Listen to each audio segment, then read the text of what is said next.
Hello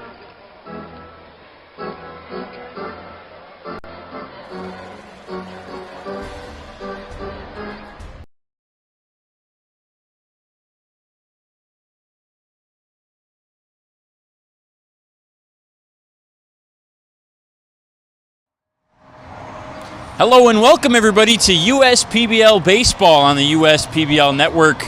I'm Brendan Shabat, that's Jeremy Otto. We've got another Saturday doubleheader for you guys. Today it's the home Utica Unicorns taking on the visiting Birmingham Bloomfield Beavers. Jeremy, obviously the Unicorns have led the league this year, 17-5. They're in first place, well in front of everybody else, but they're going against a tough team in the Beavers with their rejuvenated roster. They're now back above 500. They've been on a tear lately.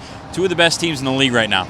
Yeah, maybe a little bit of a surprise to see what we see now. The Hoppers kind of at the bottom of the league after their loss last night as well. And the Beavers, you said it, rejuvenated the roster, really put it together. The lineup is clicking. I think that's been a big piece. And, you know, they figured out their pitching. So that's been a big part of this success. And you mentioned the Hoppers, their loss last night to the Mammoths, a 5-2 loss in that one. 2 in a row now for the Hoppers. The Mammoths get back on the winning side of things. 2 standout guys for them. Colin Ledbetter making his second start this year, was primarily just the closer for the Mammoths all year, but they've lost Adrian Cook and Greg Loken in their 2 starters. He's now going to be a starter moving forward. Went 7 complete, 7 strikeouts, looked really good.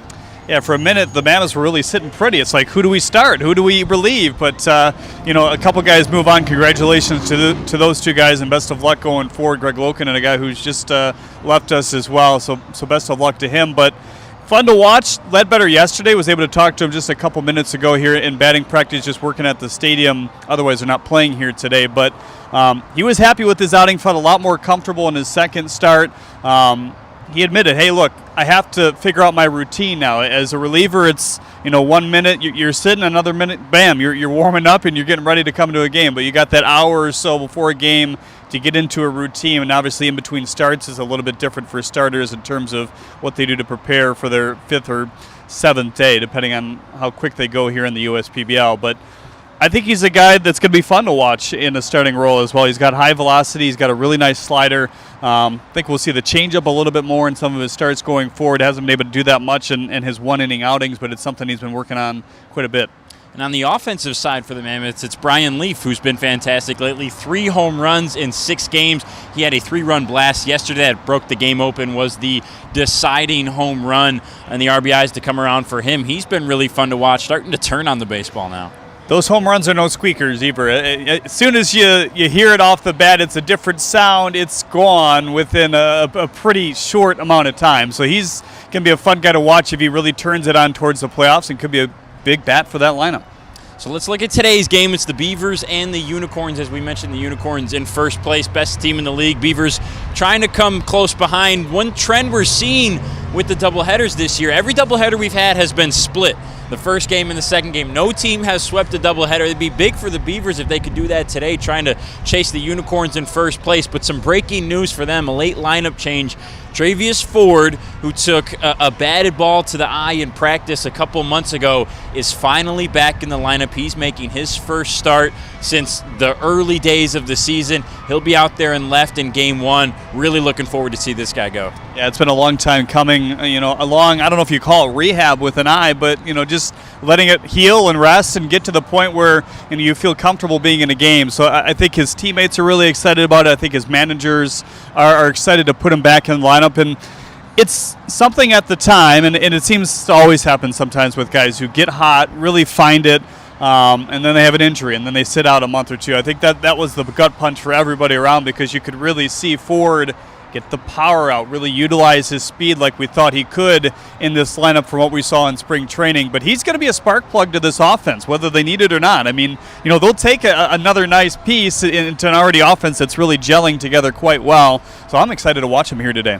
And you mentioned the offense gelling. They've become a powerhouse, a force to be reckoned with lately in the league, and that's led by Dakota McFadden, who since he's been a Beaver, he had 6 games with the Mammoths at the start of the year, was traded over to the Beavers.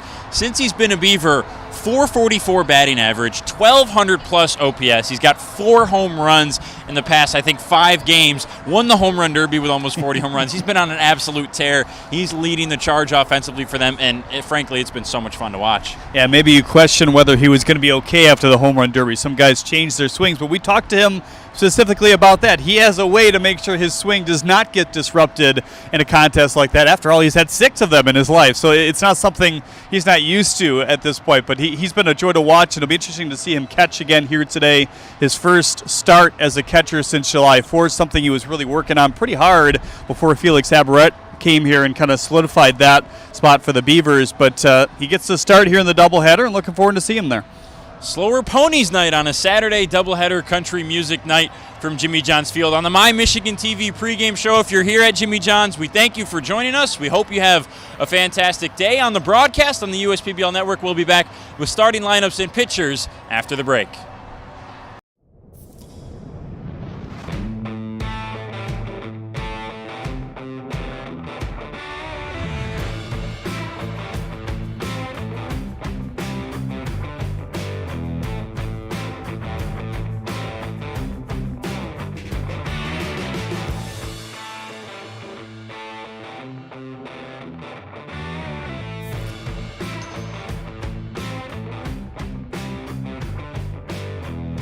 How do these business owners find the time for peace of mind? Because they rely on Tryon to handle difficult and time-consuming HR tasks like payroll, benefits administration, and more. Working with Tryon, one of the nation's top professional employer organizations, provides access to top-tier healthcare and employee benefit plans and its team of attorneys and HR experts. With Tryon, you don't have to grow it alone. Visit RelyOnTryon.com. You can always rely on Tryon.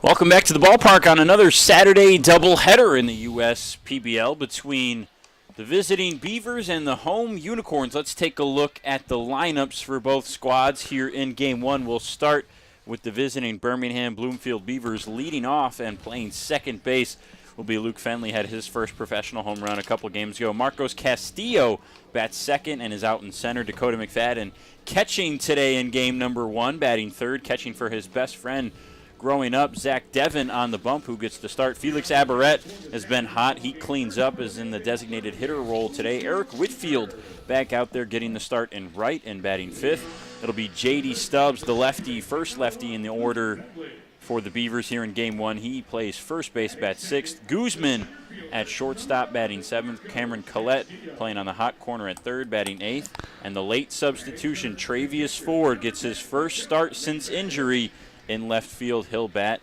in the 9-hole. Over on the home side for the Unicorns, leading off as he has every game, Drew Galassi out in center, a left-handed bat at the top of the order for Jim Messian and his guys. Malik Bolin playing again in left field. That's his new spot. He bats second. Leandy Castro on the other side in the outfield and right, batting third. Ari Sakopoulos, league leader in home runs and RBIs, a lefty bat playing first base and cleaning up for the Unicorns. Noah Childress, the designated hitter, in the fifth spot today.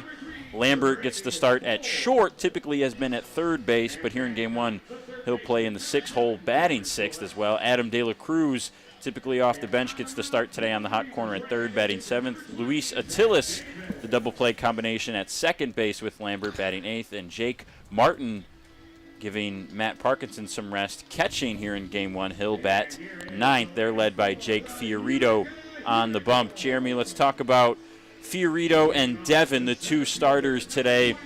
Both guys who have looked good, had some ups, had some downs. Overall, pretty middle-of-the-pack numbers. I think the interesting thing to see is we've seen Devon a little bit.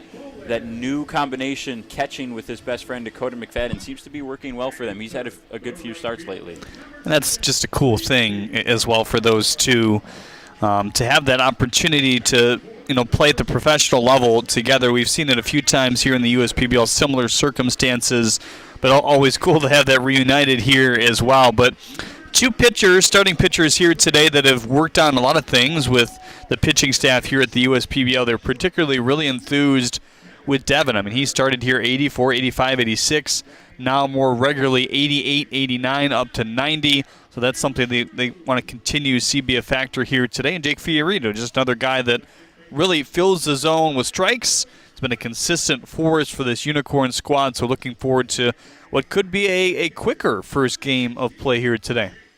Both guys 20-plus innings, 23 this year for Devin.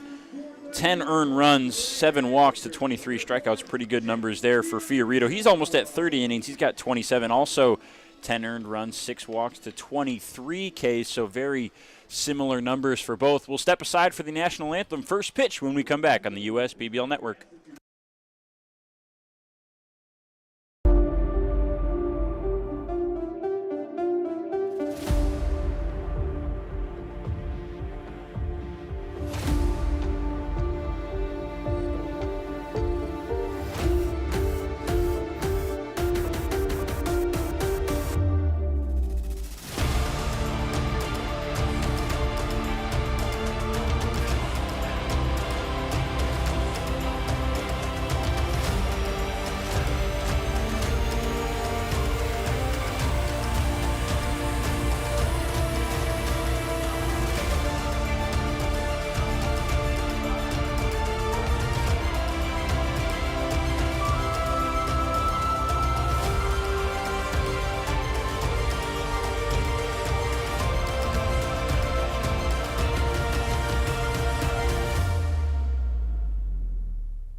Slide into a new home. Work with a local mortgage pro who works for you. Get a cheaper, faster, easier home loan. Find a mortgage broker near you today at findamortgagebroker.com. You hear about the promo that Jimmy's John's got going on? 5 off 20? How they pulling it off? Magic? You got David's Copperfields in there? Show yourself, Copperfields! Jimmy John's. $5 off orders of 20 or more.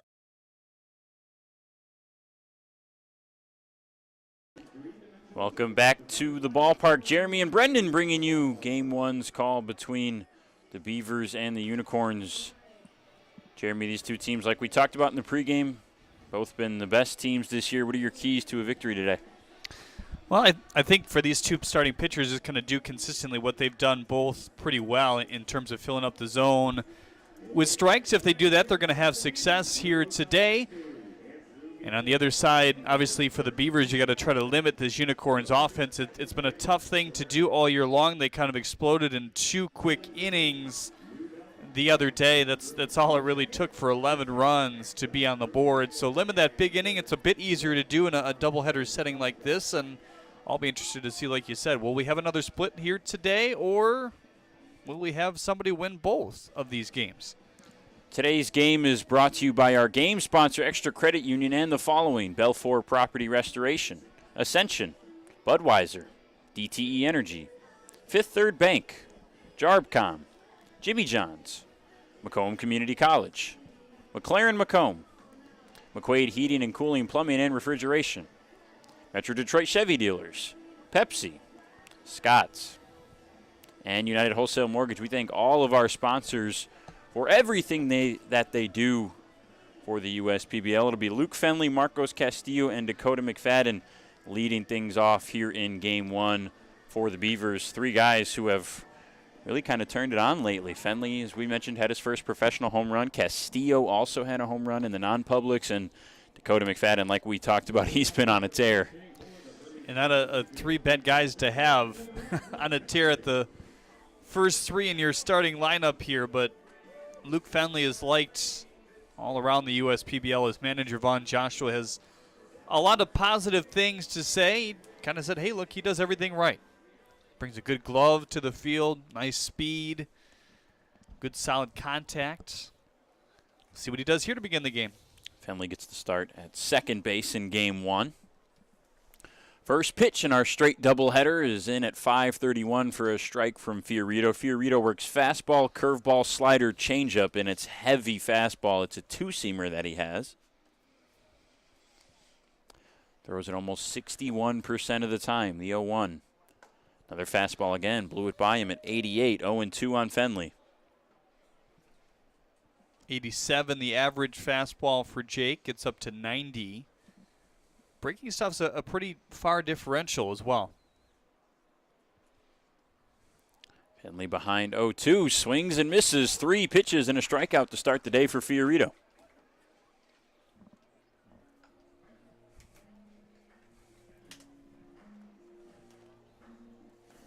For Fiorito, that's his 24th strikeout of the year. 13th time Fenley has gone down on strikes. Brings up the center fielder, Marcos Castillo. You talked about the difference in the breaking balls compared to the fastball for Fiorito. His fastest off-speed pitch is a slider that averages around 77. He's really worked on his finish with Mitch Aker, kind of providing a little bit more depth with his pitches. One reason why he's had more success as the year has gone on. Castillo fouls the 1-0 off.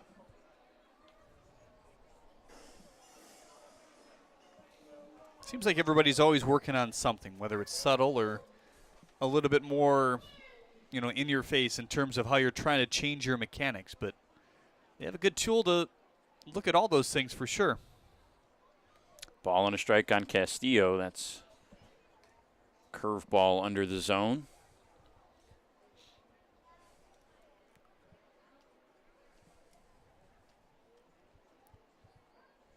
Castillo hitting .300 in his first 12 games professionally.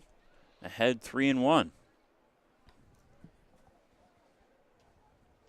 Fiorito's done a nice job not walking too many guys on the year.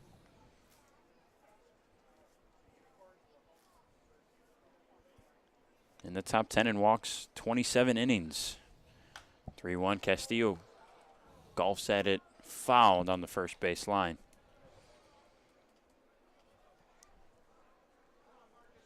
His last outing, probably one of his best. I mean, he's just kind of fully transitioned to starting here lately. 9 appearances overall now, 5 starts, but by far his best start thus far.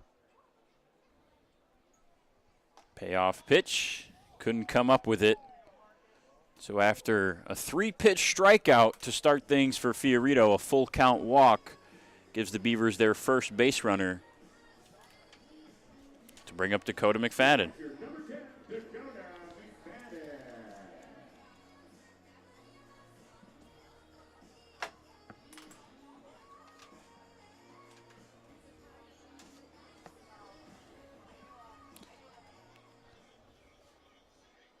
McFadden, a home run in each of the last 2 games for the Beavers.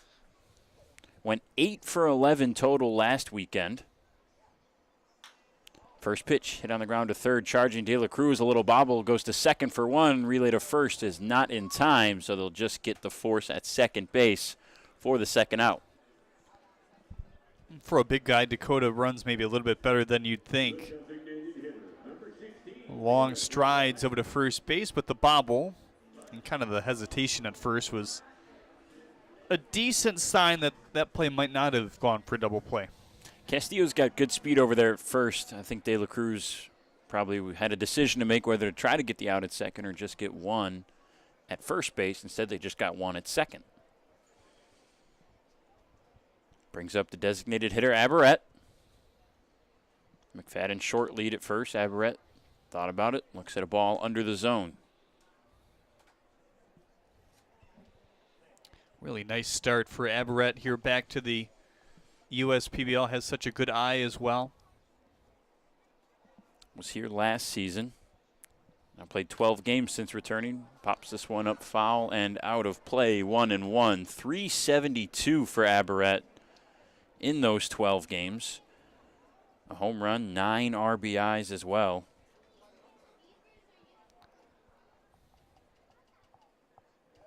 Has really been arguably one of the best hitters in the league since he's gotten here. Ball and a strike.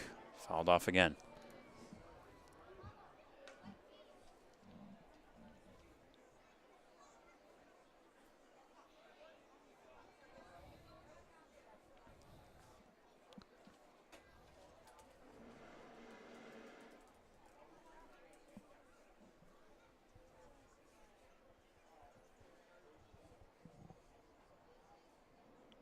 One, two.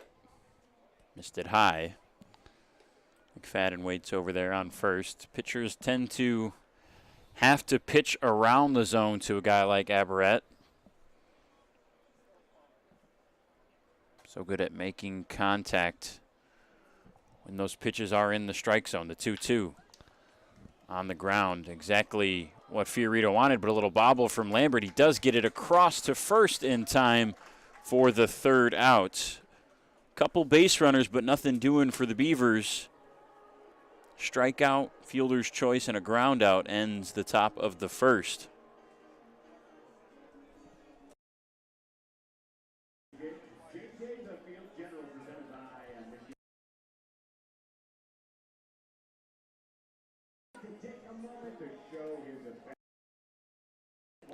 We'll be back with the home half of the first after the break on the USPBL Network.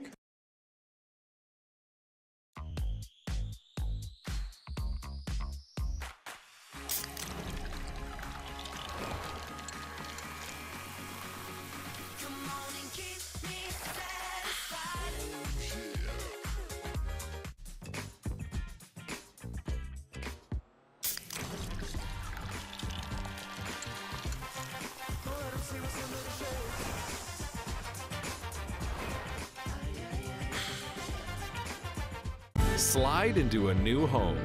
Work with a local mortgage pro who works for you. Get a cheaper, faster, easier home loan. Find a mortgage broker near you today at findamortgagebroker.com. You hear about the promo that Jimmy's John's got going on? 5 off 20? How they pulling it off? Magic? You got David's Copperfields in there? Show yourself, Copperfields! Jimmy John's. $5 off orders of 20 or more. Zach Devin, the starter today for the Beavers here in game number 1. 8 appearances on the year for him. We mentioned that walk to strikeout ratio pretty good for Zach. 7 walks, 23 Ks. Has done a really nice job against hitters on the right side. Righty hitters just hitting 158 against him. A strikeout an inning on average for Zach as well. He'll face 2 righties and a lefty. It'll be lefty Drew Galassi to start, followed by the righties Bolin and Castro here in the first inning. It's obviously very early, but just kind of from watching that first half of an inning, it seems like everybody's a half step slow here today. But I can understand why. Just standing in the shade on the field here today, it's muggy. The sun is hot and heavy, even more so than I think the previous days. And there is some rain possible in the next couple of days, so maybe that's kind of what's bringing in that feel. But it does feel different out there, and obviously the 5:30 start doesn't help that cause either. I think it might be a compounding of the last few hot days as well. These players are probably pretty tired. While we wait, let's check the defense behind Zach Devin, brought to you every game by 3-Dimensional Services. And left, it's Travius Ford in that first start. We'll see how he does seeing the baseball, not only when he's up to bat, but when it's hit to him over there in left. Castillo in center, Whitfield in right. Cameron Collette at third, Guzman at short, Fenley the double play combination at second, Stubbs at first, and McFadden rounds out the battery with Devin catching behind the plate. 90 degrees at game time once again. Boy, it's just been a consistent flat 90, it seems like, for the past 10 days, huh? Very, very hot. Here's a guy who's been hot all year, Drew Galassi. First pitch swinging, diving Fenley. He won't get to it. A ground ball single to start the day for Galassi. Well, Drew does have 6 home runs this year, but it seems like every time they need to start a rally. And obviously, you'd love to do that here in the bottom of the first after stranding the Beavers in the top half, but that's his perfect swing, and he even talks about it. Just, hit it right back up the box, hit it hard. A guy that has some speed, hasn't stolen a lot of bases so far this year, but can steal a base in, the untraditional way, going first to third. I was just going to say a distraction for Devin now at first base. That wind blowing out to right center field as well. Wind was pretty busy in batting practice. It's been busy all weekend. It's played a factor in the first 2 games of the weekend that we've seen. Here's Bolin, a swing and a miss. Evens the count at 1 apiece. Bolin from Fort Worth, Texas, 23 years old. His family from Texas decided to make the trek on up to Michigan for this weekend's stretch of games. 3 games for the Unicorns this weekend. They played the Hoppers on Thursday and obviously the 2 today. Bolin looks at strike 2. 262 average for him in 18 games. Couple home runs on the year. Guy who's been a relatively consistent bat in the lineup, stays to be in the top 3 or 4 for Jim Essien. Galassi with a moderate lead at first. The 1-2 is in the dirt. You kind of talked about that deeper arsenal for Zach Devin than some other guys, but he's not somebody that necessarily likes to showcase that arsenal early on. Looking to use his least amount of pitches as possible. 2-2 left field. And that one is way up and gone. Ford watches it go by. Malik Bolin, his 3rd of the year, breaks this one open early. A 2-run lead for the Unicorns.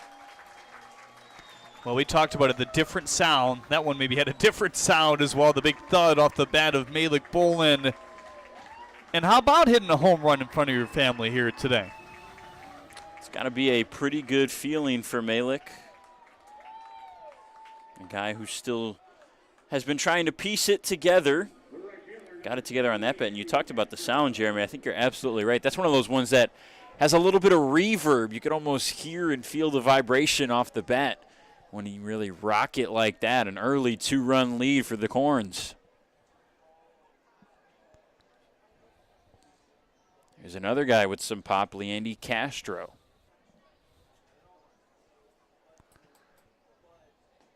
Swing and a miss on the first pitch. That's the curve, or the changeup, excuse me. You mentioned that repertoire for Devin. 5 pitches, both fastballs, a 2 and a 4-seam, slider, curveball, changeup.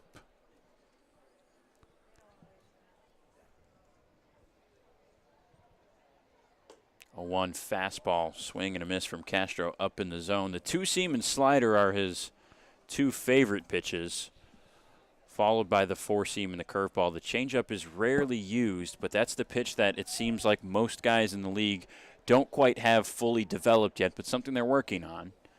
Devin is no different. 0-2, big bender, misses inside. The velocity, not something we're used to necessarily seeing out of the curveball as well. It's the big break, 12-6, but usually throws it a bit harder. 73 on that last one. It's been as high as 82 on the curveball. Fastball low and away. Couldn't find the zone. I think Devin wanted that call there. Obviously coming back after the home run out the bat of Bolin, trying to attack Castro as quickly as you can, but all of a sudden he's leveled the count here. Nobody out for the 3rd hitter in the lineup for the Unicorns. Castro, 2-2, popped him up. This one just might sneak out of play, and it will. Knocks the water out of the hand of a fan.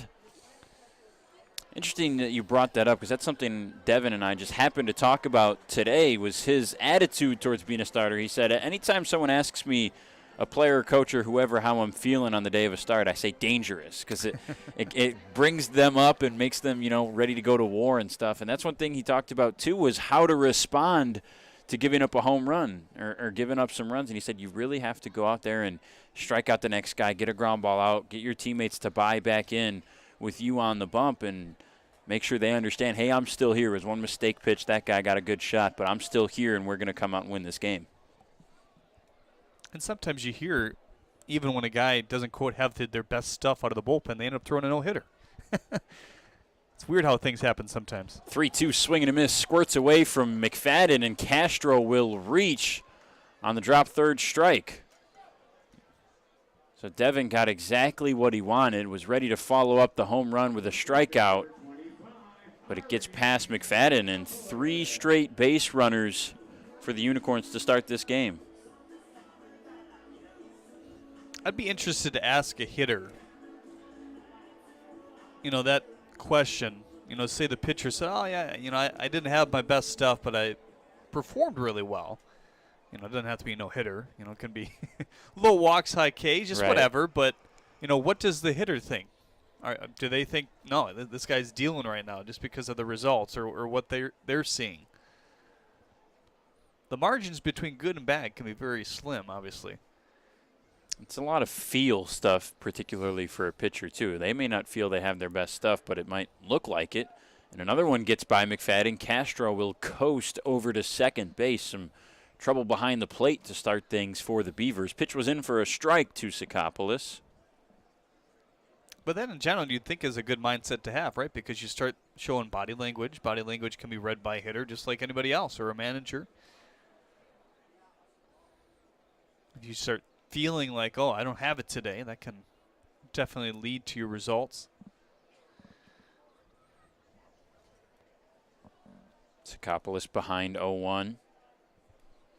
Ball and a strike now after that. Sakopoulos, like we talked about, league leader in both home runs and RBIs. 8 home runs, 18 RBIs in 22 games played. Has hovered around 300 above and below all year. 308 batting average for him right now. The only guy with an OPS above 1,000. Lost his bat, didn't break it, a little pop-up. Guzman will come in and snag it for out number 1. Don't see that too often. He didn't break it. I think it just flew out of his hand. He kind of looked at his hands like, do I have enough pine tar here? What failed me? So finally, Devin gets the first out of the inning. Kind of surprising with Galassi reaching on the single, Bolin the home run, Castro on the drop third strike. You'd think of the first 4, Sakopoulos would be the one to reach. Instead, he's out number 1. Brings up the DH, Childress. First pitch fouls it out of play to the right. Childress, a veteran of the USPBL, was here last year. 5 home runs for him last season. Already has 2 this year. Has primarily been the designated hitter all season for the Unicorns. Not too much play in the field for him. Native of Toledo. Another curveball that McFadden has to block and retrieve. This one not far enough for Castro to go anywhere. It's kind of impressive to see Childress put up the above 300 average really for the last 4 or 5 weeks. Just starting to feel normal again with that thumb after being hit by a pitch. He's consistently been around 300. Hasn't dipped below too often. Him, Matt Parkinson, and John Hodo, all on this Unicorns roster, have primarily been above 300 all season long. 2-1 on Childress, and a good position to work another hit. This one a little flare over the shortstop's head. Guzman, Castro rounding third. He'll come home. Castillo will not attempt to make a throw, and it's 3 here in the first on the RBI single for Childress. And didn't get his best piece of that ball, but his pure strength was able to muscle that over the head of the shortstop into the short outfield. And a good read as well by Leandy Castro coming and breaking quickly to third. He knew he was going to come home in the end. And here come the Unicorns kind of pouring it out in game number 1, inning number 1 of this doubleheader. We've seen it a couple times this season. Teams get out to an early lead I would say a big lead, probably 4+, 5+ runs in the USPBL, and it can deflate their opponents. Well, in a big lead early in a 6-inning game, this feels like the third or fourth already at this point. Feels like you run out of time pretty quickly. Unicorns did a similar thing to the Hoppers on Thursday. They won that game 11-1. That breakout inning came later. It wasn't until they scored 6 in the 8th, already up 5-1 on the Hoppers, that game got over.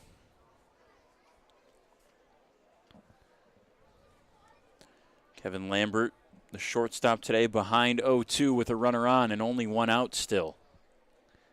Devin might face all 9 before getting out of the inning here in the first. The 0-2 misses below the zone. Another curveball. Well, this is certainly where the drop third strike hurts you as well, because that's already come around to score. Who knows what would have happened if the base is clear with 2 outs. Fielder's able to relax maybe a little bit more. 1-2, fought off foul.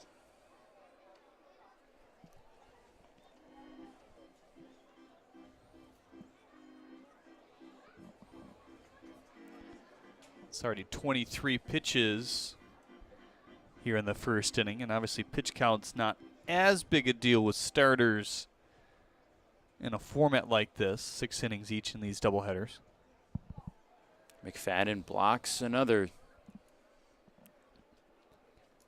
Curveball from Devin. 2-2. Kevin Lambert, 2 home runs and 5 RBIs in his last 10 for the Unicorns, as we've talked about, kind of brought his bat to life in the past few games for them. He was here last year in the USPBL with these Unicorns, but got here later than most, only 11 games played. Good numbers in those games, but just didn't quite have a big enough sample size to really show what he was made of, and he just muscles this one out into right. Childress rumbles his way to second base, and the inning not over for these Beavers. Yeah, not anything too fancy here from this Unicorns offense besides a big fly to kind of kick off the scoring by Malik Bolin. That was a strong hit for sure, but both Childress and Lambert going back to back, not trying to do too much. Lambert just throwing the bat on the ball and see where it lands. Gets himself another base hit, and we'll have a quick mound visit here by Josh Hines. Trying to perhaps gauge his team's mindset right now. Looking back, that drop third strike to Castro that the Beavers weren't able to convert into an out comes back to be a big one. Keeps the inning alive. Castro eventually has already come around to score. Could be 2 outs right now. And instead, it's first and second with only 1 down. De La Cruz due up. Behind him, Attilis and Martin wait. Really, the only hard contact this inning is the home run from Bolin. Everything else has been pretty soft. Right place, really, for all of them. Galassi with the ball right up the middle. We talked about that. Something he tries to do very often. But Fenley and Guzman with no runners on to begin the inning, definitely playing towards their respective holes. And you have the knock by Childress and the knock by Lambert. Let's see what cracks here with De La Cruz. De La Cruz hasn't had a ton of playing time this season with the Unicorns. First pitch looks at a fastball below the zone for ball 1. Only 14 games played. Still not quite at 30 at-bats. A 148 average in his 27 at-bats. Veteran of the USPBL has only not played for the Mammoths here. He's played for both the Hoppers, Beavers, and now the Unicorns. Takes a big cut there. Yeah, he's been around. I think he's a guy that Adrian Guzman and Jim Estienne have kind of leaned on to lead the guys in the room. And he's been here since 2019, parts of it at least. Just celebrated a 26th birthday a couple days ago. Native of the Bronx in New York. Hits this one right at the right fielder, Whitfield, for out number 2.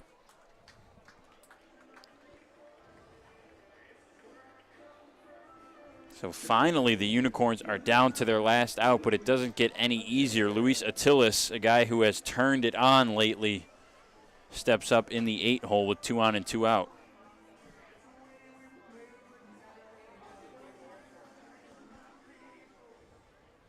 And we talked about it the other day as we kind of observed his batting practice, really getting back to his college routine, which has been big for him.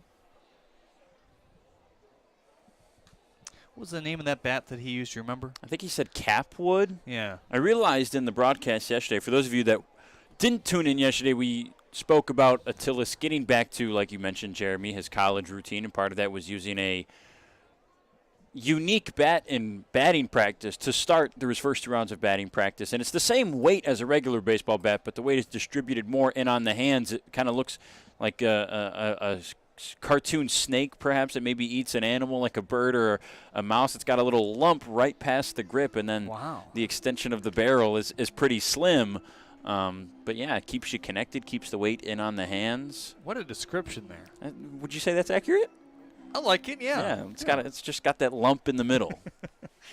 Attilis 10 hits in his last 10 games. 4 RBIs as well. Not a big power hitter, but singles galore for this guy. This one's below the zone. And that's what he said. You know, I asked him, when did you start picking up that bat again? He said, when you see me start getting hot again. And he's really turned it around. Was below 200 for the first, 15, 14 games of the year. Now hitting 286 before today. Slider misses. McFadden thought about throwing Childress back to second, did not.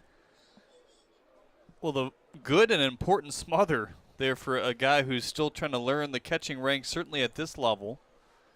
Has not caught consistently for a long time, but they said, hey, we need you there.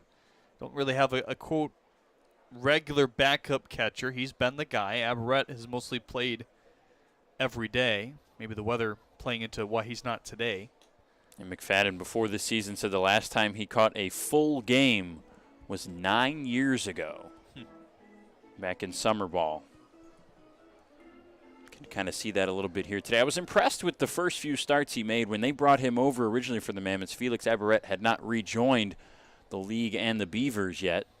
3-1 on Attilis. Hits this one right back up the middle. Sliding Guzman, flipped to second. He got it there just in time. Had trouble plucking the ball out of his glove, but finally the Beavers get out of it. They do surrender 3 runs. It's a 3-0 lead as we head to the second here from Jimmy John's Field. Elevate your life on the road with a new Lincoln from Crest Lincoln. We're here to provide a purchase and ownership experience that's on your terms. We have new Lincolns arriving every day, or take advantage of ordering your Lincoln exactly how you'd like it, and you'll receive an additional $1,000 benefit towards that purchase or lease. We're celebrating 100 years of elevating the driving experience.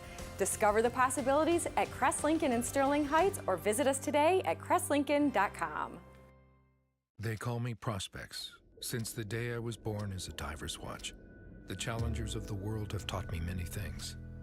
Life is not a numbers game. It's about challenging ourselves. No matter what happens, just follow your heart. These pioneers drive our generation forward, not by setting records, but by never giving up. Keep going forward. Prospects. Available at Lucido Fine Jewelry. Slide into a new home. Work with a local mortgage pro who works for you. Get a cheaper, faster, easier home loan. Find a mortgage broker near you today at findamortgagebroker.com. Start of the second inning here, a long end to the first inning as the Unicorns sent 8 to the plate and put up 3 on the board. That's where we are right now for the 5, 6, 7 hitters. For the Beavers, Whitfield, Stubbs, and Guzman trying to respond down by 3. Nice job for Jake Fiorito in the first inning. Gave up a couple base runners, but did start things off with a 3-pitch strikeout to Fenley. Also a walk to Castillo. Righty, lefty, righty here in the second.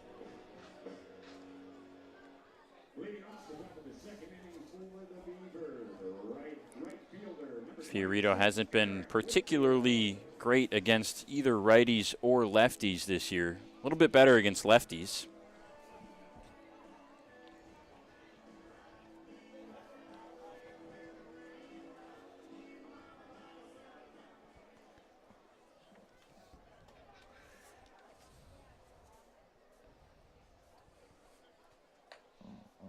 First pitch to Whitfield, low and away for ball one.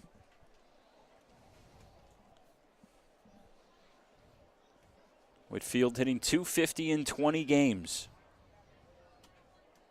1 home run to his name, 9 RBIs. Hits this one foul down the first base side. Has moved around quite a bit, Whitfield, that is, defensively. Has played every position in the outfield, and when the Beavers were struggling through the days of not having a consistent catcher at the start of the year, Whitfield was learning that spot and played a few games behind the dish. Since the additions of Aberrat and McFadden has kind of moved away from that, but he liked being a catcher and said he wanted to learn and practice it, and he still does a little bit today. Just in case he's ever needed, swing and a miss on the 2-1, evens the count.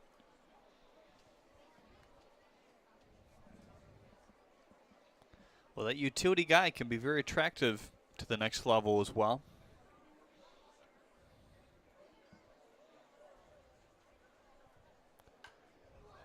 Golfed foul as Whitfield fights off a 2-strike fastball. Not always the most attractive in terms of to the player, you know. Playing all those positions is hard. Each of them has their own intricacies, and obviously only have so much time to work on them pregame and days leading up to games. He's looked really good defensively in the outfield. The 2-2 skied to right, going back a few steps as Castro looking right up into the sun, but he'll snag it for out number 1. And that result right there, he definitely didn't hit it on the barrel just from the sound, but that's the kind of ball I expected here today. You know, with the heavier air, usually the ball deadens a little bit. Not the one we saw off the bat of Bolin. I think he just squared it up so well that that was the result. But we've seen, you know, kind of that fly ball a couple times. We'll see if that continues. The wind's been very on and off. No consistent force to it. Stubbs, who hasn't showcased the power yet this year, did have a few in batting practice that kind of caught my eye. A bad swing on the first pitch curveball from Fiorito. Strike 1, but he's someone who, like we've talked about, looking at him, 6'2", 221, big muscles, you would expect a lot of power. Didn't show a lot in college, hasn't shown any here. But he did catch my eye in BP, had quite a few pull home runs. It looked like he really caught the ball, was squaring it up. Sometimes that translates into the following game. Facing a ball and a strike here, popped him up, left side. Lambert's there. 2 up, 2 down. Brings up Guzman, the shortstop. Nice play to end the first inning. Reluctantly for the Beavers, dove up the middle and got the force out at second base on the ground ball from Attilis. Obviously a huge play. You don't want that inning to extend any further than it did. An 8-batter, and it felt like a gut-out inning on the other side for Devin, where he could have maybe gotten out of it a little quicker based on the drop third strike and a few other factors. But that whole inning for the Unicorns reminds me of that scene towards the end of Bull Durham where Kevin Costner explains the difference of 5 batting average points, and it's a ground ball with eyes and a little flare once a week or whatever. And it seemed like we had 2 flares, one to the gap, one to the foul line, and Attilis, I thought that ground ball had eyes up the middle, but Guzman made a nice stop.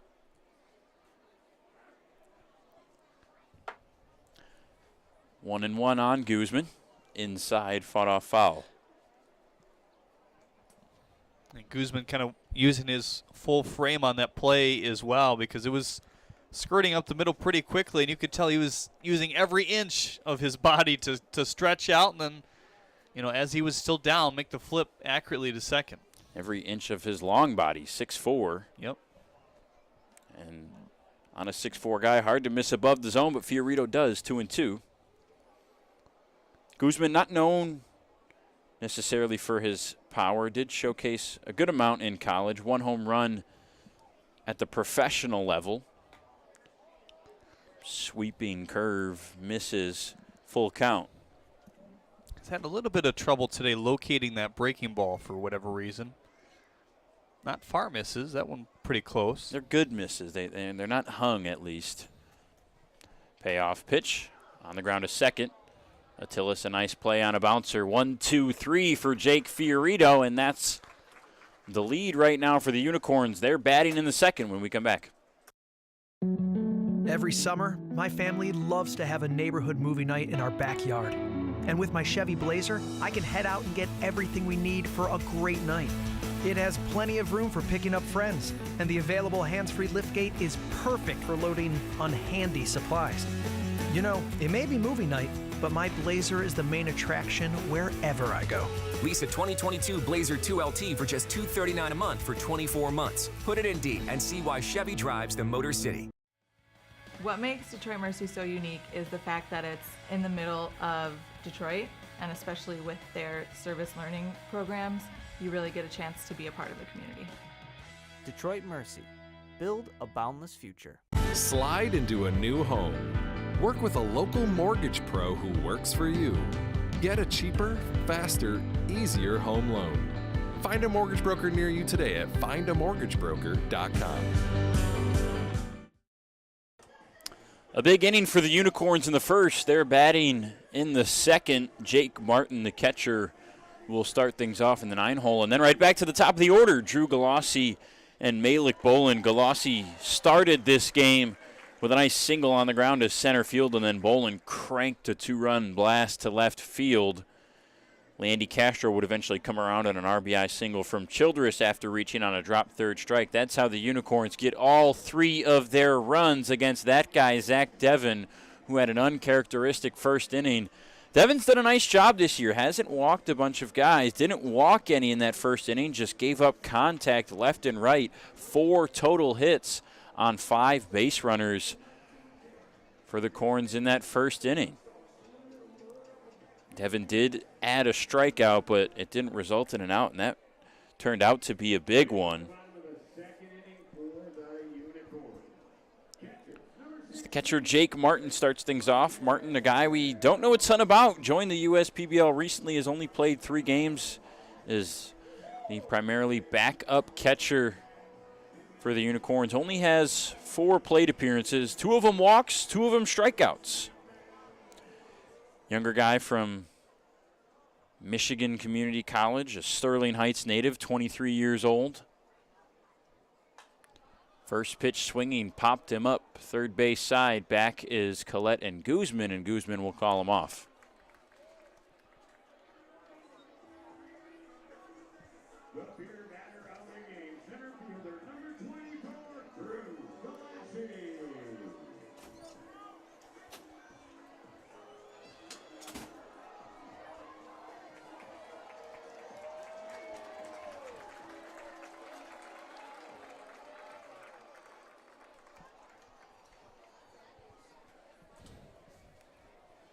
As we mentioned, a single and run scored for Galassi in inning number 1. Always has to feel good, especially if you're the leadoff guy, to bat in back-to-back innings. First pitch outside.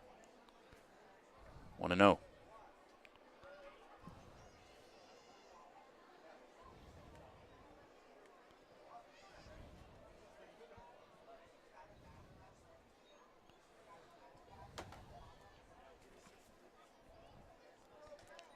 Again from Devon. That looks like the changeup. Starting to use that more. I believe that's the second or third time we've seen it today. Used it very sparingly up until this point. 2-0 fly ball left field going back is Ford. He's on the warning track, and another one. Drew Galassi. Second home run of the game for the Unicorns. 4-0 the lead.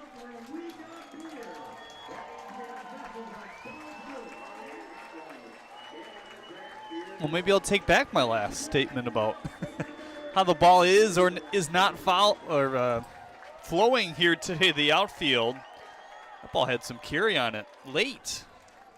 I wasn't for sure that one would sneak out. Drew a home run on Thursday and another one today. He's reached and scored in back-to-back innings. And here's Bolin, who had a home run in inning number 1. You can see the American flag now pushing directly where that home run from Galassi was. That's his 5th of the season. Starting to showcase that power. Nearing his season total from last year of 8. Yeah, he got those home runs very early in the first half last year as well. It was quick to 8. 0-1.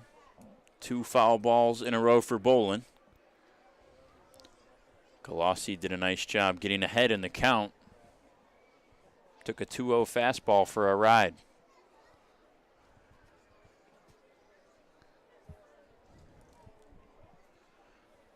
After the 8-batter first inning, and now only 1 out and a run coming across already. Bolin chops this one on the ground. Tough play for Guzman. Charging, firing, got him by half a step. A nice play.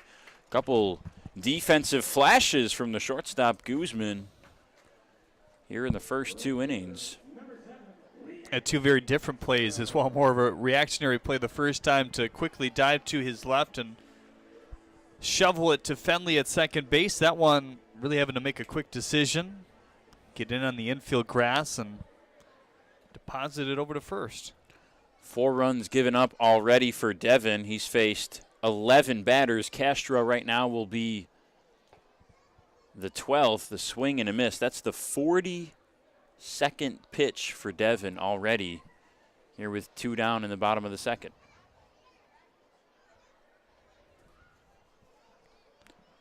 It'll be Austin Shea, the starter in game number 2 for the Beavers. Guy who's been lights out lately. Castro, check swing. Did he go? He did not.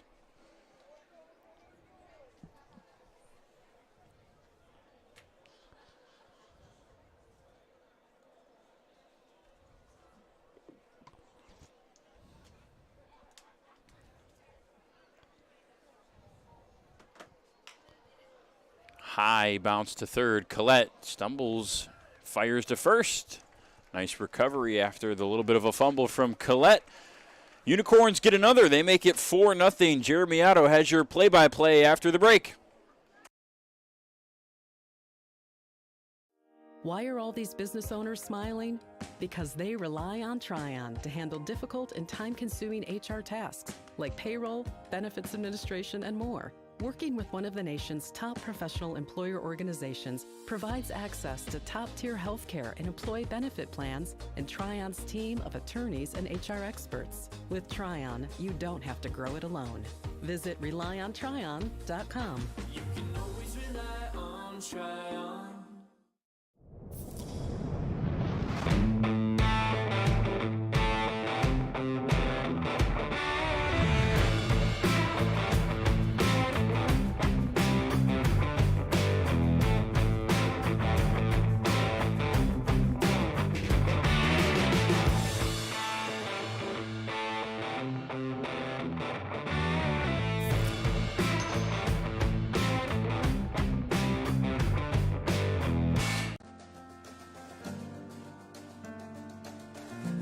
We joined Green Path and instantly felt a support around us. They developed a plan on paper, and this is how we're going to do it. The plan that they gave me was something that was sustainable. It was something I could do. It was actually lowering my payments monthly by hundreds of dollars. Choosing Green Path is a no-brainer.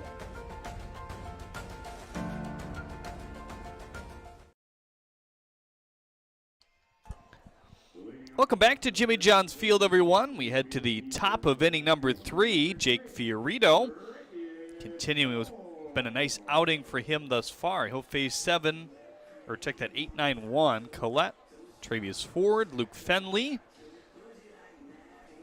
Nice 1-2-3 quick second inning. Got some help from his defense. Only 1 strikeout so far this afternoon. That was to Luke Fenley back in the first.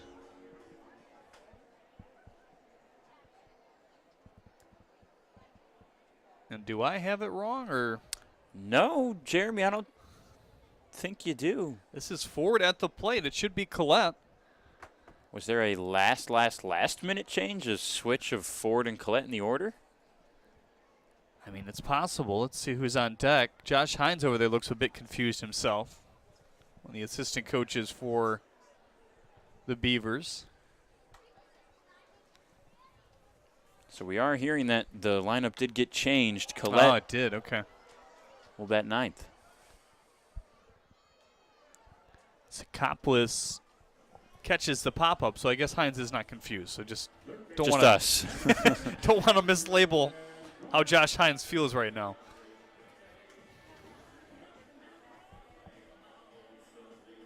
Boy, that messes with my book now. Yeah, you know what? It's already full of whiteout because there was mine is at least because of the changes we had, and I made a mistake. So it just, it snowballs from here. Yes. First pitch to Collette is in for strike one.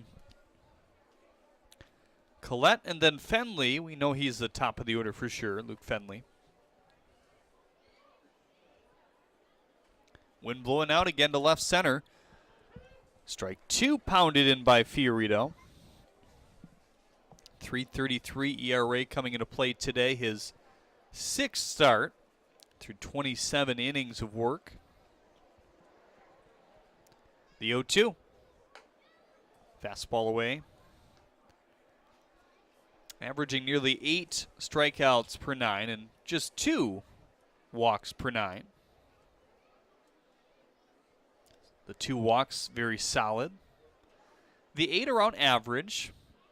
1-2, lifting fair down the right field line. Collette, who has speed around the first base bag as it gets dug up in that corner. Castro finally gets it in. A nice strike there by Cameron Collette, hugging the line with 1 out here in the third. Good double for Cameron Collette there. 2-strike hitting behind 1-2 in the count. And we're starting to see the shift play a bigger factor, and I think you don't really want to shift heavily to the opposite side against a right-handed hitter, but Cameron Collette simply just doesn't pull the baseball, and we see it again there all the way down the right field line, inches fair. First pitch to Fenley. Breaking ball away. I think part of the reason we probably don't see the shift to Cameron Collette too much is sometimes the numbers can be skewed. Opposite hitters are just guys who are behind, and that's something you work on a lot. And once you get it fixed, you catch up to pitches and start pulling the ball. 1-0 fastball high. 2-0 here on Fenley. He struck out on 3 pitches to begin this game back in the first. Third inning today brought to you by Chevrolet. We thank Chevrolet for their partnership with the USPBL network this year. Now the 2-0. Skipping away. He's lost a little velo here in the third inning for whatever reason. A little bit of the command, too. Maybe trying to get hitters to chase a little more as well. He just hasn't had that swing and a miss in these first 2 innings and might be itching for it here in the third. Righty and righty, the 3-0. Fastball at 86 in for strike one, pulling Fenley back. 4 runs on the board already for the Corns. 3 in the first and 1 in the second. Beavers still looking for their first strike. Good start with 1 out here, runner on second base. The 3-1. Fly ball hanging up there to right. Castro leaning, catching for out number 2. Kind of surprised to see the lack of aggression on the base paths for the Beavers. I think that's probably a good spot for Collette to try his luck and tag from second base. Castro on the run, looking up into the sun, kind of maybe unaware of his bearings. That'd be a tough throw to third. Collette with some speed as well. Hoping Castillo can bring him around. Marcos looks at a ball outside. Walk back in the first. That was on a little 3-2 battle. That really paired with the double. The only blemishes today for Jake Fiorito. Approaching 40 pitches here this afternoon. Now the 1-0. Fastball in for strike one. Dakota McFadden would be next. Then Felix Abaret. Really feels like you have a chance to break this inning open and get back in this game if you're the Beavers. If you can get Castillo on, Collette around, and McFadden and Navarrete a chance to bat here in the third. Quickly finds the zone for strike 2. So Fiorito right where he wants to be. Can he finish him now here? Quickly checks that runner at second base. Collette dancing.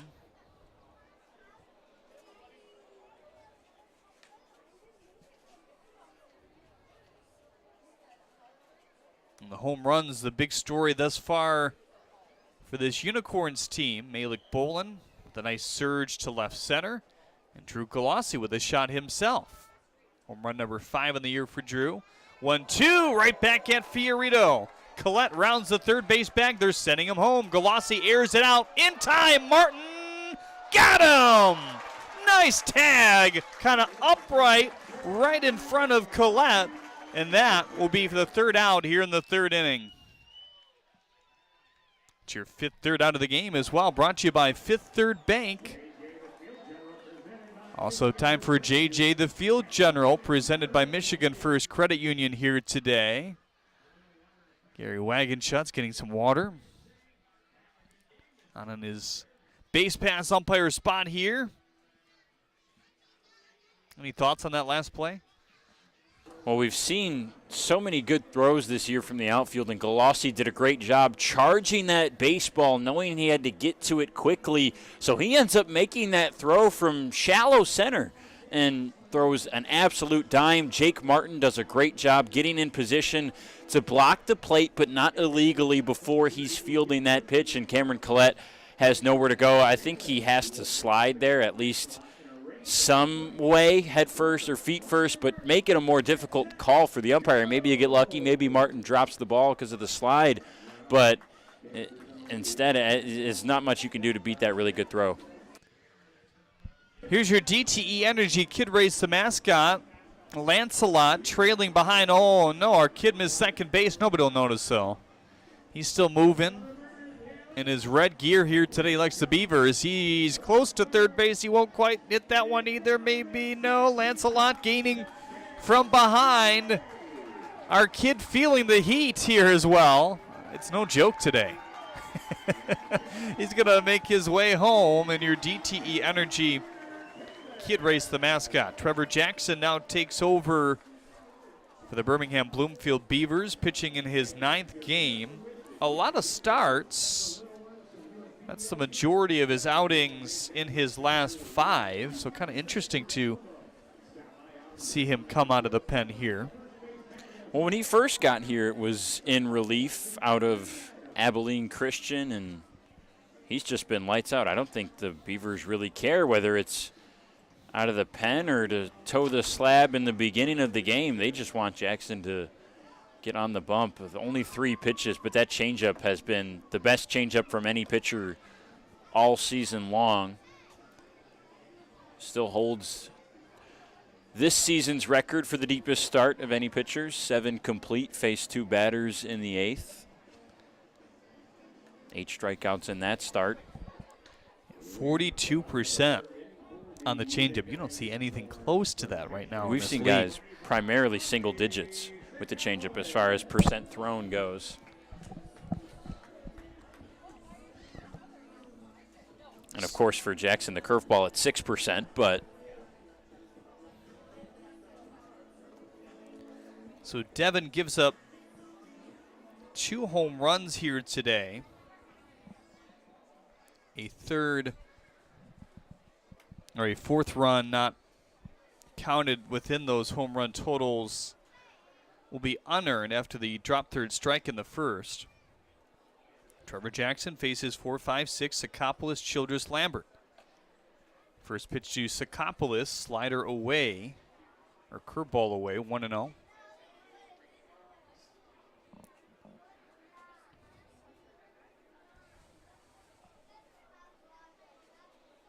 McFadden setting up outside. Here's a 1-0. Fastball high. Fastball that's topped out at 92 this year. That's right where that one was. Averages 90. And Jackson's got a good fastball. It's not the best, certainly not the worst. Above average, I would say, in the league, and that coupled with the changeup has been the recipe for his success and why he's been so effective. 2-0 fastball high, and he hasn't been a guy that's been here as long as some, but he's already thrown the 4th most innings in the USPBL thus far. He's been lights out, really. I think him and Keon Taylor are my 2 votes right now for pitcher of the year. I think for Jackson, what's been a little bit more impressive is, like you mentioned, the length per appearance. Not too long that he's been here, but 4th most innings already. Taylor's been a reliever for the Unicorns all year and primarily 1 or 2 innings at a time. Jackson, we see him in relief today. We'll probably see him start sometime later this week, depending on how long he goes here in Game 1 of the doubleheader. Here's the 3-1. Fastball high and away. 3 fastballs at 92 in that at bat, but Sakopoulos was patient. One thing Jackson has had to battle with is the long ball. And I think against a guy like Sakopoulos, that's something that's always in the back of your mind, whether you're actively pitching away from him or not. 4 home runs on the year for Jackson. Don't want to make it 5 to a guy like Ari, but against this Unicorns lineup, there's about 5 or 6 guys who can threaten to add to your home run total. First pitch to Childress, hit him. Oy. My goodness, in the hand again. You got to be kidding me.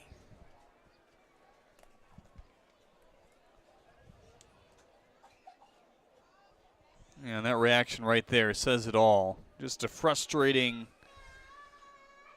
couple months when you've already been playing. I don't know if it was classified as broken. I think it might have been, but playing through injury is playing through injury no matter what. Broken thumb. And he's been great. Yeah, we talked about it earlier. I mean, maintaining that 300 average all throughout, really the last month plus. Our trainers quickly out there. They've done a great job with some of these injuries this year. Childress looks like he's going to stay in, but never want to see that.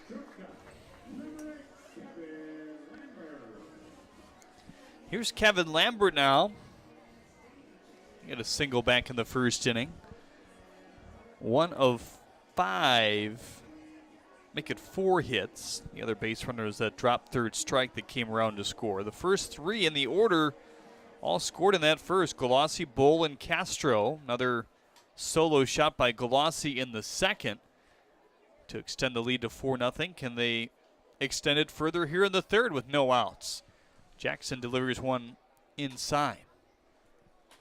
It just doesn't seem like Jackson has the command right now. I don't know if it's the difference of starting versus relieving, or if it's just, like we kind of talked about earlier, a sluggish day.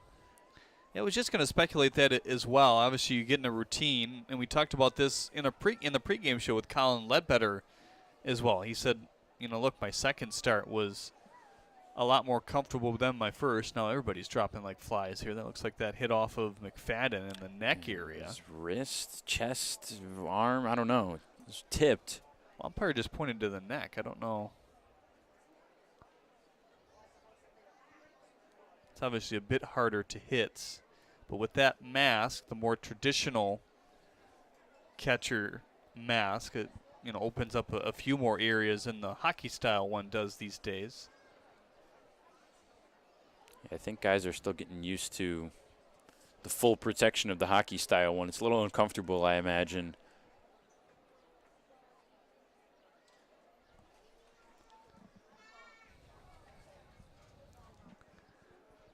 Let's take a look here in our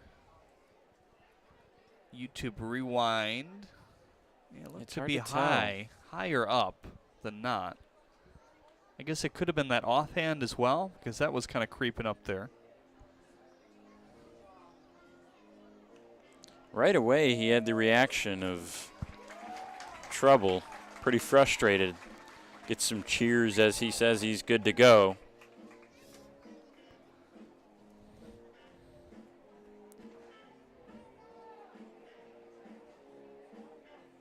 Can't quite tell on the replay. It looks like it kind of bounced around a little bit too, so it could have been on the bounce. Still went off his body. I mean, that's not going to feel good regardless. Lambert looks at a changeup inside, 2-1.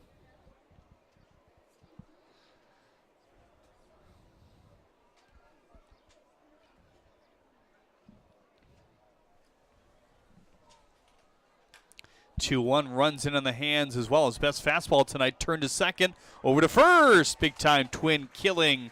Fenley, Guzman, Stubbs to combine on that one. Just what Jackson needed. He's been pretty good at soft contact this year. In on the hands on Lambert. Forces him to just kind of punch it off the barrel right to second base, and that's what you need. Not out of the woods yet, but that's a good start.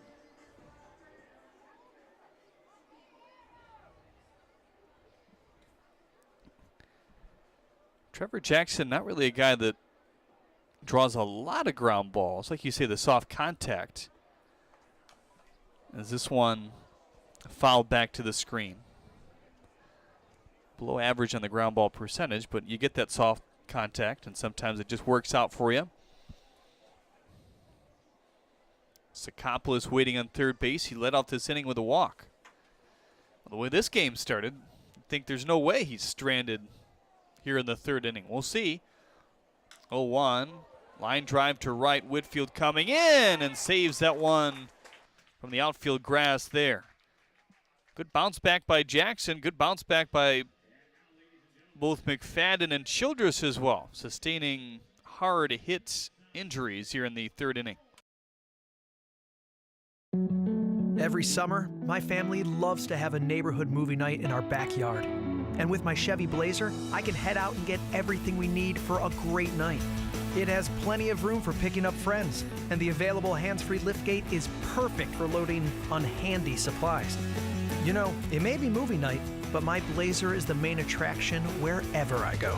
Lease a 2022 Blazer 2LT for just $239 a month for 24 months. Put it in D and see why Chevy drives the Motor City. We build roads, bridges, wind farms, and pipelines, schools to skyscrapers. Our members create monuments. We operate. We're the operators and mechanics behind the advanced heavy machines that move Michigan forward. We maintain boilers and HVAC. Our members run the complex heating and cooling systems that we all depend on. Our training is second to none, and safety is our priority. We are Operating Engineers 324, and we keep Michigan running. What makes Detroit Mercy so unique is the fact that it's in the middle of Detroit, and especially with their service learning programs, you really get a chance to be a part of the community. Detroit Mercy. Build a boundless future. Your Michigan Schools and Government Credit Union soundstage out in right center field. Who do we have attack that stage yesterday? Blake Porter. Yes. That one right over it. It's a majestic shot out there.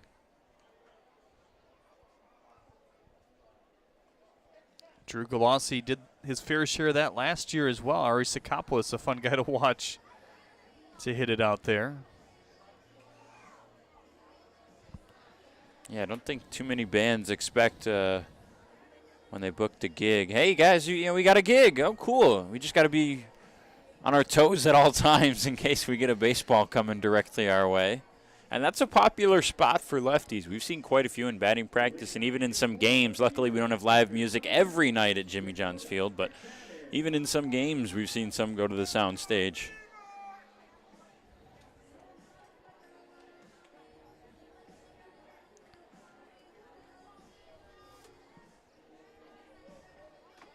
So here's Dakota McFadden. A little bit of delay for him getting out there. We'll have to ask him after the game where that exactly hit him. Yeah, it's really hard to tell. I think the pitcher's arm and the bat from Lambert both kind of get in the way at the perfect time. Maybe the pitcher's leg on the follow-through. Curveball outside on the first pitch. Dakota reached on a fielder's choice back in the first. Hitting .328 combined, .562 slugging between his two teams this year. Started with the Mammoths. Really tough pitch to take right there from McFadden, a curveball. Probably the highest hung one that we've seen from Fiorito. We said he hasn't been able to locate it, but his misses have been out of the zone. Looped to Attilis. Infield has been solid today all the way around. That's for the first out. And I think McFadden knew he shouldn't have taken that first hung curveball for a called strike, because the second one was the exact same pitch, but a little bit more in on the hands, and that's the result, a soft ground ball to second. Some jeers. JJ was going for that bat. I think there was some miscommunication whether he was actually going to take it or not. But the bat boy took it away.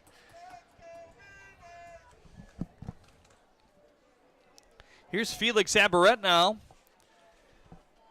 First pitch slider away, 1-0. Fiorito now 50 pitches in his outing here today through 3 1/3.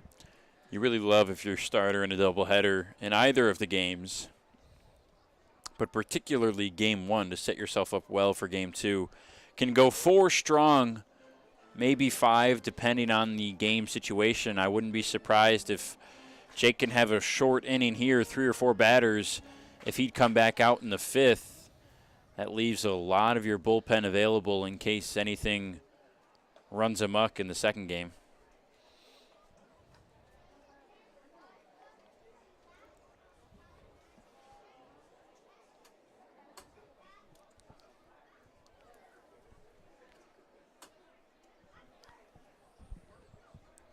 Here's the 3-0. Curveball outside. I think Aberrett thought it was a strike. He would have a pretty good idea. Yeah. He's not the catcher here today, but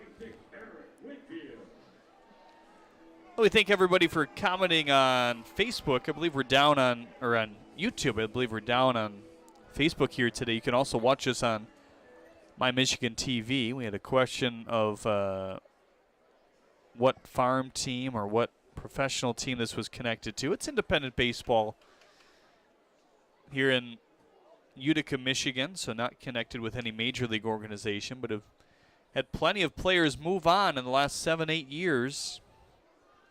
Almost 50. Even one here this year, Pierce Banks. Now the 1-0.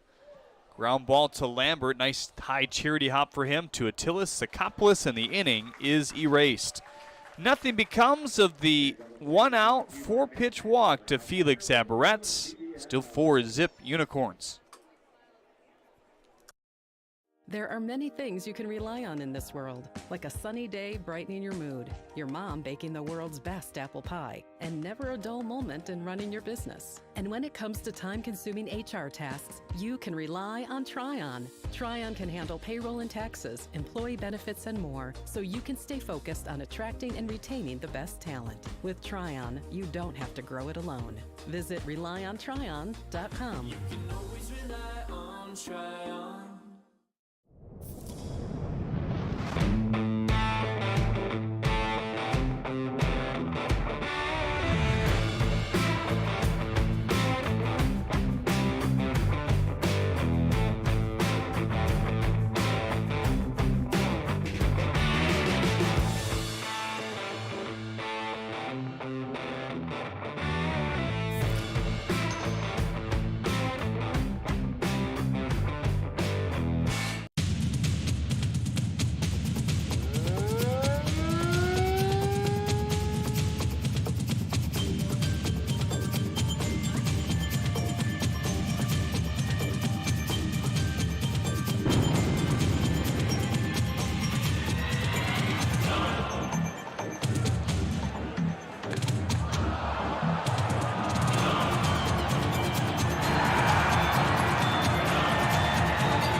Trevor Jackson back out here for his second inning of work in the 4th. He'll face Luis Attilis, Jake Martin, Drew Colossi. That's 8-9-1. And Adrian Guzman's lineup here today. Jim Essien is not in the house for this doubleheader. A little uncharacteristic lack of command in the first inning of work for Jackson back in the third. Just couldn't quite locate the fastball. The changeup wasn't as deadly as it usually is. Still got that soft contact that he gets so often, but he did a nice job at least getting out of what looked like it could have been another troublesome inning for the Beavers.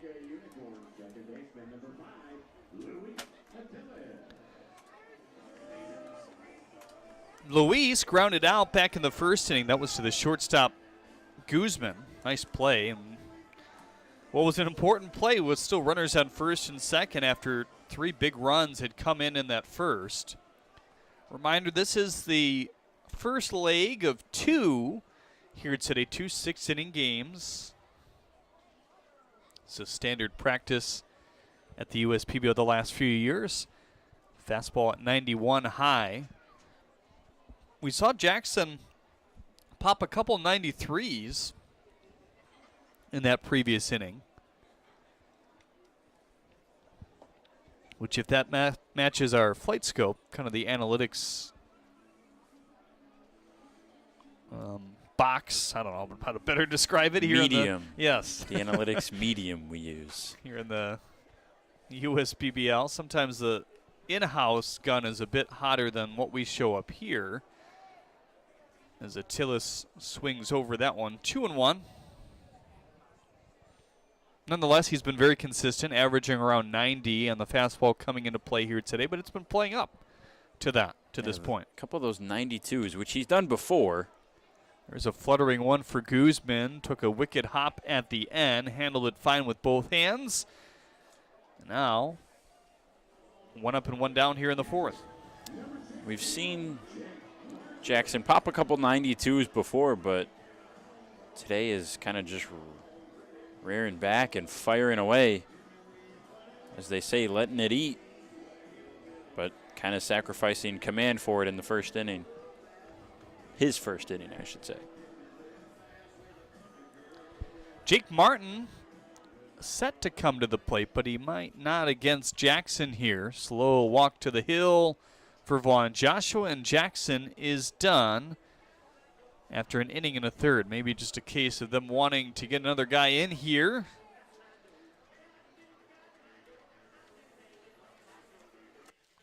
And that guy is Jesse Galindo. We'll take a look at his numbers when we get back on the USPBL Network. Stick with us.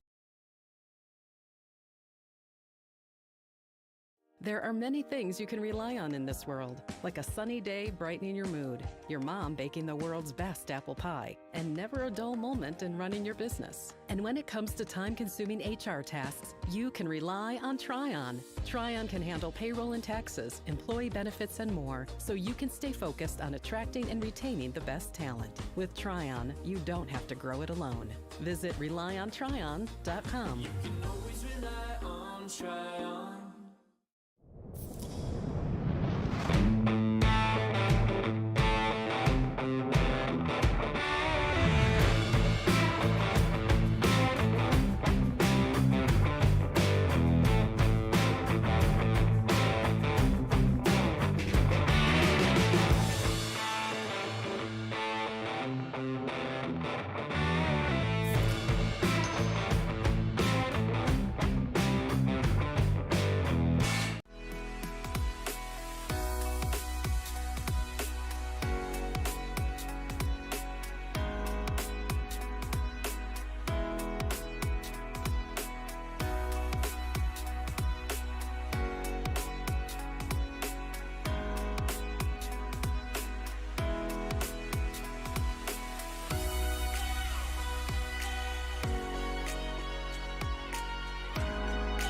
Throughout your life, from big moments to ones well-earned, we're your financial guardian angel.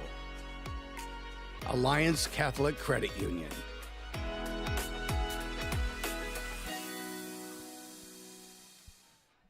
Jesse Galindo about to make his 14th relief appearance on the year. He's thrown in 21 innings, 6 walks to 18 strikeouts. He'll face the backup catcher, Jake Martin, here. First pitch, breaking ball in for strike 1.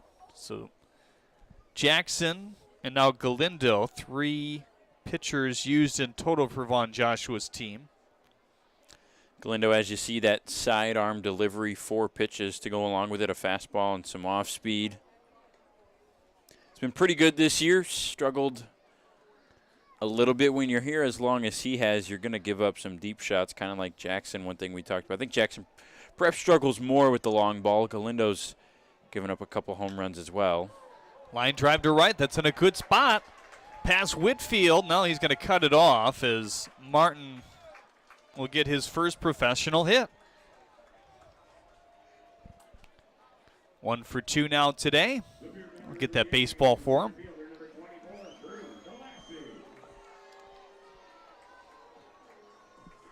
Now brings up Drew Galassi. Top 3 in the order have been good here today, accounting for all 4 runs for this Unicorn squad thus far. 2 home runs and a single.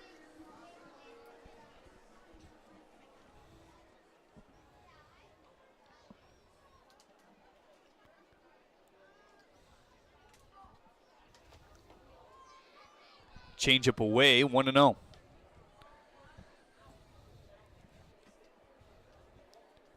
It's heavy fastball changeup for Galindo. Kind of uses the slider and curve the same amount, just 10% each.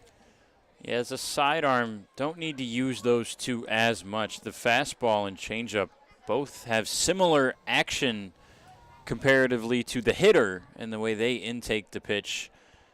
Similar action to sliders and curves coming from that kind of sidearm slot. James Crick now warming up in the bullpen. You were kind of teed off to the fact that these Beavers at least would go a little bit more situational here today. It's kind of split sometimes when you get later in the year. That's a little bit more the case. Early on, you're just looking to get guys work, and maybe a starter's only going to go 4 or 5 that day based off an innings limit or a pitch count.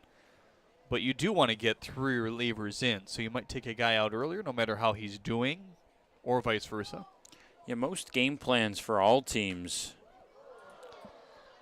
this year have been pretty scripted as far as this guy goes 6, then this guy comes in for 1, this guy for 1, this guy for 1, trying to work it out. We really have only seen pitching changes in the middle of an inning for guys who have struggled, and okay, you need to get out of there. We got to get someone else who can get us out of this inning.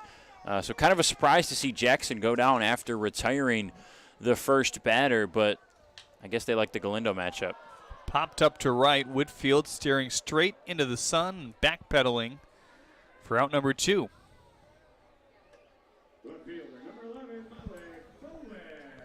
Which is a bit of a surprise, both Galindo and Jackson throwing from the right side, similar numbers against both righties and lefties. I think perhaps what it was the idea that they wanted Jackson to throw today, but they want to save him for later this week. Some games coming up for the Beavers. They want him to be the lights-out starter that he has been in the past couple appearances, perhaps saving his arm.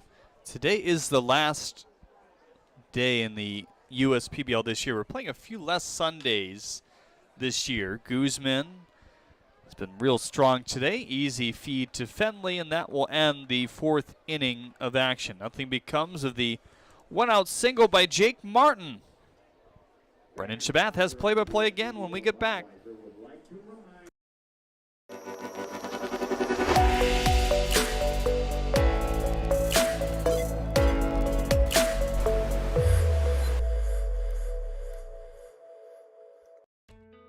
As your neighbor who works at Ascension, Michigan, and a cardiologist who's practiced for more than 20 years, I'm going to keep asking, how are you feeling today?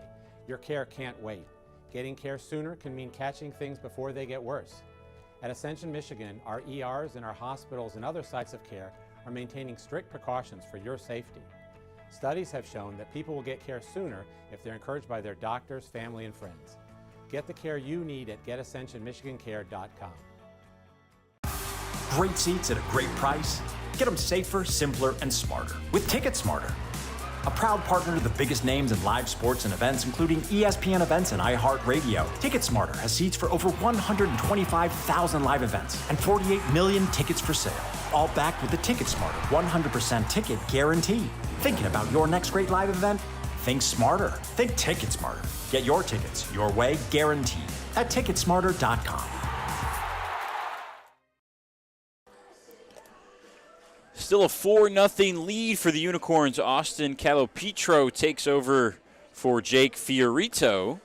A little rhyming there as the pitching change takes place for the Unicorns, their first one of this game. Fiorito goes 4 strong. A nice job by him. Only 2 hits given up, a walk, a strikeout, no runs. Good outing for Jake. Yeah, really relied on the contact outs here today. His defense turned a double play at the end of the 4th inning as well to strand a 4-pitch walk to Aberrett, but very status quo for Fiorito here today, and a guy that's been pretty good in Austin coming on the hill as well. Austin this year hasn't had too many appearances, just joined the league recently within the past couple weeks or so. 4 appearances, no earned runs in 7 innings, 3 walks to 8 strikeouts. So the sample size is small, but the early rumblings, this guy looks pretty good on the bump for the Unicorns.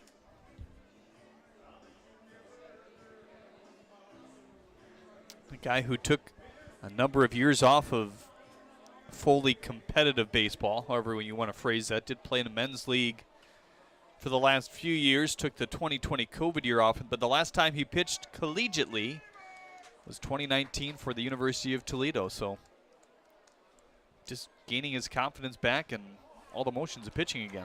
First pitch to Stubbs, lined right to Lambert at short. Quick 1 up, 1 down for Calopetro.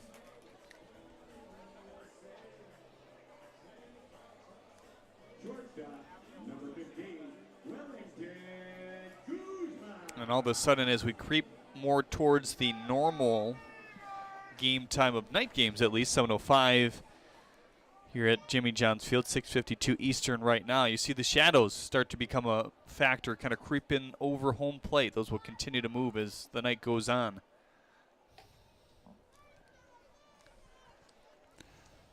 So no runs on 2 hits for the Beavers. They've left 3 men on base. 4 runs on 6 hits for the Unicorns. They've left just 4 on the base paths today through 4 innings. Guzman fouls the ball 1 off, 1-1. Austin pitched in Thursday's game against the Hoppers, went 2 innings, giving up only 1 hit, a walk, 3 strikeouts though. Looked pretty good in that 11-1 win for the Unicorns.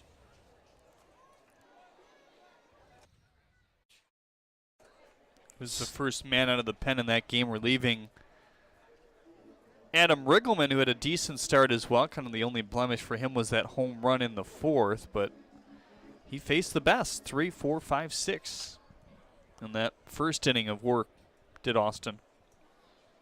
The 2-1 fastball, 89, past Guzman for strike 2. It's a 4-seam fastball, changeup and slider for Calopetro. We just saw that slider, the last pitch to get past Martin. Heavy fastball through the first 7 innings of work that we've seen from him. That one's best one we've seen so far, 91, but above the zone. And imagine 91 in a men's league. Obviously, a men's league is going to feature some guys who played, pretty competitively, whether that means pro ball or high college ball, but still. Payoff pitch, and Austin couldn't come up with it. That's why a couple guys who actually played here in the USPBL was a men's league down in the Toledo, Ohio area where he's from. But Nico Lolio was one of them, a name that we're familiar with. But they said, hey, look, man, your stuff's way too good. Get out of here and get up there. We'll make a call for you. And then within 5 days, here he is. Toledo area is pretty friendly to the league. We've got quite a few guys who have gone there or are natives of the city. Yeah. Just a little over an hour drive from Metro Detroit. It's a good baseball town as well. Those fans are passionate about the Mud Hens down there and the Walleye, the hockey team. Yep. It's a nice little ballpark, too, if you've never been. Trying to get to a Mud Hens game myself at the end of the summer if possible. So here's Ford in his second at-bat. Back from injury, popped out to first base on just 2 pitches his first time up, so we didn't quite get to talk about him. One thing he wanted to stress was how good the trainers have been here at the USPBL and getting him back to playing status. He's been so grateful that everything worked out in his favor. Chops this one a high bouncer to second base, stepping on the bag and fielding is Lambert in the throw to first. A nice double play from Kevin Lambert.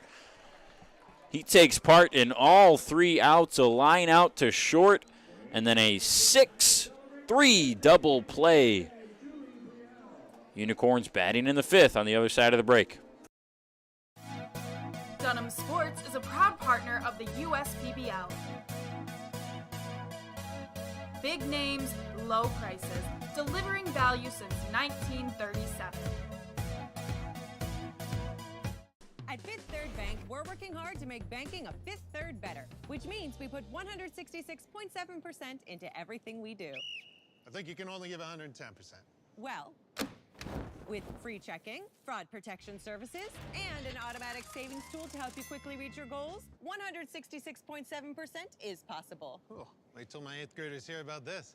They're gonna be like, it's not possible. Well, yes it is. This is banking, a Fifth Third better. What makes Detroit Mercy so unique is the fact that it's in the middle of Detroit, and especially with their service learning programs, you really get a chance to be a part of the community. Detroit Mercy. Build a boundless future. Still 4-0 Unicorns. They're batting here in the 5th. They'll face James Crick as Jesse Galindo is done after facing just 3 batters. Crick, the big 6'4" right-hander reliever, has been a closer a decent amount for the Beavers this year. Kind of when he was in his prime position at the closer role, the Beavers weren't winning games. Since they've turned it around and started to win more, it's been Nick Shaw pretty much who's taken over some of the save situations.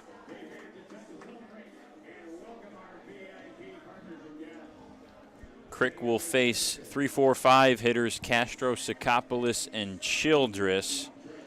There is John Hodo and Matt Parkinson on the bench. We'll see them in Game 2. Doubt they'll make an appearance here in Game 1 of our straight doubleheader.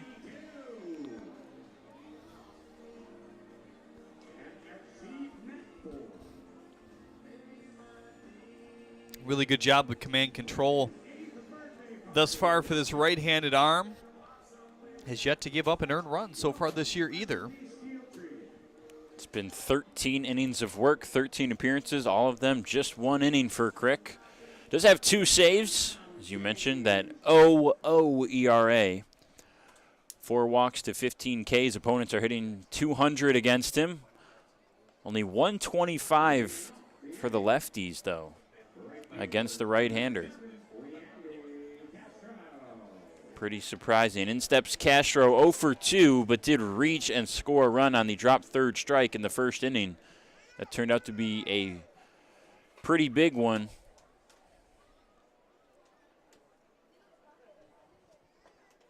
Barring a 4-run 6th inning from the Beavers and barring any runs this inning for the Unicorns, this will be their last chance to bat in Game 1 after Castro, Sakopoulos, and Childress.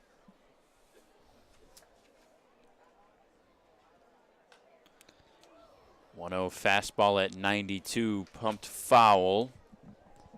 For Cricket's fastball, slider, changeup.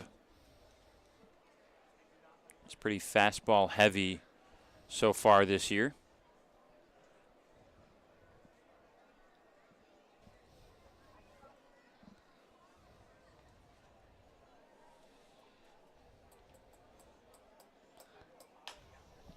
Another fastball on the ground. Guzman kind of backing up, firing to first. A nice play for out number 1. He's kind of had the opportunity to showcase every type of play. Back up, come in, diving. Done a really nice job at shortstop here tonight.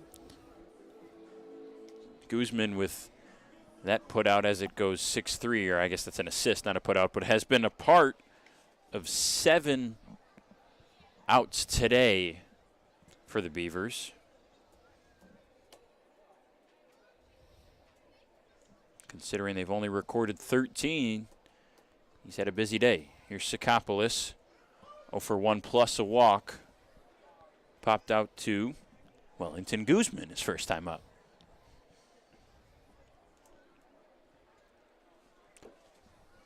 All fastballs from Crick to start. Yet to see the slider or the changeup. Throws the slider almost 22% of the time. There's another fastball.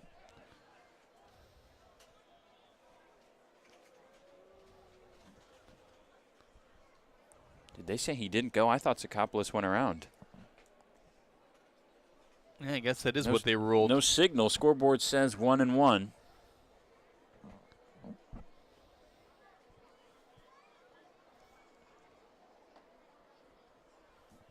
Fastball low. Average velocity for Crick just above 91. He's gone as high as 94. The benchmark for him as far as what he's wanted to pop is 95. Him and Mitch Aker have spoken about that quite a bit. They just want him to get one. Swing and a miss on the slider there, 2-2. Certainly a harder slider as well at 85 for Crick on that one. Or maybe that wasn't the slider. I think it was a changeup. Yeah, slider hasn't been that high with velocity this year. Good run on it, though. 2-2. 93 fouled off. Two guys that have nice run on their change pieces. We saw Jackson a couple pitchers ago as well work his 1+ inning here today. And that was virtually his bullpen. Got confirmation from Shane McCaddy because of their not playing again until Wednesday. Some off days coming up for guys early this next week.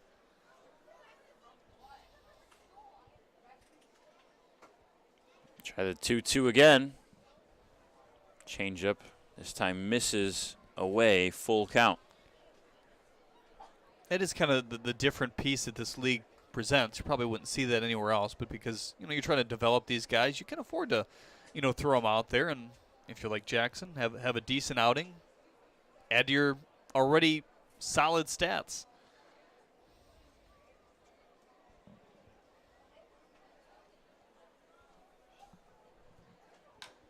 Payoff pitch skied right back up the middle. Guzman is there. Coming in as Castillo. He'll call everybody off and make a last-second adjustment to field the second out.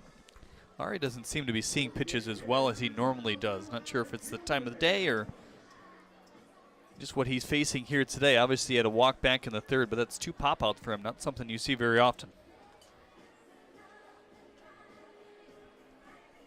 Did reach on a walk earlier.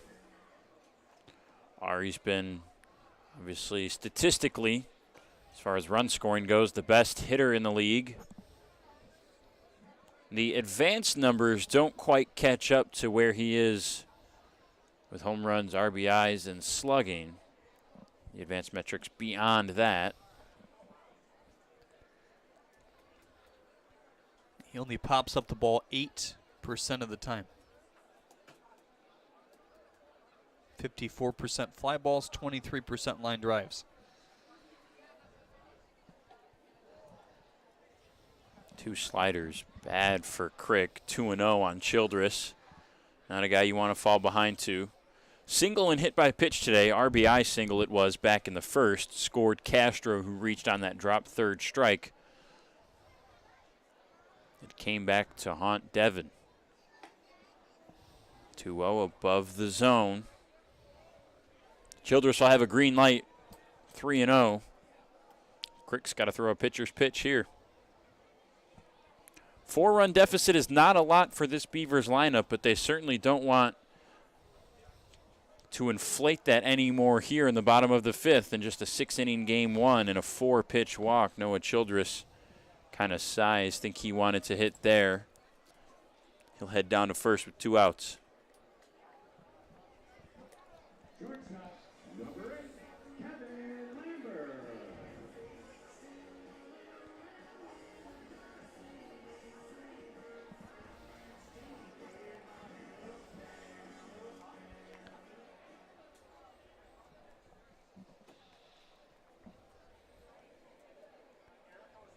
Lambert grounded into a double play his second time up. Back in the third inning, did get a soft single to right field in the first. Had to be pretty pleased hitting in the 6 hole and still batting in the first inning. The Unicorns sent 8 to the plate in inning number 1, in which they scored 3. No runs have come across for either team since the second. 0-2 on Kevin.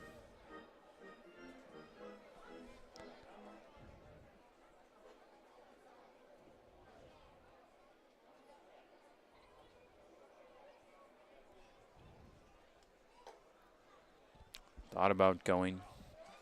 Not nearly close enough, 1-2.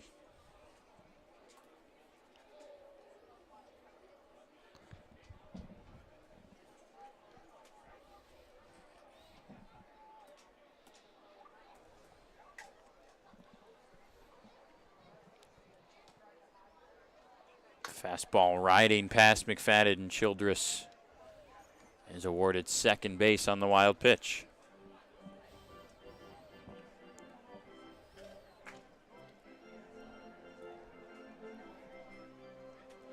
Couple blemishes here today for McFadden that he'd probably like to have back. One that led to a run. Back in the first, a drop third strike on Castro. That would have been the second out, instead the first, and that was a long first inning for Devon. 8 batters came to the plate, 3 scored. 2-2, runner in scoring position, 2 outs. Slider, Crick has struggled with that pitch today. We haven't seen a good one yet. That one well above the zone. Now fills up the count on Lambert. Yeah, a few guys that haven't been as sharp with some of their stuff that you'd expect. Lambert, a guy who does not work many walks. Fights off a good fastball, elevated foul, 3-2. Just 2 walks on the season compared to 23 strikeouts for Kevin. He gets up there, he wants to swing. 5th inning today brought to you by Fifth Third Bank here on the US PBL Network. Childress on second with 2 down, a 4-run lead for the Unicorns. 3-2 pitch to Lambert. Slider missed again. That's the changeup. And Crick walks a guy who simply doesn't walk. Back-to-back walks. Now first and second for De La Cruz. Yeah, we mentioned it, just 4 walks coming into the day for Crick, the 5th best in the USPBL. So a couple more here today, opening up the door for these Unicorns to add to their lead a little bit more. 9-1-2 coming up for the Hoppers, or for the Beavers soon.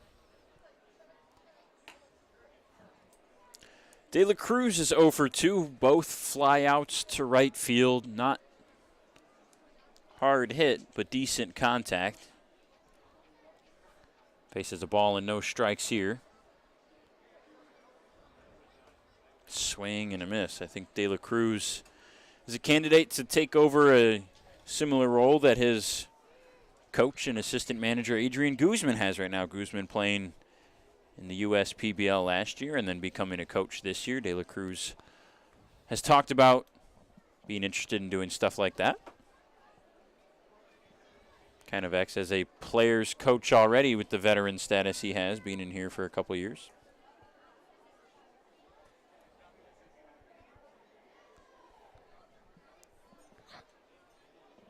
Two and one now. Big swing and a miss. 2-2. This is right where you want to finish it out. Don't want to have this inning belabor any longer here in the 5th.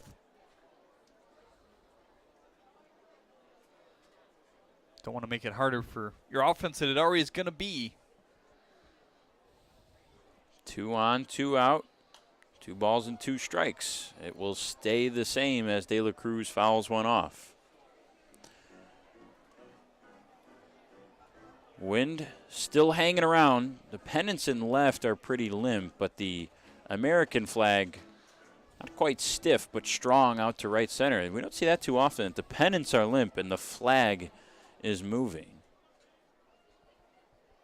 Beavers might need some wind in the sixth. 3-2 again. Crick walked Childress on 4 pitches and then walked Lambert in a full count and now faces another full count on De La Cruz. It was 7 pitches to Lambert. This will be the 7th pitch to Adam De La Cruz.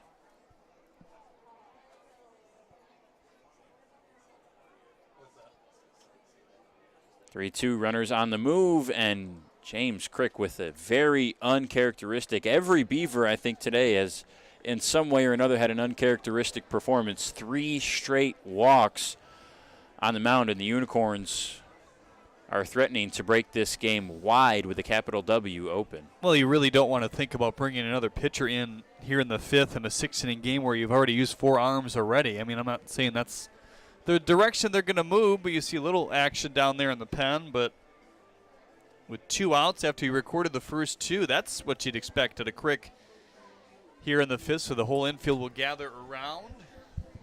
Available for the Beavers is obviously technically Austin Shea. He will start in Game 2, and then Nick Shaw, Zach Blankenship, and Eric Sandness all are expected to throw today, but they were supposed to be saved for the second game. I think they're going to try to get Crick to finish it out. Excited to see what Austin Shea can do again here in game number 2. He's really been turning it around, had probably his best start of the year the last time around. For the Beavers, kind of an interesting spot. This is likely right now, if we were to take a look at the win probability, the last half inning that the Unicorns will bat, unless, of course, the Beavers come back and tie it or take the lead in the top half of the 6th. What do you want? Do you want to just take this loss and not have to throw another pitcher out there in the 6th, or would you rather try to get the win here in Game 1? I mean, obviously you never want to take the loss, but I really don't think you want to throw another arm out there. Not sure. Pretty unlikely they would send Crick out there for the 6th if his offense could do something special in the top half. 2-0 on Attilis. Facing the bases loaded. That one squirts by McFadden. Coming home is Childress. The throw is short. Scoots away. Now Crick has to go get it. And coming home is Lambert. And he'll score. A pass ball and then a bad throw that scooted off a sliding Childress brings 2 home. And it's now 6-0 Unicorns in the 5th.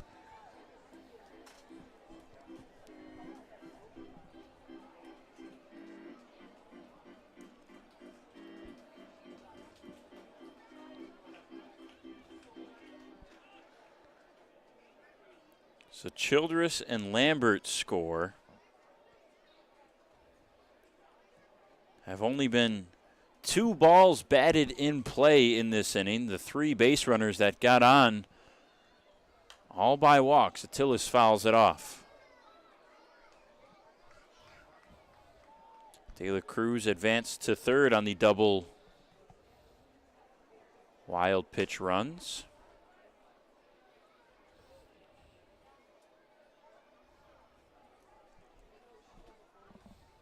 3-1 is below the zone. Another walk for Crick. That's 4 in a row, and the inning is still alive for Jake Martin. The catcher, number 16, Jake Martin.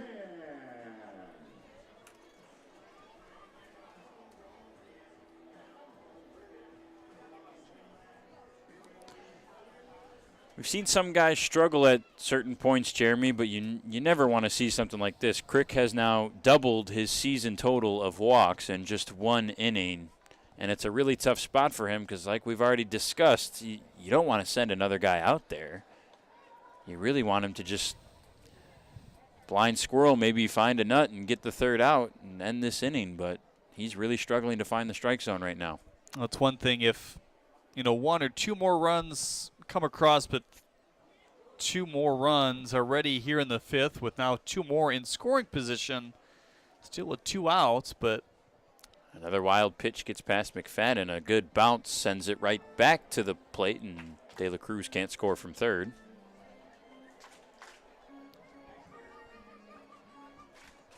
But again, it's 2-0 on Jake Martin. Of the last 4 batters, Crick has only thrown 5 pitches for strikes. There's another one, 2-1. Well, this is appearance number 14. We can only see the last 10, but I can confirm in the last 10 at least he's not walked 2 in a row. And actually, I can confirm he's never walked 2 in a game because 2-1 out to right. There is Whitfield, and finally the 5th inning ends, but not before the Unicorns get 2 more. It's 6-0 Corns. Beavers batting with their last chance in the top of the 6th of Game 1 of our doubleheader on the other side of this break. Why are all these business owners smiling?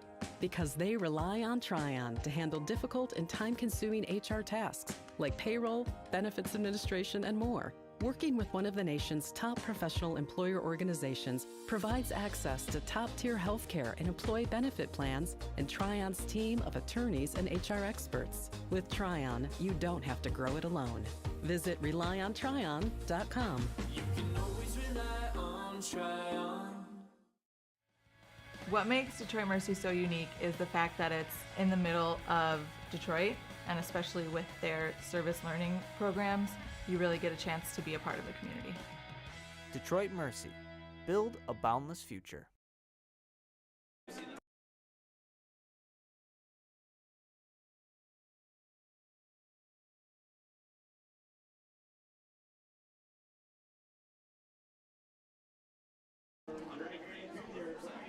Austin Calopetro has a good 1 inning before he sits down.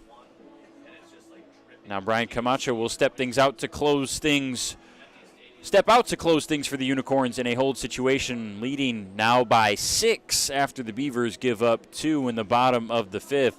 The last chance for the Beavers, it all comes down to Cameron Collette, Luke Fenley, and Marcos Castillo, the 9-1-2 hitters.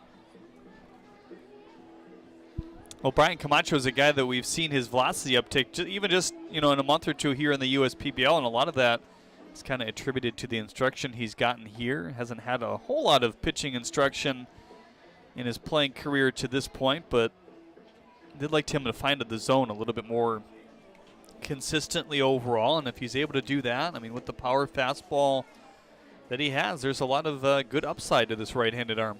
That power fastball averages around 92. It's been as high as 95. It's been a very exciting arm to watch all season long. One of the only guys in the league who has topped 95, and he's gone above that. If you round up, it's a 96.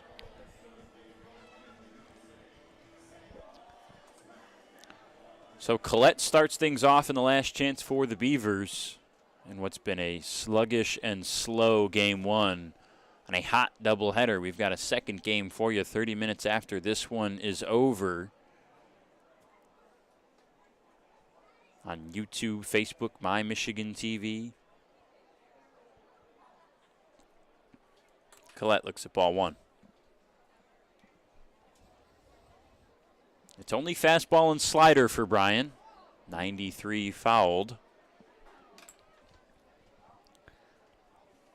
Slider gets used about a fourth of the time. Pretty hard slider, averaging around 80 miles an hour. I've seen a lot of guys have that high 70s, low 80s. He's gotten it as high as 87. The 1-1. Fastball called strike 2.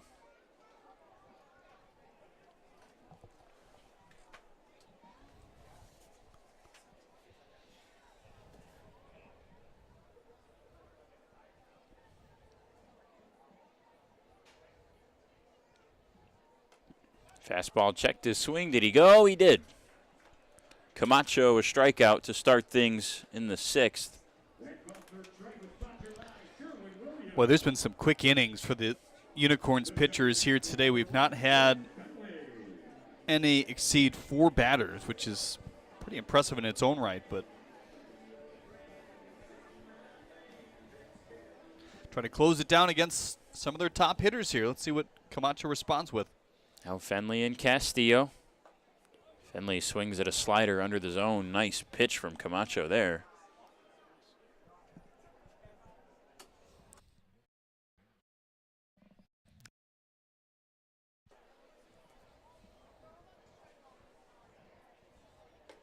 A 1, Fenley way late on the 94-mile-an-hour fastball. Camacho's mowing him down right now. High velocity and in the strike zone. Fenley 0 for 2 today, a strikeout and a flyout.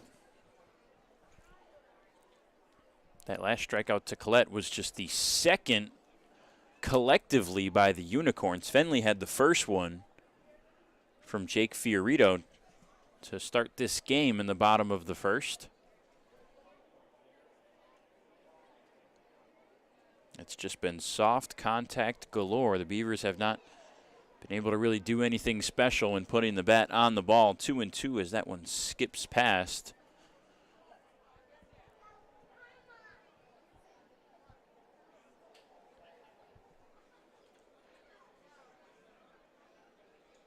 All fielders straight up on Fenley.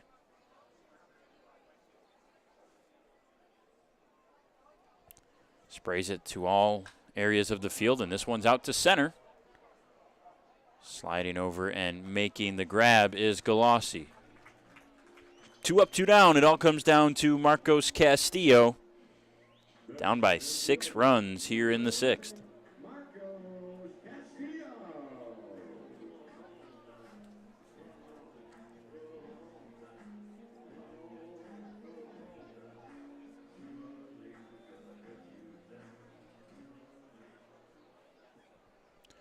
Castillo 1 for 1 plus a walk. The only Beaver to reach in both plate appearances. Him and Fenley looking like possibly the only guys to have 3 at-bats here in game number 1. Always a struggle in a doubleheader to get more than 2 at-bats. 1-0 inside, 2-0. Castillo in a good spot to keep this inning alive.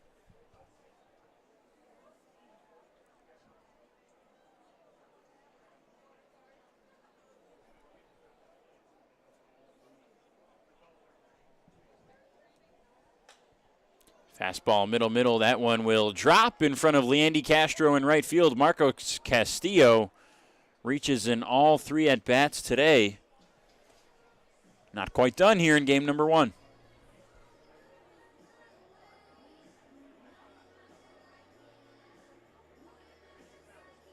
A double, a single, and a walk for Marcos today.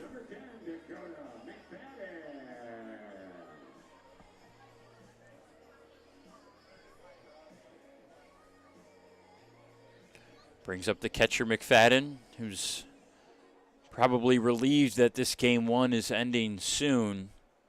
He's had a long day behind the plate. Couple runs have scored either on wild pitches or pass balls. 1 run got on a drop third strike. Big swing there, 0-1. 2 ground balls today for McFadden. Did reach on one of them, a fielder's choice. Castillo heading for second. Huge jump, and Martin unable to get in front of that slider. Castillo easily steals second base.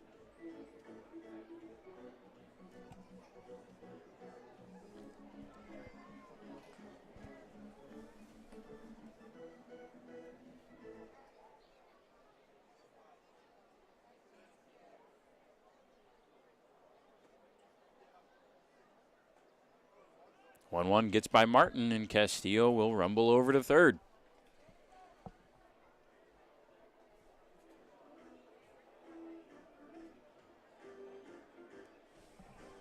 Two and one now on McFadden. We've talked about how good he's been lately. has been a lot of fun to watch. He's got one of the best attitudes in the league. It's pretty contagious. Very humble about his play lately. 2-1, he golfs at it. Castro is there.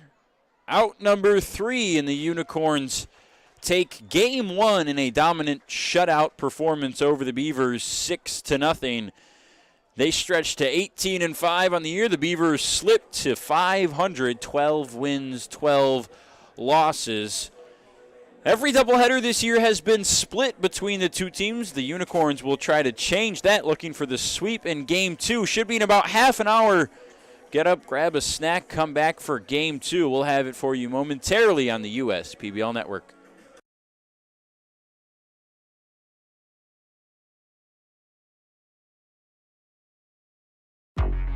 If I hit a home run, then you know what's going out of the park. Yeah, bases loaded, we ain't letting up. Scoring back to back, you can count it up. United we stand together, divided we fall. Ain't no turning back, we done came too far to turn around and have a seat now. We don't compare, cause we unicorns. Illuminate the dark with my uniform. Every time you see me stand up and salute me. It ain't no competition, not even from you. If I hit a home run, then you know what's going out of the park. Yeah, bases loaded, we ain't letting up. Scoring back to back, you can count it up. United we stand together, divided we fall. Ain't no turning back, we done came too far to turn around and have a seat now. We don't compare, cause we unicorns. Illuminate the dark with my uniform. Every time you see me stand up and salute me. It ain't no competition, not even from you.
Slide into a new home. Work with a local mortgage pro who works for you. Get a cheaper, faster, easier home loan. Find a mortgage broker near you today at findamortgagebroker.com. Elevate your life on the road with a new Lincoln from Crest Lincoln. We're here to provide a purchase and ownership experience that's on your terms. We have new Lincolns arriving every day, or take advantage of ordering your Lincoln exactly how you'd like it, and you'll receive an additional $1,000 benefit towards that purchase or lease. We're celebrating 100 years of elevating the driving experience. Discover the possibilities at Crest Lincoln in Sterling Heights, or visit us today at crestlincoln.com. You hear about the promo that Jimmy's John's got going on? 5 off 20? How they pulling it off? Magic? You got David's Copperfields in there? Show yourself, Copperfields! Jimmy John's. $5 off orders of 20 or more. They call me Prospects. Since the day I was born as a diver's watch, the challengers of the world have taught me many things. Life is not a numbers game. It's about challenging ourselves. No matter what happens, just follow your heart. These pioneers drive our generation forward, not by setting records, but by never giving up. Keep going forward. Prospects. Available at Lucido Fine Jewelry. Slide into a new home. Work with a local mortgage pro who works for you. Get a cheaper, faster, easier home loan. Find a mortgage broker near you today at findamortgagebroker.com. Every summer, my family loves to have a neighborhood movie night in our backyard. And with my Chevy Blazer, I can head out and get everything we need for a great night. It has plenty of room for picking up friends, and the available hands-free liftgate is perfect for loading unhandy supplies.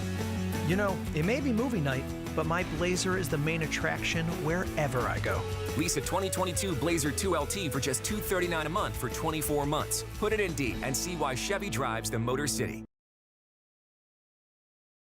I'm all in with HR and Organizational Development Council. I'm all in with Marketing and Business Development Council. I'm all in with Operations and Member Experience Council. I'm all in with CEO Council. I'm all in with Lending Council. I'm all in with CFO Council. I'm all in with Technology Council. Our credit union is all in with CUNA Councils.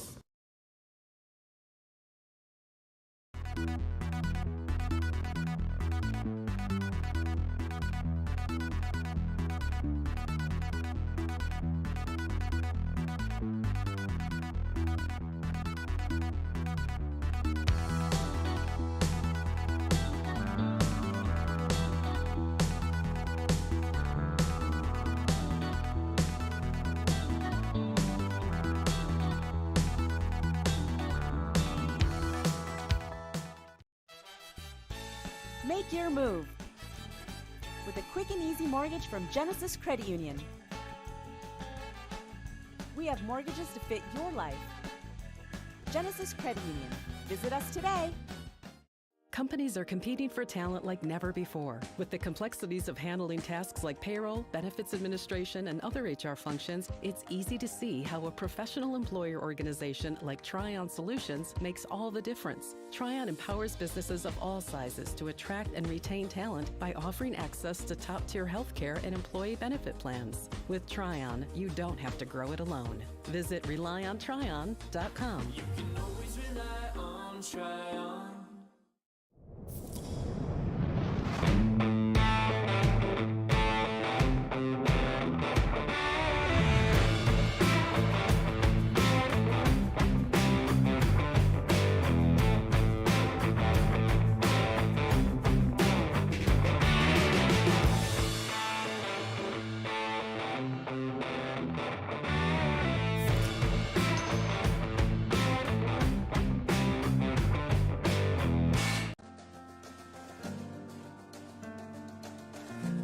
We joined GreenPath and instantly felt a support around us. They developed a plan on paper, and this is how we're going to do it. The plan that they gave me was something that was sustainable. It was something I could do. It was actually lowering my payments monthly by hundreds of dollars. Choosing GreenPath is a no-brainer. Companies are competing for talent like never before. With the complexities of handling tasks like payroll, benefits administration, and other HR functions, it's easy to see how a professional employer organization like Tryon Solutions makes all the difference. Tryon empowers businesses of all sizes to attract and retain talent by offering access to top-tier healthcare and employee benefit plans. With Tryon, you don't have to grow it alone. Visit RelyOnTryon.com. You can always rely on Tryon.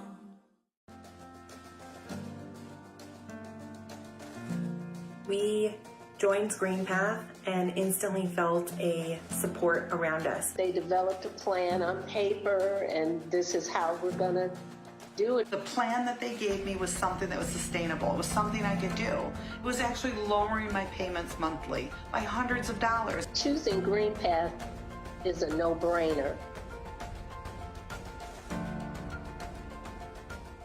Get great seats, safer, simpler, and smarter with TicketSmarter. Choose great seats from over 125,000 live events, all backed with a TicketSmarter 100% ticket guarantee. Get your tickets smarter at TicketSmarter.com.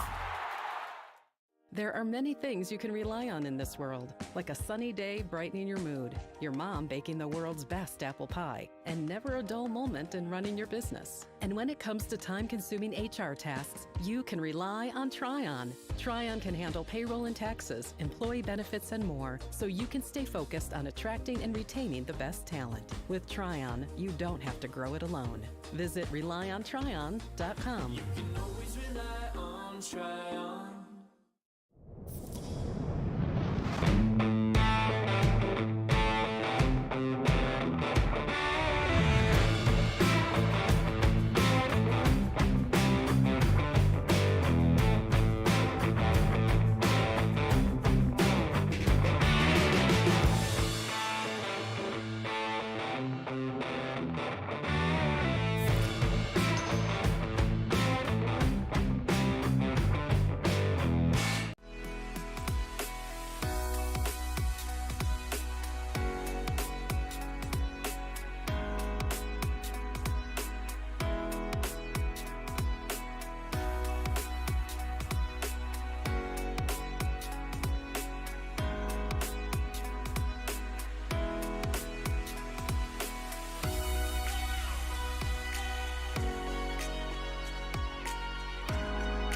Throughout your life, from big moments to ones well-earned, we're your financial guardian angel. Alliance Catholic Credit Union.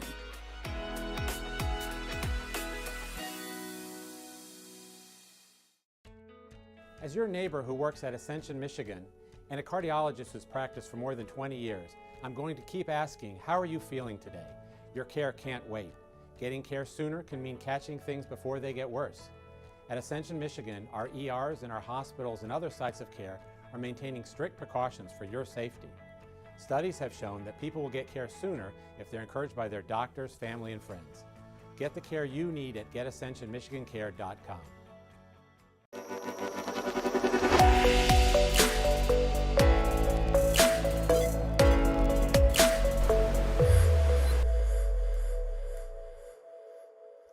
Get great seats, safer, simpler, and smarter with TicketSmarter.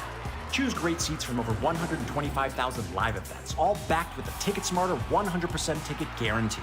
Get your tickets smarter at TicketSmarter.com. Dunham Sports is a proud partner of the USPBL. Big names, low prices, delivering value since 1937.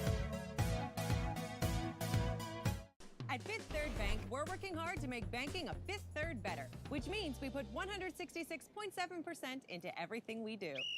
I think you can only give 110%.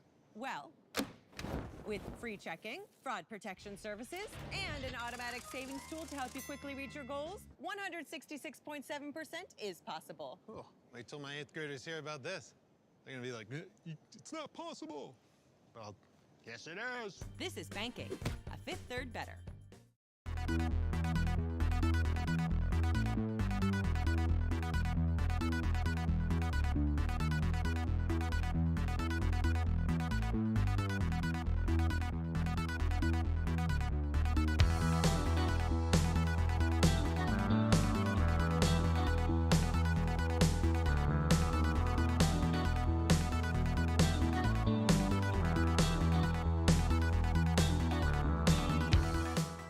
There are many things you can rely on in this world, like a sunny day brightening your mood, your mom baking the world's best apple pie, and never a dull moment in running your business. And when it comes to time-consuming HR tasks, you can rely on Tryon. Tryon can handle payroll and taxes, employee benefits, and more, so you can stay focused on attracting and retaining the best talent. With Tryon, you don't have to grow it alone. Visit RelyOnTryon.com. You can always rely on Tryon.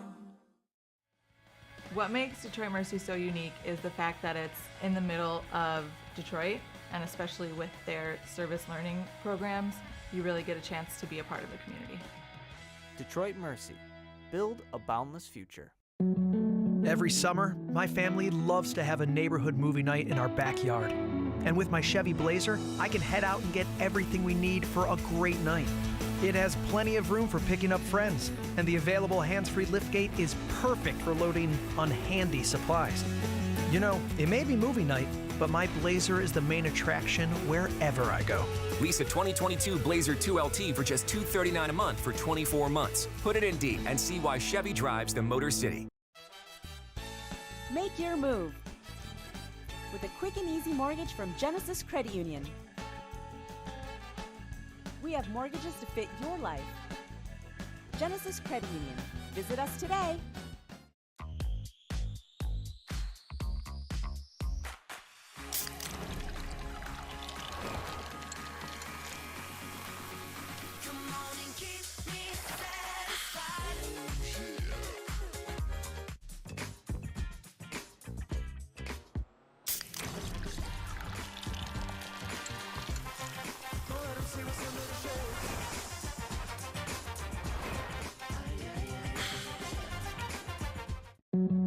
Every summer, my family loves to have a neighborhood movie night in our backyard. And with my Chevy Blazer, I can head out and get everything we need for a great night. It has plenty of room for picking up friends, and the available hands-free liftgate is perfect for loading unhandy supplies. You know, it may be movie night, but my Blazer is the main attraction wherever I go. Lease a 2022 Blazer 2LT for just $239 a month for 24 months. Put it in D and see why Chevy drives the Motor City. We build roads, bridges, wind farms, and pipelines, schools to skyscrapers. Our members create monuments. We operate. We're the operators and mechanics behind the advanced heavy machines that move Michigan forward. We maintain boilers and HVAC. Our members run the complex heating and cooling systems that we all depend on. Our training is second to none, and safety is our priority. We are Operating Engineers 324, and we keep Michigan running. Great seats at a great price. Get them safer, simpler, and smarter with TicketSmarter. A proud partner to the biggest names in live sports and events, including ESPN events and iHeartRadio. TicketSmarter has seats for over 125,000 live events and 48 million tickets for sale, all backed with the TicketSmarter 100% ticket guarantee. Thinking about your next great live event? Think smarter. Think TicketSmarter. Get your tickets your way, guaranteed, at TicketSmarter.com. Why are all these business owners smiling? Because they rely on Tryon to handle difficult and time-consuming HR tasks like payroll, benefits administration, and more. Working with one of the nation's top professional employer organizations provides access to top-tier healthcare and employee benefit plans and Tryon's team of attorneys and HR experts. With Tryon, you don't have to grow it alone. Visit RelyOnTryon.com. You can always rely on Tryon. What makes Detroit Mercy so unique is the fact that it's in the middle of Detroit, and especially with their service learning programs, you really get a chance to be a part of the community. Detroit Mercy. Build a boundless future. As your neighbor who works at Ascension, Michigan, and a cardiologist who's practiced for more than 20 years, I'm going to keep asking, how are you feeling today? Your care can't wait. Getting care sooner can mean catching things before they get worse. At Ascension, Michigan, our ERs and our hospitals and other sites of care are maintaining strict precautions for your safety. Studies have shown that people will get care sooner if they're encouraged by their doctors, family, and friends. Get the care you need at getascensionmichigancare.com. First State Bank is a locally owned and operated business. We're part of your community. At fsbcares.com, you'll find ways that we're making a difference by featuring locally owned and operated businesses, providing access to helpful financial resources, and engaging with community. FSBcares.com is part of our commitment to the neighborhood because strong neighbors mean stronger communities. Where good neighbors do great things. Member FDIC and Equal Housing Lender.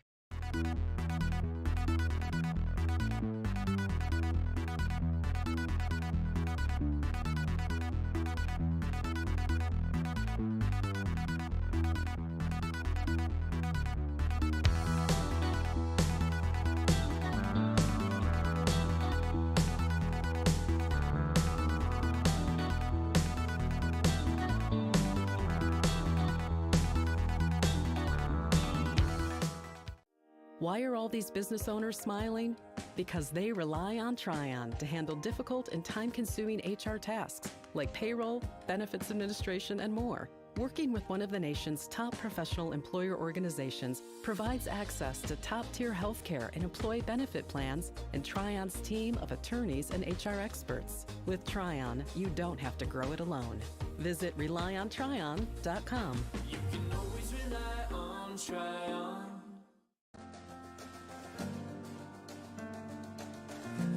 We joined GreenPath and instantly felt a support around us. They developed a plan on paper, and this is how we're going to do it. The plan that they gave me was something that was sustainable. It was something I could do. It was actually lowering my payments monthly by hundreds of dollars. Choosing GreenPath is a no-brainer.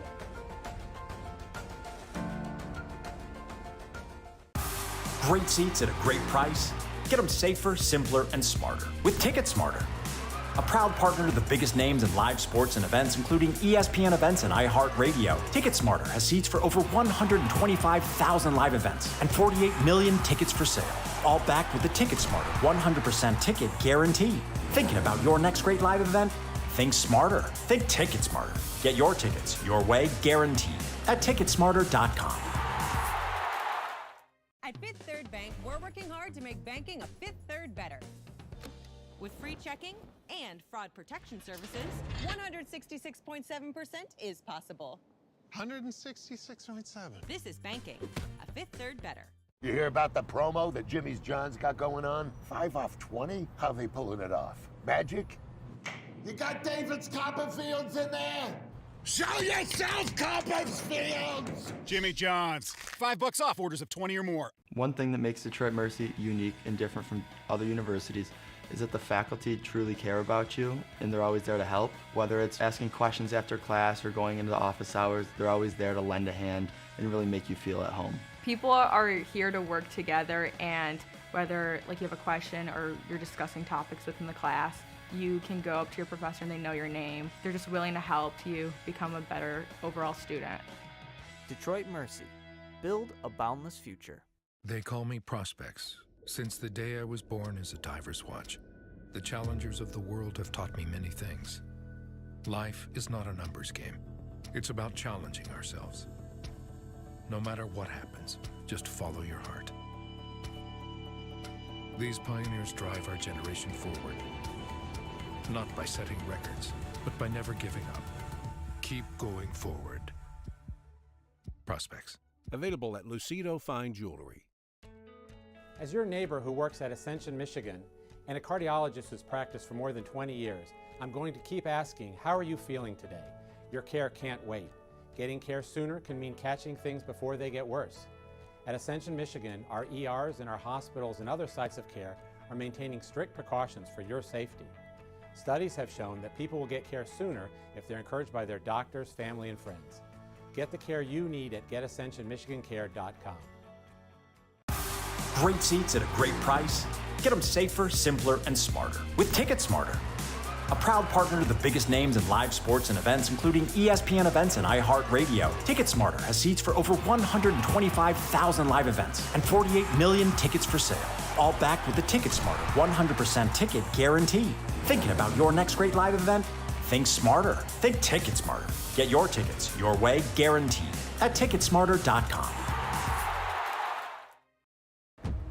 We're for people, the pioneers, the underdogs, the players, and the slow and steadies. We're for people. for who they are and who they could become. Yes, we're a bank. And some say our business is all about money. But that's an old idea. Because look past the money, and you'll see real human lives. We see it. Because we're for people. Huntington, welcome.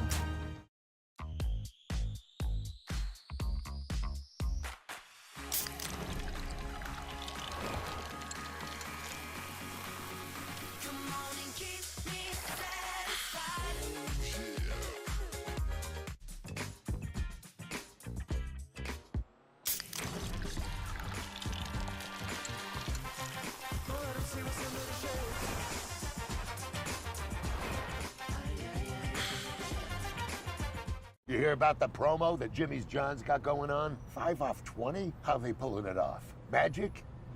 You got David's Copperfields in there? Show yourself, Copperfields! Jimmy John's. $5 off orders of 20 or more.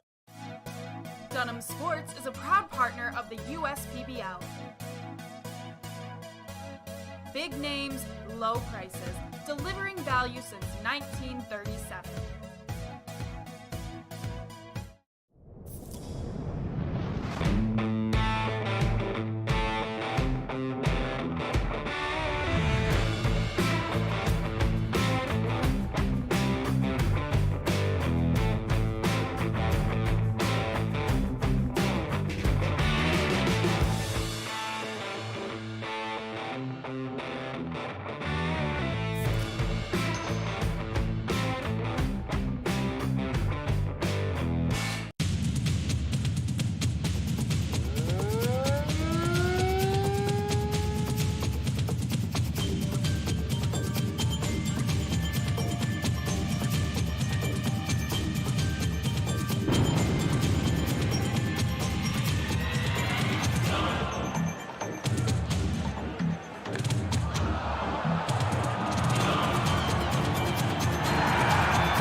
Nice 6-0 victory for the Unicorns in game number 1 of the doubleheader. Game 2 slated to start in just a couple minutes near the top of the hour Eastern time here from Jimmy John's Field in downtown Utica, Michigan.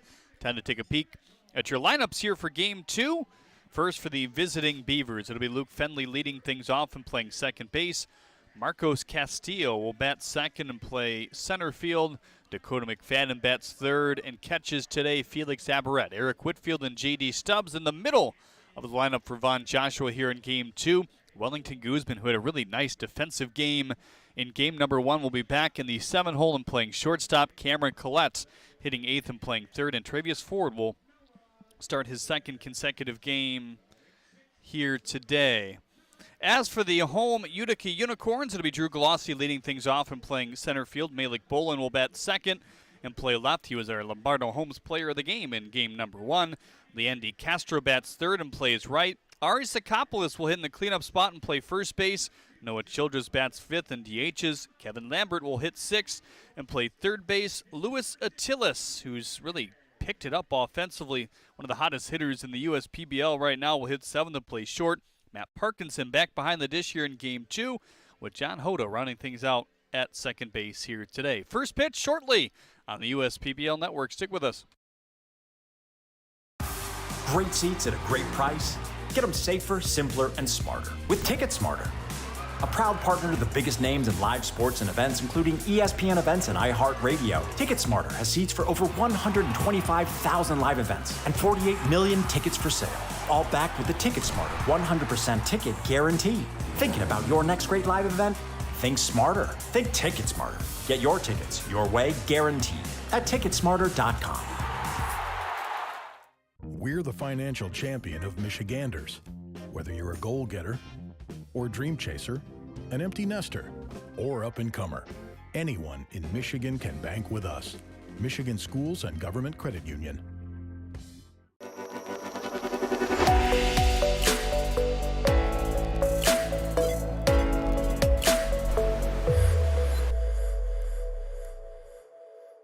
We build roads, bridges, wind farms and pipelines, schools to skyscrapers. Our members create monuments. We operate. We're the operators and mechanics behind the advanced heavy machines that move Michigan forward. We maintain. boilers, and HVAC. Our members run the complex heating and cooling systems that we all depend on.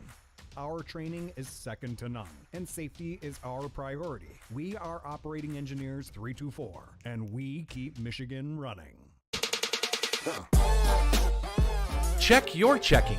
If your account doesn't get you pumped, amped, or geeked, make the switch to Genius Checking from Genesis Credit Union. It's just genius.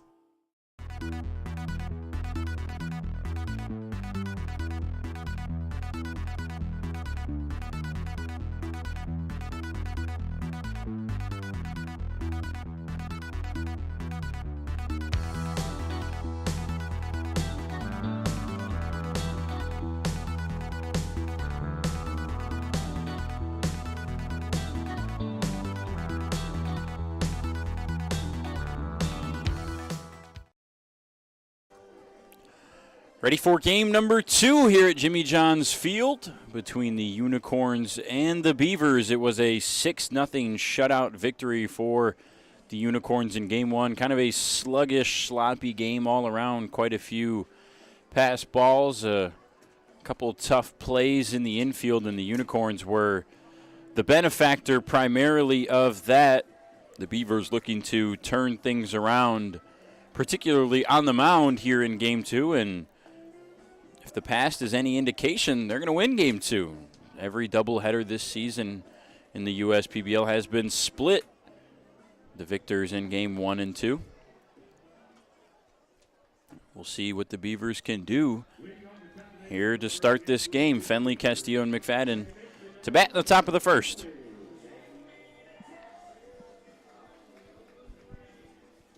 Decent amount of pitchers used in that first game. 4 for the Unicorns and 3 for the Beavers.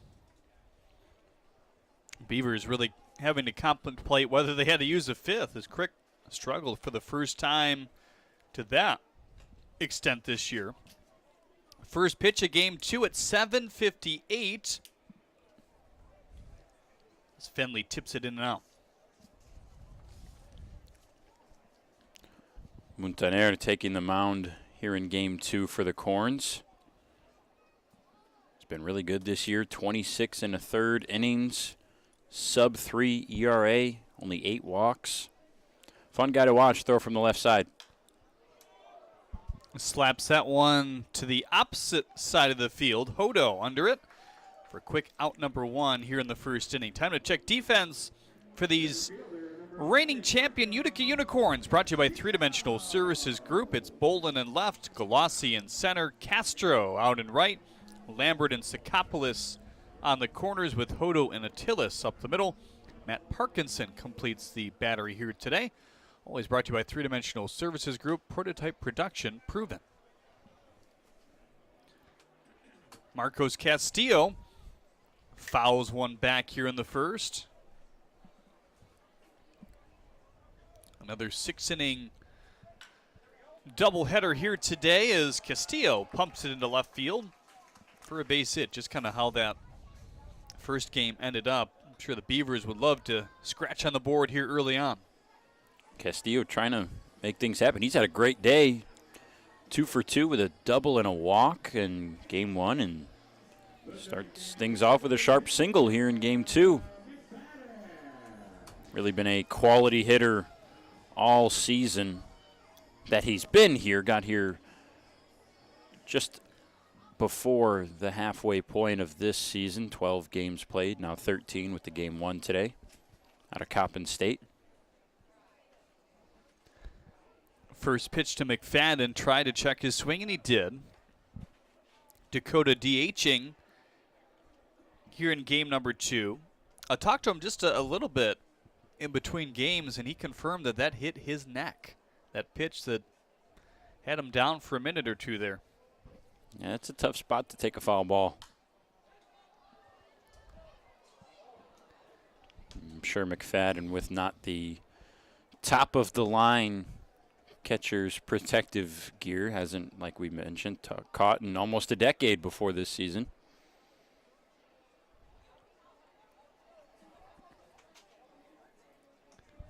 Now the 1-1 to Dakota. Fastball outside. 2-1 on McFadden now.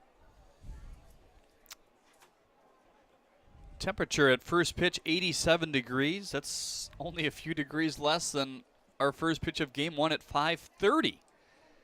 Hitting the 8 o'clock hour right now. Certainly the heat playing a factor in the sluggishness that we've talked about. A little bit more life for the Unicorns in game 1 than the Beavers. Fastball at 88, low and in. A 1-out walk will put runners on first and second here in the first. Well, not a lot to speak of in terms of offense in that first game for these Beavers. I had to sneak down there a little earlier in the 6th, but they only had 4 batters, right, in the 6th inning as well? Yep. That's the most that they had throughout the whole ball game. Castillo, the only guy to reach more than once, and he reached all 3 times. Aberrett pounds it on the ground. Wicked hop as it rifles into left. Around third is Castillo. He will score standing up. 1-0 Beavers with a little luck. I guess sometimes it's better to be lucky than good is the way the saying goes, and Aberrett gets pretty lucky there. Attilis has been rock solid at shortstop all season long. That's almost a guaranteed double play ball. Pretty hard hit. And a double play ball that wouldn't have scored Castillo likely. And instead a huge hop off the infield ramp that we've seen a couple times. That's by far the biggest hop we've seen off that ramp this year. And results in a run. Yeah, I agree. We saw a decent one yesterday, but that one by far the most. And that's saying something. We've seen some gnarly hops that way. Sullivan getting game 1 off is in the lineup here in game 2. Playing left field as he bats 5th. But hey, if you're the Beavers, take it any way you can. Try to use it to your advantage. Start a rally. This Unicorns team has been so good all season long at pouncing on opportunities. If you want to compete with them, you got to do the same. Slider in for strike 2. Really nice pitch from Jean. That slider was tunneled well, stayed in the zone for a long time, the upper part of the zone, and landed in the bottom. The 0-2. Wow, another wipeout pitch on the inner half. It even bounced. But Sullivan still couldn't lay off the first strikeout for Jean here tonight. Yeah, I love the decision collectively from Parkinson and Montaner to go back to that slider after getting it for a called second strike. And this one he put even lower in the zone. That's exactly what you want. Throw it in the dirt, see if you'll get him to chase when you're ahead 0-2, and he got just that. Consistent 77 on the slider here today, 87, 88 on the fastball. It's topped out at 89 so far. Gets a lot of swing and miss on all his secondary pitches, really. Curveball, changeup, slider. Slider the most to this point. Yeah, Montaner is not going to wow you with his velocity. What he'll catch your eye with is the command and the location and the mix. I think him and Parkinson have a good chemistry when he toes the slab. I really like the way Montaner can mix between the fastball, the curveball, and the slider.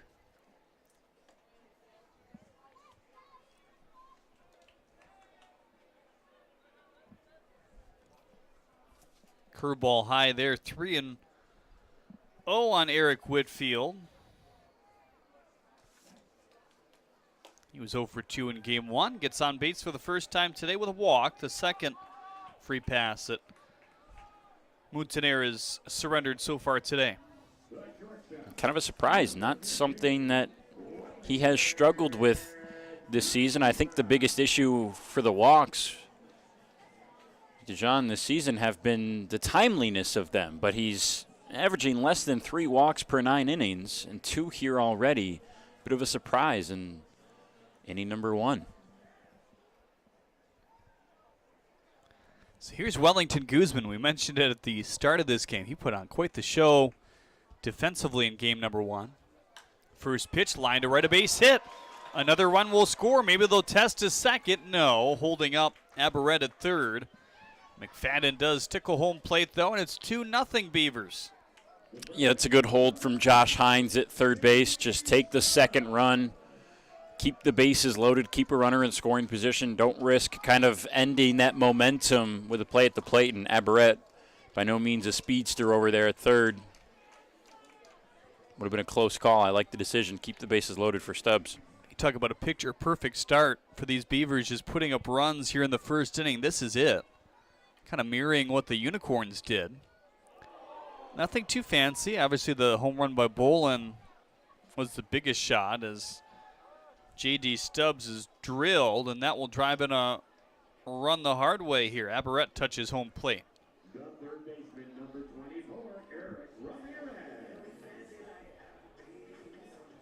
Man, it's like textbook the way these doubleheaders go. Obviously, we're just getting started. Plenty of baseball left in game 2, but a complete opposite 180 from game 1.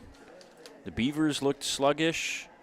They struggled, and now Jean out there on the mound. He's struggling here in game 2, 3-0 already.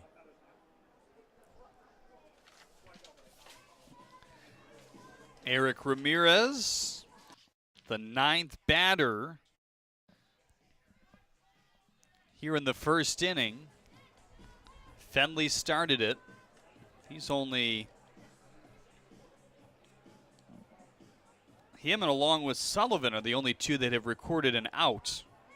Single, walk, single by Castillo, McFadden, Aberrett, they've all scored. Walk, single, hit by pitch by Whitfield, Guzman, and J.D. Stubbs.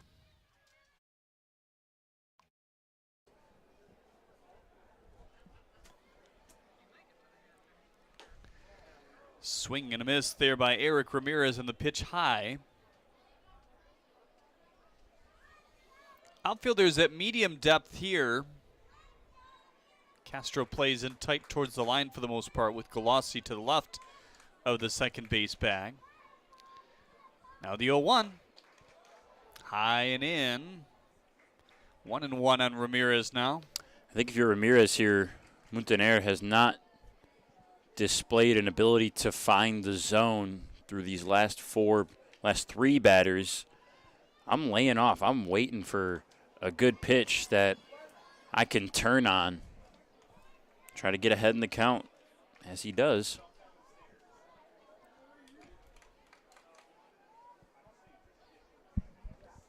Two doubles thus far for Eric Ramirez this year, 6 RBIs.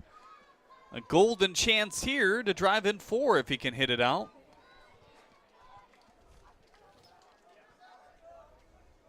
Lefty on lefty, the 2-1, swing and a miss. The curveball gaping to the outer part of the plate. Well, silver linings in the first inning for Jean. A couple good breaking balls.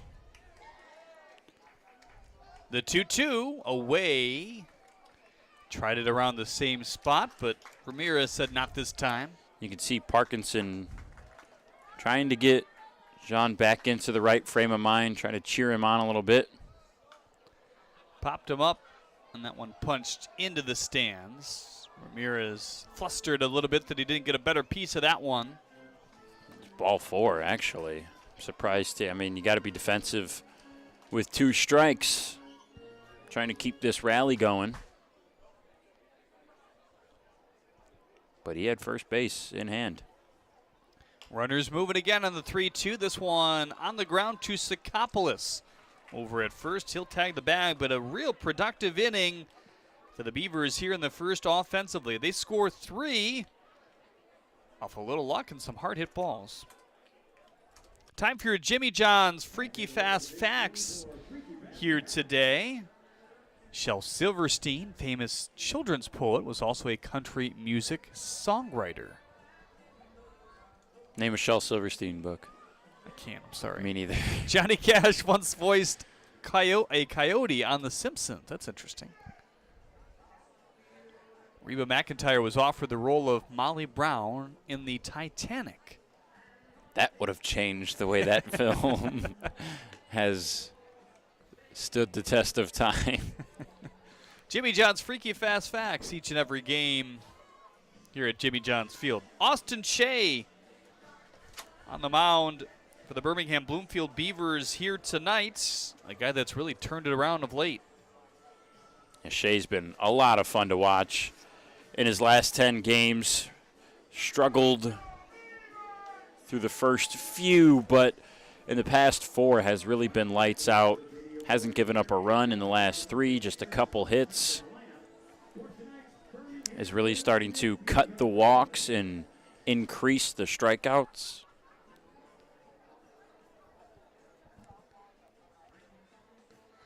Got a little fruit fly here bothering Brendan. Now he's coming over to me. We've got a friend up in the booth. What's he attracted to, though? Is it your Cheez-Its over there or what? I think it's your peanuts. Your snack is the culprit, not mine. I don't think they'd be attracted to either of those. Well, they're not fruit, so I don't know what to tell you.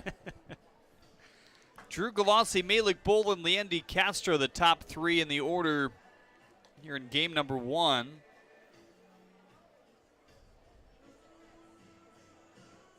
Check your defensive alignment here. It's Ford in left, Castillo in center, Whitfield in right.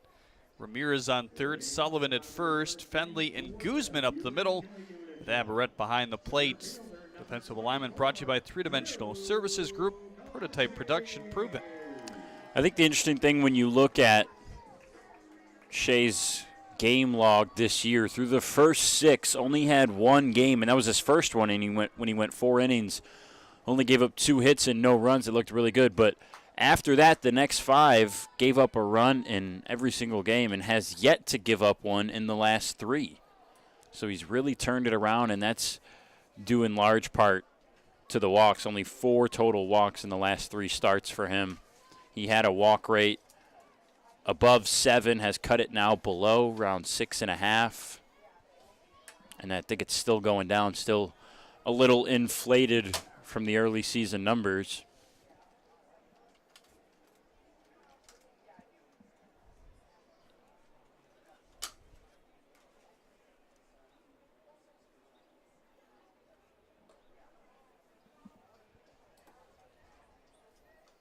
Galassi looks at a ball outside, 2-1 now.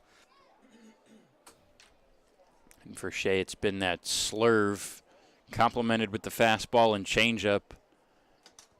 That's been the pitch for him. Right there for strike 2.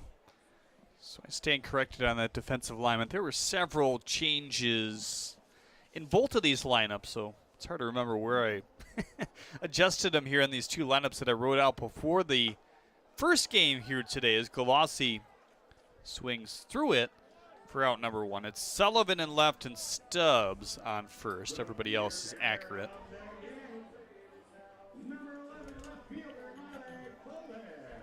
Shea picking up right where he left off. Strikeout to start this game. Couple good slurves, couple good fastballs. Another guy who won't wow you with velocity, but that slurve is a tight breaking ball. Bolin looks at strike 1. 26 walks to 48 strikeouts. His 48 Ks are the best in the league. Pounded on the ground, up the middle, base hit.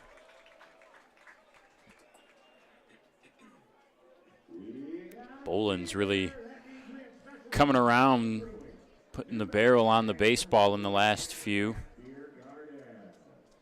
Might have something to do with the family being in town. They made the trek, like we mentioned, from Fort Worth. He's had a good 3 games this weekend. Here's Leandy Castro now.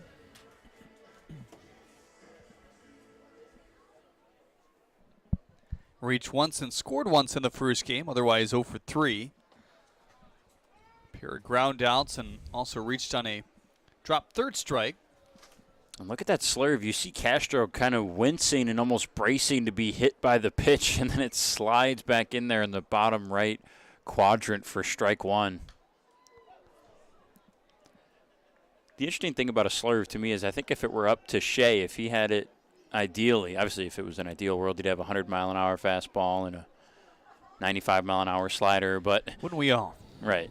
But I think he would probably prefer a curveball and a slider as two separate pitches, and it just quite hasn't worked out for him. He hasn't been able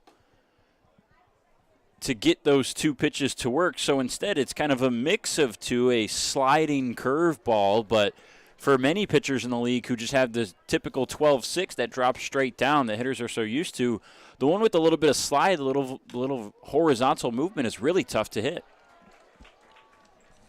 Back-to-back hits here in the first. That's after Shea popped to 93. Well, we haven't seen a 93 from him yet this year, so you know he's feeling it. I'd like to see how he ends this first inning, going through the heart of the order, facing some adversity, starting it off well with a strikeout, but as Jeremy mentioned, back-to-back hits. This has been an issue for Shea in the past. Sometimes when things get out of hand, they start to snowball. He's got to come back and get Sakopoulos out right here. First pitch to Ari, in on the hands as he lifts it back to the screen. Slight breeze blowing out to right center field according to the American flag out there. The lights are on. The shadows kind of have engulfed the infield, so that's got to feel good for the hitters and the infielders right now. The outfielders still dealing with mostly sun, with the exception of Sullivan in left. Center field and right field always drawing the short straw. That one's roped to right, a base hit. Bolin on his way to third, speeding around. The throw aired out by Whitfield, not cut off. And the Unicorns sneak a run back quickly here. And Bolin now kind of holding on to the hamstring.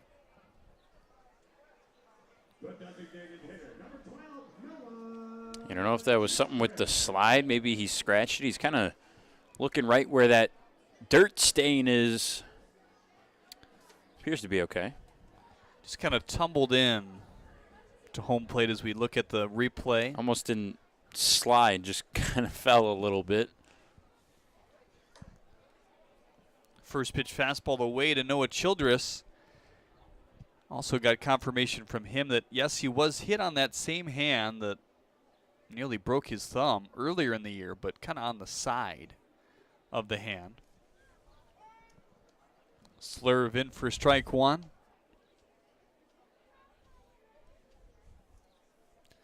So 3-1 Beavers, big 3-run first inning where they saw 9 batters come to the plate. The first 3 in the lineup all scoring. 1-1, popped him up. Aberrett discarding the mask, squeezes out number 2 here in the first. Big out there for Shea. Getting a tough hitter in Childress. Can do some damage with runners on the corners, less than 2 outs. Already a good day for Childress as well. It doesn't, obviously it's not a strikeout, but it almost feels like a strikeout or similar to it when you can get a guy out on a foul ball. The way the momentum shifts following that is similar.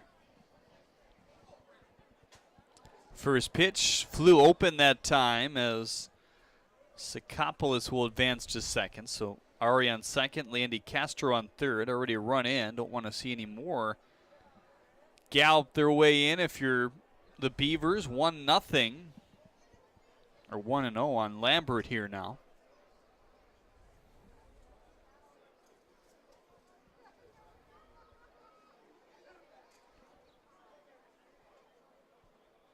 Here's the 1-0. Nasty slurve in for strike one. That's the pitch Lambert was sitting on. You could tell his eyes light up a little bit when he sees the spin high and still couldn't quite locate it, get on plane with that slurve.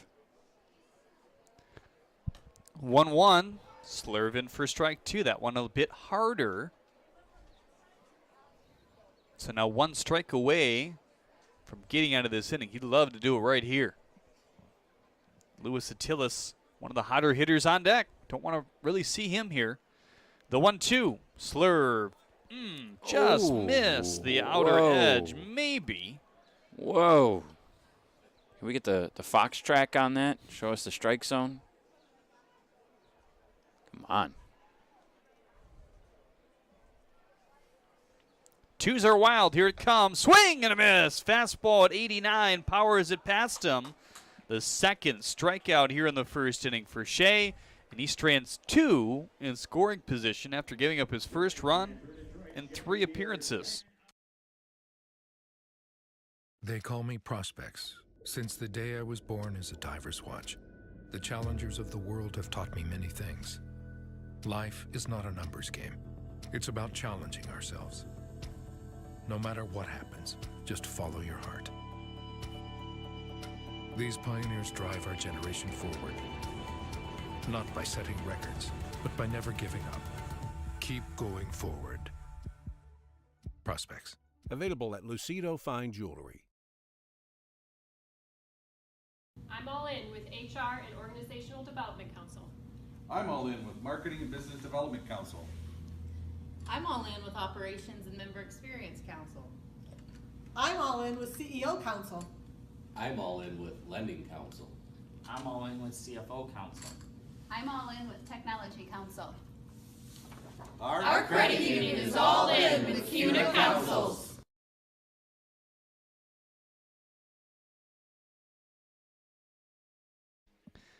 Montaner back on the mound here in the second inning. Looking to have a bounce back after 9 batters came to the plate. 2 walks, 3 hits, a hit batter as well. Castillo, McFadden, Aberrett all came around to score, and it could have been worse as they stranded the bases loaded on a 3 and assisted on the first base line to Sakopoulos. This is a Beavers lineup who can get hot and score runs in bunches. I'm sure they're hungry to add more and kind of make up for a wash in game 1. So Luke Fenley, who popped out back in the first inning in a 1-1 pitch, will lead things off here in the second. Fenley, Castillo, McFadden. Spread out middle of the infield here as the first pitch fastball rides low. Outfield straight up on this righty. 1-0, sizzles, foul. That ball did what? Sizzled. Did it? Just a little bit of mustard on it, but not much, yeah. Look, there's only so many terms you can throw out in a doubleheader, you know? That's true. We are in the second inning, though, so that's weak by me. I love your baseball vocabulary. I've learned a lot of new words this season. 2-1 on Fenley. You pulled out some good ones today, too. I think I'm copying you, if I'm being honest. No, there's a few there that I've never said, I don't think, but 3-1 on Fenley now. Here he comes. Fly ball to right. Castro. The sliver of sunlight still left and right. Able to record out number 1.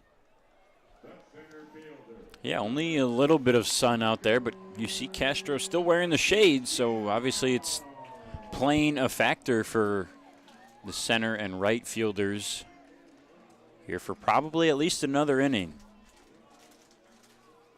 Now, we talk about the sun a lot. It hasn't resulted in any errors that I can remember in the outfield so far this season. Pretty much, I think it's just been tough for hitters to pick up pitches on their way to the plate. That's obviously not a rarity to this ballpark. Sunlight in any natural open air ballpark is always going to be a factor depending on where you are in the time of the year. Obviously, it changes. 2-1 now on Castillo. I guess one of the few elements that you don't have to deal with here is cold and the snow possibility. I mean, we've had a few colder opening days, but for the most part, mid to late May is decent weather. I think any of the bad weather days we've had here have really just been rain, but not cold like you mentioned. And even rain, there hasn't been really that much. We've had one rain delay, I think, that I've been here for. Yeah, maybe one more when you haven't, but nothing substantial for sure at this point in the year. And when you have this hot, muggy atmosphere that we've had today, you know, there's definitely a chance for it, but there's a chance later in the area. Some wicked storms look like it's going through the Chicago area right now. Rain, rain, go away. Ripped on the ground, up the middle of the base hit. Dakota McFadden continues to hit at a walk back in the first inning. That off the bat at 93, classified as a hard hit ball here in the USPBL, anything 85 or above.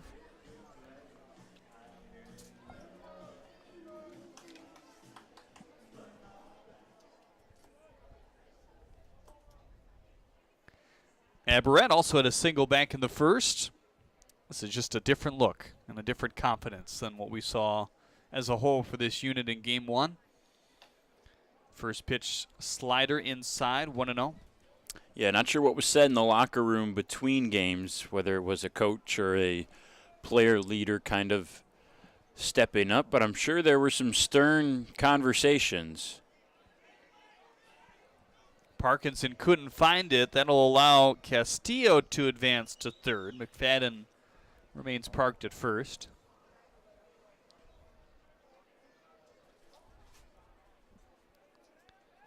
Mountaineer just hasn't had his best stuff here tonight. We saw that from a couple Beavers. Surprisingly, in the first game, James Crick surrendered, what, was it 4 walks in the end? 4 in a row. Yep. They all scored. Well, they did. 2 of them scored, I beg your pardon.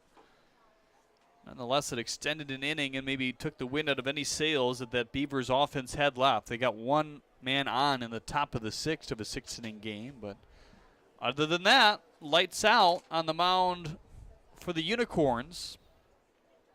Things shifting here, though. The 3-0 pumped low, blocked well by Parkinson, but that's the second walk of this inning and the 4th overall for Mountaineer.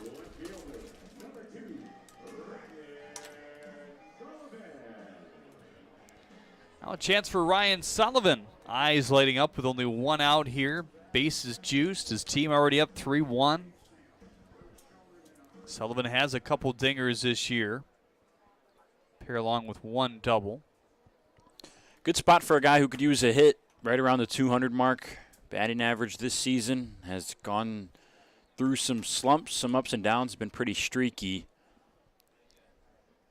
Obviously, you want to lay off and let Mountaineer come to you, and he hasn't been able to find the zone, so you want to let him pitch around it. If he's going to walk you, he'll walk you, but you want to be aggressive. He's got nowhere to put him. He's going to put him in the strike zone. Fastball high, 2-0. John even hung a couple curve balls in a row to Sullivan the last at bat. He's probably sitting on that pitch. Keon Taylor is stretching down the left field line. They wanted to use him as most likely the first man out, but not this early. They were hoping for 4 out of Mountaineer.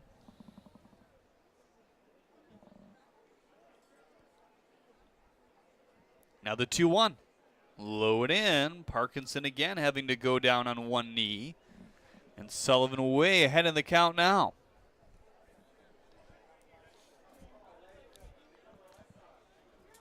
Whitfield on third, Guzman at second, Stubbs over on first. He was hit by a pitch.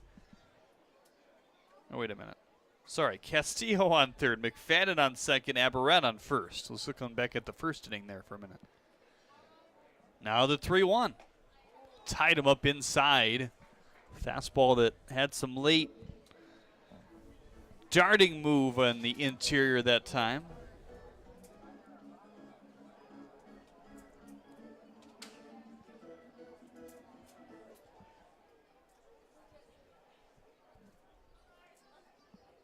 The 3-2 on the ground to the third baseman. Lambert feeds home, well off, and the run will score.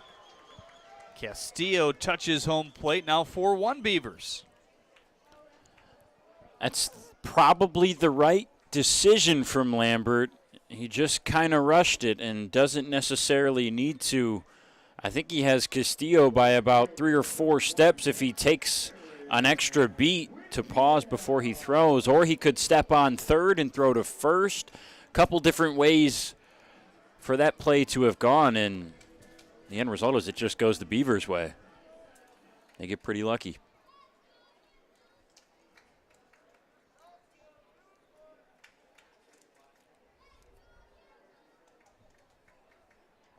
First pitch to Whitfield, tipped into the glove.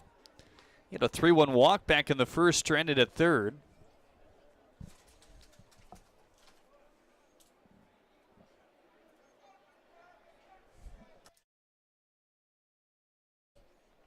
Oh, 1 high, fastball there from Montaner. Keon Taylor has begun to throw now.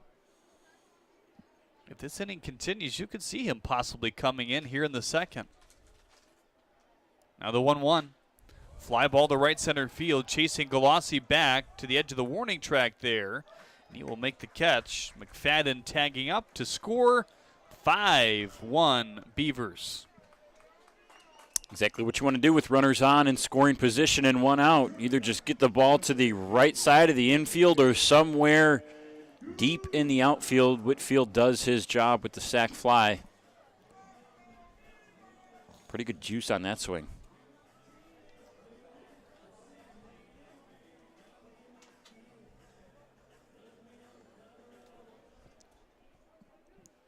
Guzman a single back in the first.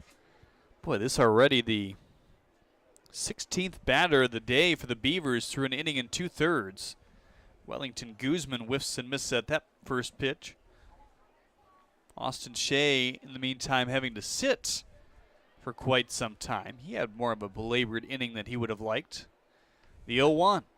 Pump to center. Galassi in his tracks for the third out here in the second inning. A longer one than Montaner would have loved after the first. They score a couple more runs off a couple more walks here in the second. Every summer, my family loves to have a neighborhood movie night in our backyard. And with my Chevy Blazer, I can head out and get everything we need for a great night. It has plenty of room for picking up friends, and the available hands-free liftgate is perfect for loading unhandy supplies. You know, it may be movie night, but my Blazer is the main attraction wherever I go. Lease a 2022 Blazer 2LT for just $239 a month for 24 months. Put it in D and see why Chevy drives the Motor City. Make your move with a quick and easy mortgage from Genesis Credit Union. We have mortgages to fit your life. Genesis Credit Union. Visit us today. What makes Detroit Mercy so unique is the fact that it's in the middle of Detroit, and especially with their service learning programs, you really get a chance to be a part of the community. Detroit Mercy. Build a boundless future. Austin Shea back in the mound here for the second inning. Allowed 3 base hits in that first and really limited the damage. Those were all in a row after the leadoff strikeout to Galassi. Sakopoulos drove in the only run for the Unicorns, but then the pop out by Childress and the strikeout by Lambert, the second K of the inning for Shea, was able to reel it back in and keep it at that point a 3-1 game. Like a fisherman, he reeled it back in. Sure did. Looked good. You a big fisher or no? Not at all. I think I fished twice in my life, and I got my line tangled pretty quickly. I was never really a fan either, putting the worm on the hook. And I mean, I see that I enjoyed it when I did go. I'm not an outdoorsy person. I don't hunt. I don't fish. I don't camp. I stay inside in the air conditioning, sleep in my own bed. Everyone at home can make their own judgments off of that, but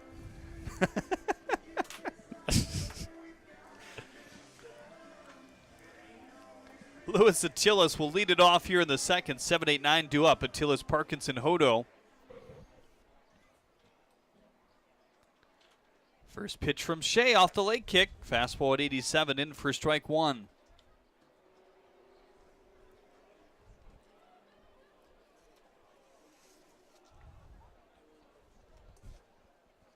Ready and ready, the 0-1. Swing and a miss. Despite the 0 for 2 with a walk performance for Attilis in game 1, I think it was another good day, or good game, I should say, at the plate. Couple hard hit grounders. Guzman robbed him of a hit his first time up. And if perhaps there's no runner on first, I think Attilis reaches safely with an infield single on that same hit, but Guzman had the fortune of just being able to flip to second while being back up on the ground right behind the bag. Fastball threw it outside. 1-2 on Luis now.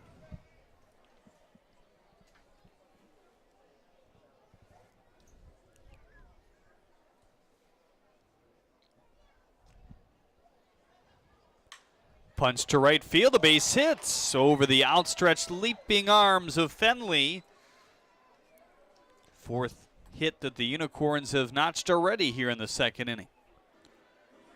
Well, whatever Attilis is doing besides using that Capwood weighted bat, he needs to keep it up. He's been a textbook hitter at the plate. We know he doesn't have much power, and he knows it too, and he's just been gap to gap everywhere we go. Sharp singles left and right.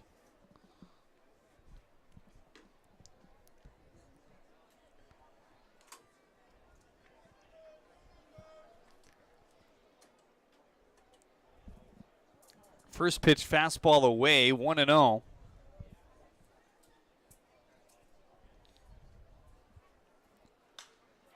Fly ball to center. Castillo can't haul that one, and you see him try to juke out Attilis like he might catch that ball, but Luis didn't fall for it. Well, I was going to say that was a pretty good read. I thought Castillo had a drop on that ball and was in a good position to get under it, but Attilis was more than halfway to second base, and he kind of knew that ball just had eyes and was in a good spot to drop, and luckily enough for the Unicorns, was able to get to second base safely without recording an out. Here's John Hoda, who had game 1 off. Unicorns mixing up the lineup a little bit there in the first game of the doubleheader. First pitch to John. Off the end of the bat, the slurve. Pump back to the screen.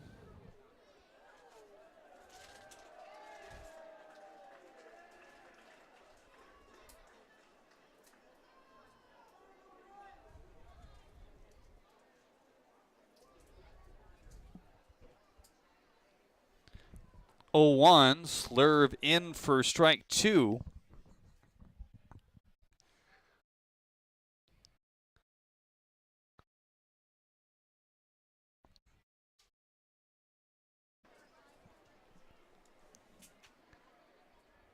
Now the 0-2. Slurve in there. Ooh, that one might be for strike 3. Not so.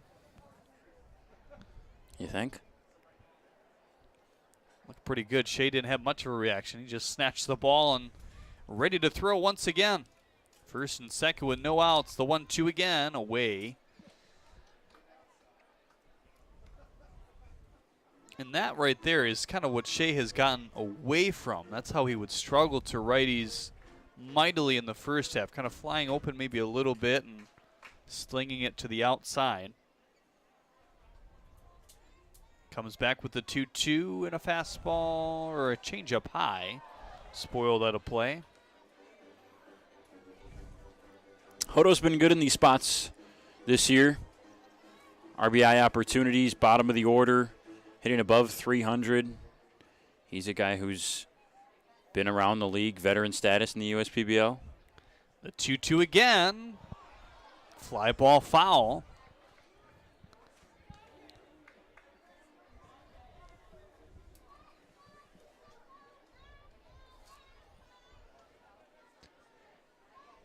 Infield look for the double play, especially Fenley at second. He's close to the bag, also holding on to Tillis. Nice battle here for Hodo at the bottom of the order. Clubs one foul again.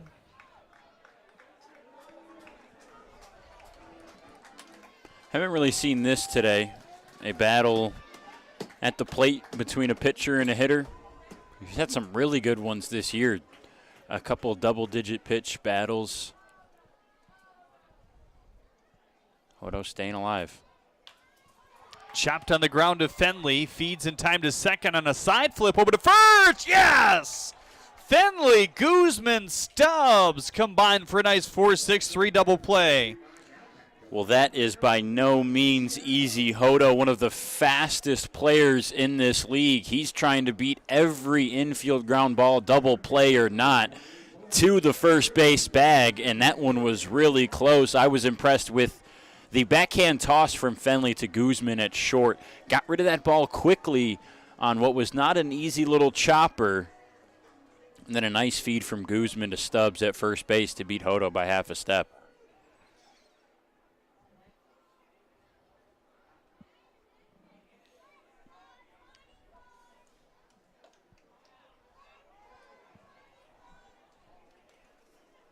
So 2 outs. The top of the order, Drew Galassi at the plate as he looks at a strike.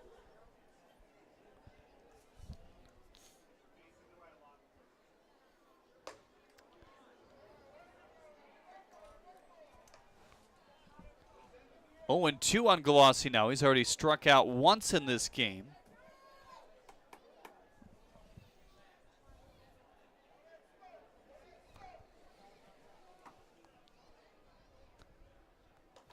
Swing and a miss. Strikes out for the second time here today. And Austin Shea with a big-time strand job here in the second as well. 2 leadoff singles go nowhere. Companies are competing for talent like never before. With the complexities of handling tasks like payroll, benefits administration, and other HR functions, it's easy to see how a professional employer organization like Tryon Solutions makes all the difference. Tryon empowers businesses of all sizes to attract and retain talent by offering access to top-tier healthcare and employee benefit plans. With Tryon, you don't have to grow it alone. Visit RelyOnTryon.com. You can always rely on Tryon. What makes Detroit Mercy so unique is the fact that it's in the middle of Detroit, and especially with their service learning programs, you really get a chance to be a part of the community. Detroit Mercy. Build a boundless future. We joined Green Path and instantly felt a support around us. They developed a plan on paper, and this is how we're going to do it. The plan that they gave me was something that was sustainable. It was something I could do. It was actually lowering my payments monthly by hundreds of dollars. Choosing Green Path is a no-brainer.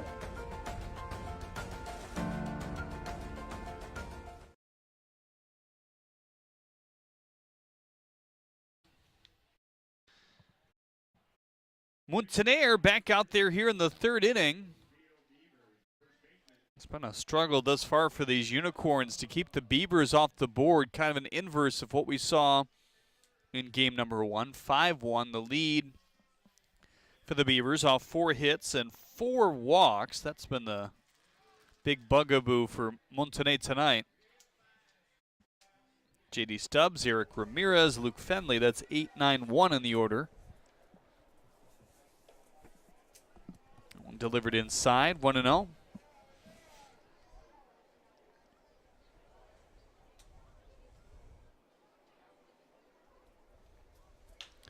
1-0 on the ground to Hodo.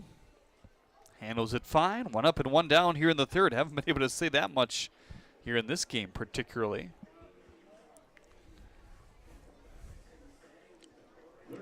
Just no pitcher has really had a typical night in a good sense really on the mound today. I think Fiorito was the best one we've seen.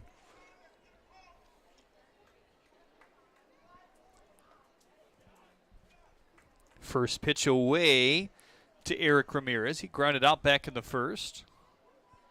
Just something about today. Every guy has been a little bit off.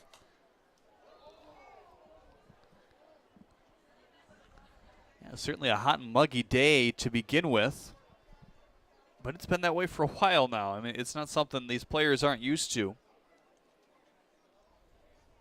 Now the 1-1. Popped him up. This one to the short outfield. Lambert has it for out number 2.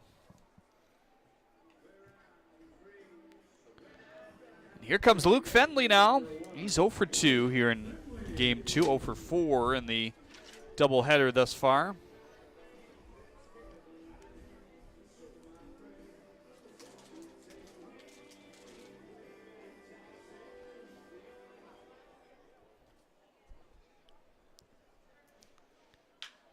Ripped into the glove of Lambert at third base. That is a 1-2-3 breeze of an inning for Mountaineer.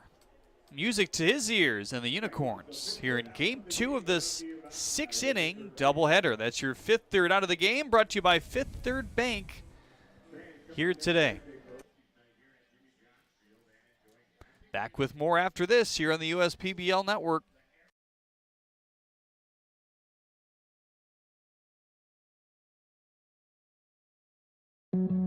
Every summer, my family loves to have a neighborhood movie night in our backyard.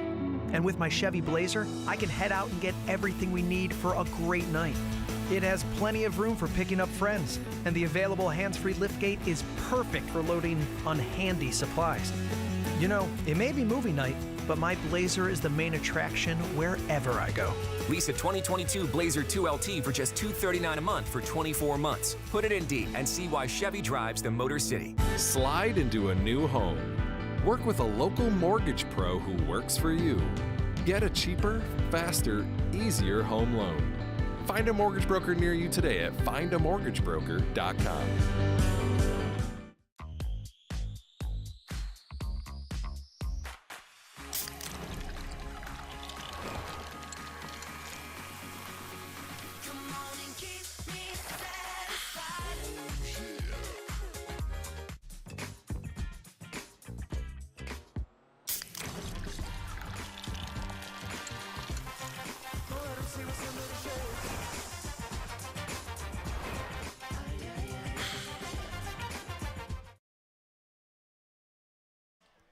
Eric Sandness out on the mound now for the Birmingham Bloomfield Beavers here in the 3rd.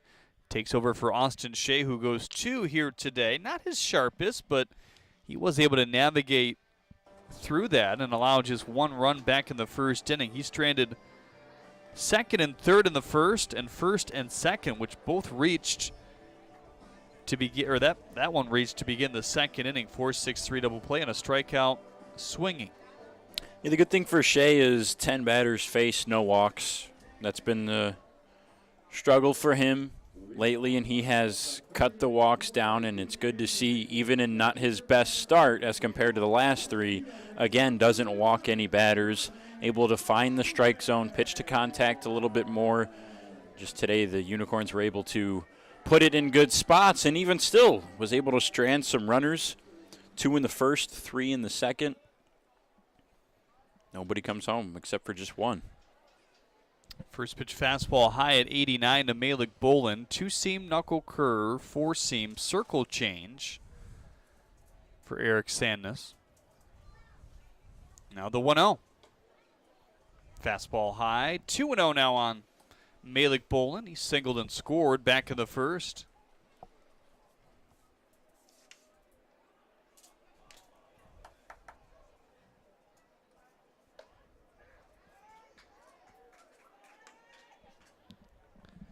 Strike 1. Boy, did he have a monster shot to left center field. You could tell after the thud off the bat that it was out of here. Home ring in front of his parents and attendants from Texas here today. Long pop, long run. Stubbs, Fenley, Whitfield all going after it, but they see that bounce back into the patio space down there.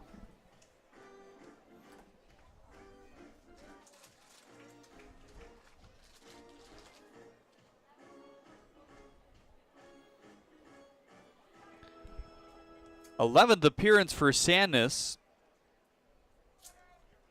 Most of them out of the bullpen at this point lately. Made his first 4 starts of the year earlier as Boland looks at a ball high. Actually did have a start in his last appearance. I'd take that back on the 20th versus the Mammoths. 4 innings. Walked 2, struck out 1. Ooh, Guzman misses that play down there. washed.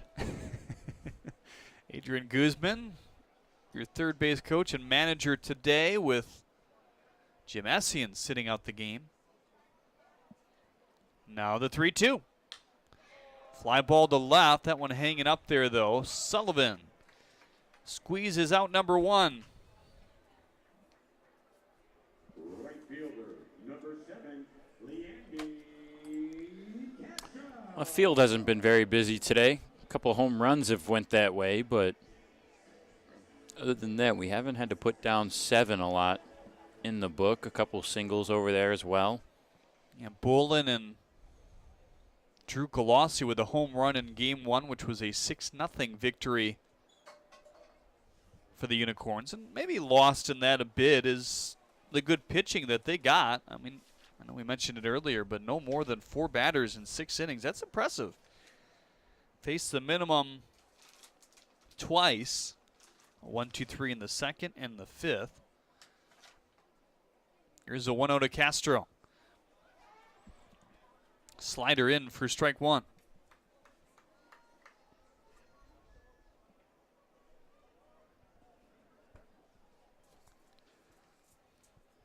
Castro is single back in the first. Curveball away. 2-1 now on Leandy. But Fiorito, Calipetro, Camacho, all combining for that 2-hitter, actually. 2-hitter, 3 walks given up. But each and every one of those walks responded well on. Most of them with 1 out. 2-2. Change up outside. 3-2 on Castro now.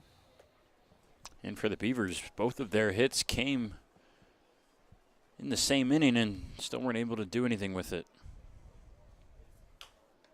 Chopped right back to Sandness. Little basket catch, underhand shovel. 2 up and 2 down here in the 3rd. First baseman number 25, Ari Shigapoulos.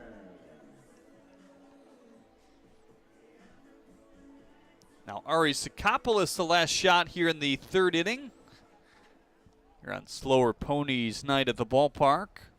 Country music band played in Game 1 on the Michigan Schools and Government Credit Union sound stage in right center.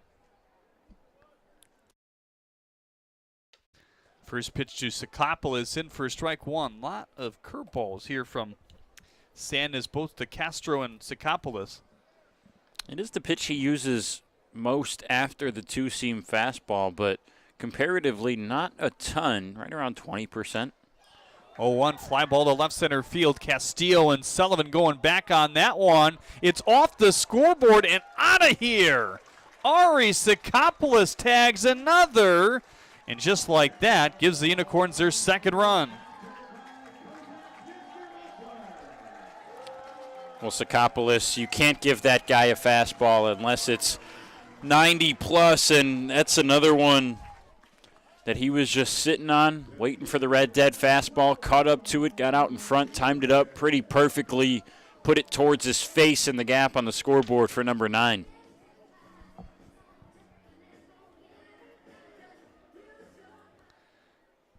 First pitch to Childress, off the end of the bat knuckle curve there.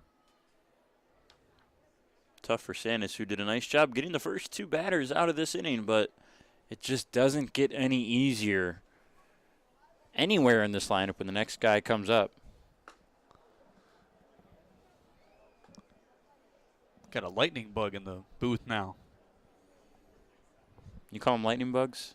What do you call them? Fireflies. Well, either or. It's acceptable for me. I got nothing against lightning bug. Childress K's on that one. The curveball to the other edges, mostly curveballs in that 3rd inning for Sandus. Ari Sikopoulos, the one tagged ball to make this game 5-2. Brendan Shabath will take over when we get back on the USPBL Network.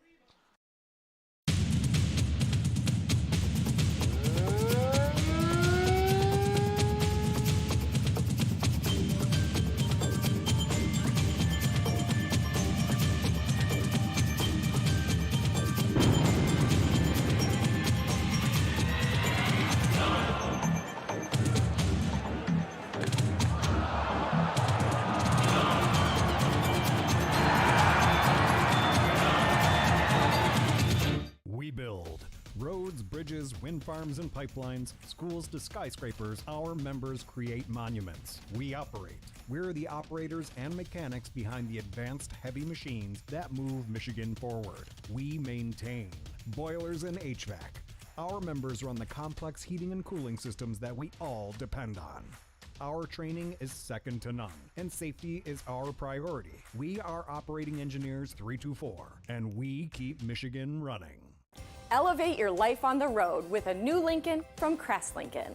We're here to provide a purchase and ownership experience that's on your terms. We have new Lincolns arriving every day, or take advantage of ordering your Lincoln exactly how you'd like it, and you'll receive an additional $1,000 benefit towards that purchase or lease. We're celebrating 100 years of elevating the driving experience. Discover the possibilities at Crest Lincoln in Sterling Heights, or visit us today at crestlincoln.com. Jean Montaner, the starter for the Unicorns, gets a nice 1-2-3 breeze in the third inning after suffering 4 hits and 5 runs in the first 2. He gets relieved for the side armor, Keon Taylor, who has been lights out all season long for the Unicorns. Keon will face Castillo, McFadden, and Aberrett, hard of the order here in the fourth, trying to extend their 3-run lead.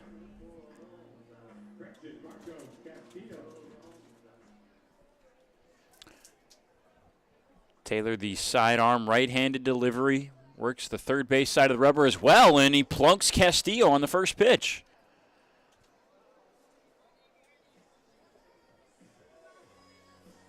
Leadoff base runner as Castillo gets on for the third time today. Reached in all 3 plate appearances in Game 1, and through 4 innings has reached on all 3 here in Game 2. Well, that is one thing, that one, kind of unchecked mark for Keon Taylor, and maybe something he can't completely control just with how that delivery comes from the side to the righties, but is susceptible to hitting them.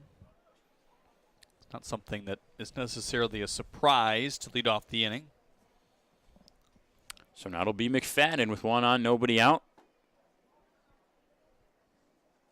We've said it before, but it's worth repeating. Maybe at this point in the night, I'd like to poll the hitters, but because it's still fairly light out at 8:58 Eastern time, but his ball gets lost in that scoreboard more often than not the later and later the game gets. Back-to-back sliders for Keon, 1 for a ball, 1 for a strike. He has sinker, slider, changeup, two-seam used in that order. It's primarily just sinker, slider. Those account for 93% of Keon's pitches. That one's a slider, golfed out to the gap and right. This is trouble. It will drop just past Jonathan Hodo and in front of Drew Galassi. And McFadden gets another single. That's his second of the day. Well, that's how this game has gone for the Beavers. Just put a swing on it and see where it goes.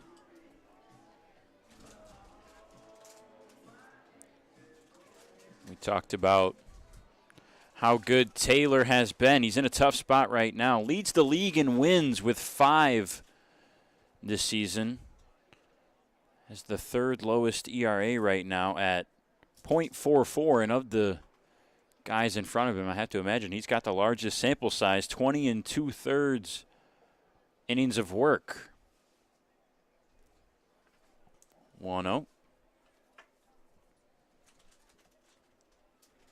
Aberrett, 1 for 1 plus a walk.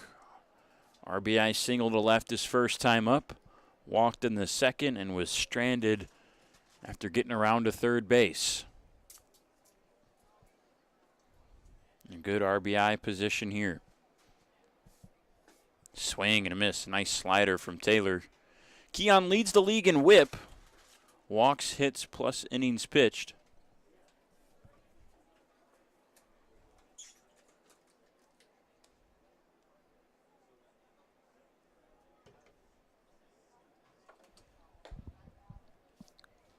Two and two.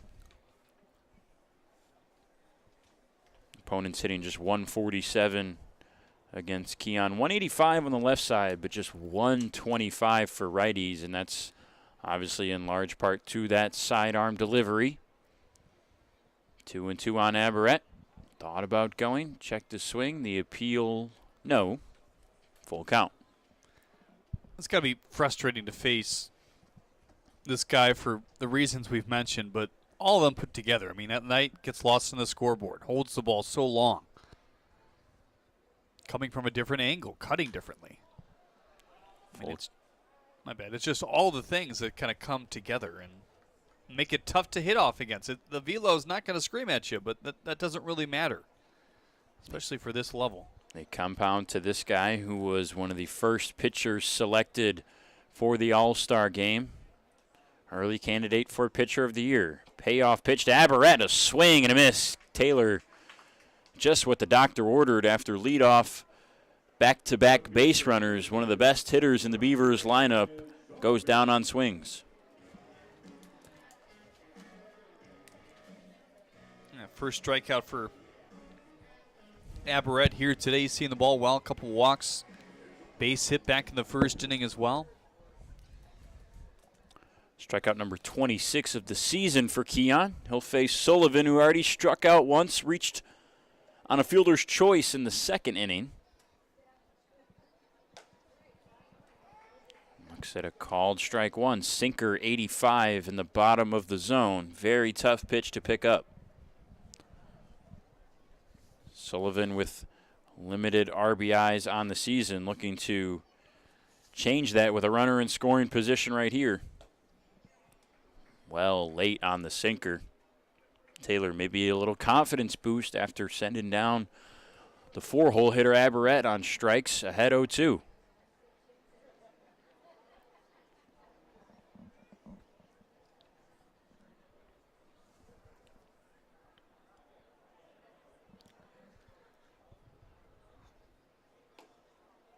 Below the zone with the sinker that time.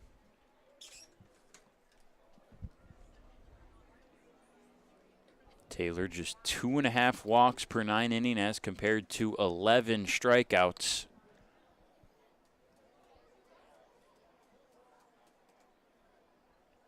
One, two. Nice job by Sullivan to lay off that. You could see he wanted to jump on that slider and didn't. Well, that's one thing you'll also see against Keon Taylor quite a bit. A lot of check swings.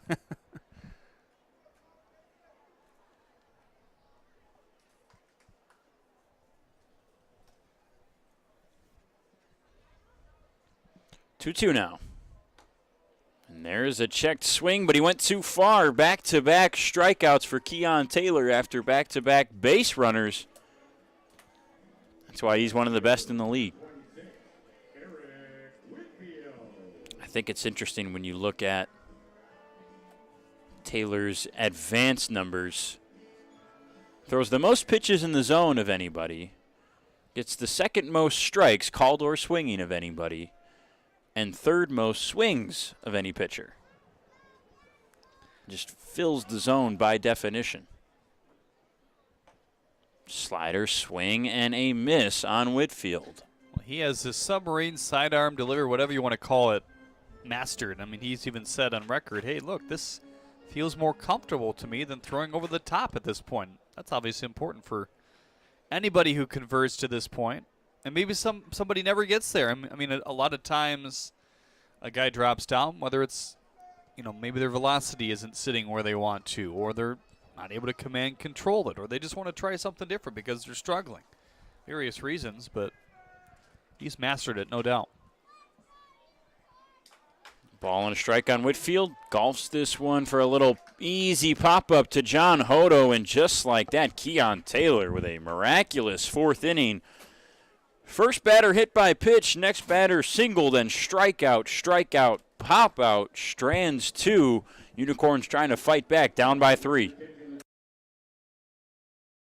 Companies are competing for talent like never before. With the complexities of handling tasks like payroll, benefits administration, and other HR functions, it's easy to see how a professional employer organization like Tryon Solutions makes all the difference. Tryon empowers businesses of all sizes to attract and retain talent by offering access to top-tier healthcare and employee benefit plans. With Tryon, you don't have to grow it alone. Visit RelyOnTryon.com. You can always rely on Tryon.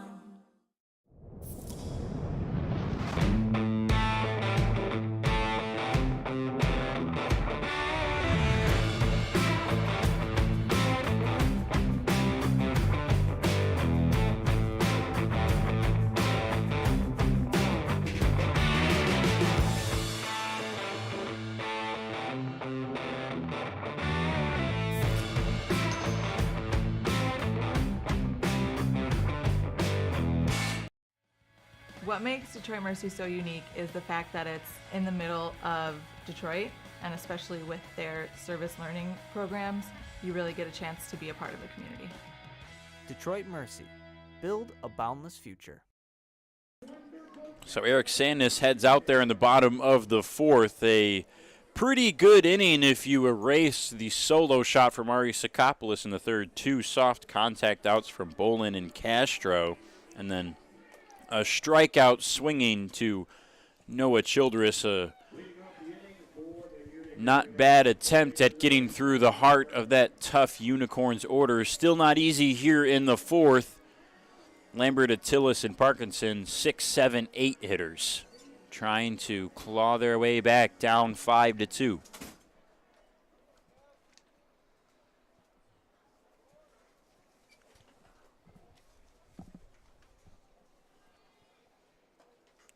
First pitch, big 12-6 curve to Lambert, misses for ball one. Lambert 1 for 2 in the first game, plus a walk, did score a run. That was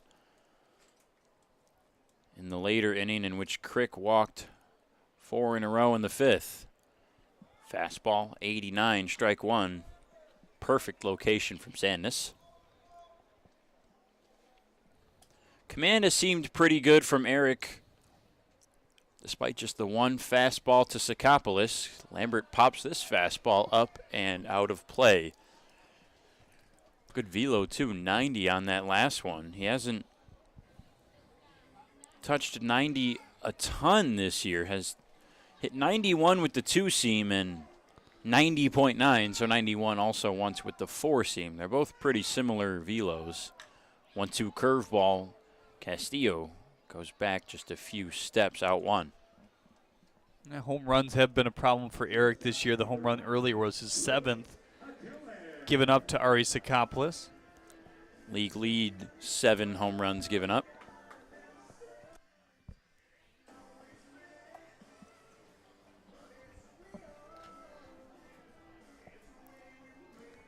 Attilis with a single already today. A liner to right in the second inning. Curveball in for strike one. I tell you, he just looks much more confident up there this weekend than he has through the first 10 or so games that we saw him. Hard hit on the ground. Off the wrist of Guzman, right to Fenley at second. Attilis has to dive back in as Fenley fires it over to Stubbs, and on-base percentage keeps ticking up for Luis Attilis. Well, I'll tell you what, I'm going to give Guzman a mulligan for the day he's had busy defensively. He's made some really nice plays, made some plays look easy that just weren't here tonight. And when you've played 2 games of this doubleheader, I know he won't want to make that excuse, but still.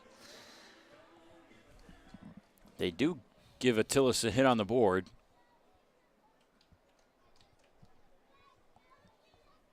So that's 2 singles for him today, 1 in the infield, 1 in the outfield. Parkinson also singled back in the second. He was part of the duo of him and Attilis, who were stranded by Shea after a double play and a strikeout.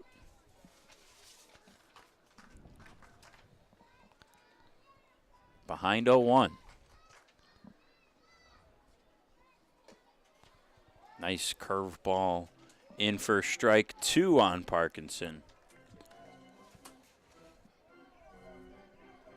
Sandness, the big 6'6", 210-pound righty, 27 years old, oldest member of the U.S. PBL. Took a couple seasons off for prostate cancer, and he gets an exemption for the age limit. Really, we've talked about it before, but a crazy story if you haven't heard. Has worked a number of varying jobs, baseball, non-baseball. We talked about fishing earlier. He was a fisherman at one point. In Alaska. Yeah. 0-2. Popped him up, and this one will again scoot out of play. Worked for a fabrication company, door-to-door sales, grocery store, gas station, fish processing company, as you mentioned. Pitching coach. Professional baseball player. Yep. And even before that as well for the Royals organization. He was drafted by their organization back in 2014. Swing and a miss. Parkinson goes down for out number 2. Second K for Sandness.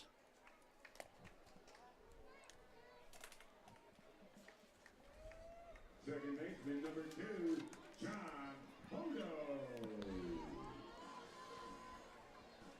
And now the second baseman, Hodo. 1 on, 2 out. Grounded into a 4-6-3 double play in the second inning. Fastball 90 low and away.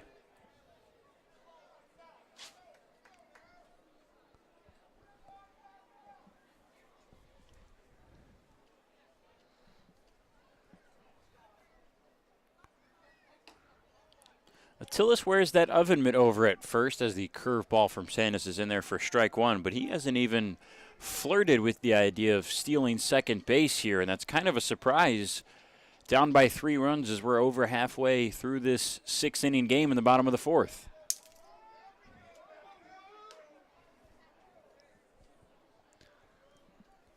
Well, Sandus in the driver's seat against the bottom of the order here, too. Would love to finish it off. Doesn't want to see Galassi regardless of him being 0 for 2 with 2 Ks today. That can easily turn around with 1 swing. Now the 1-2, swing and a miss. Down goes John Hodo.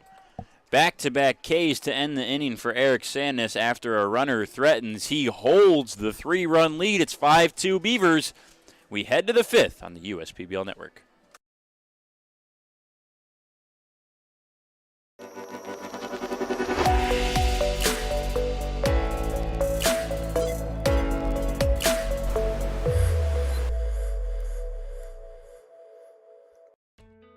As your neighbor who works at Ascension, Michigan, and a cardiologist who's practiced for more than 20 years, I'm going to keep asking, how are you feeling today? Your care can't wait. Getting care sooner can mean catching things before they get worse.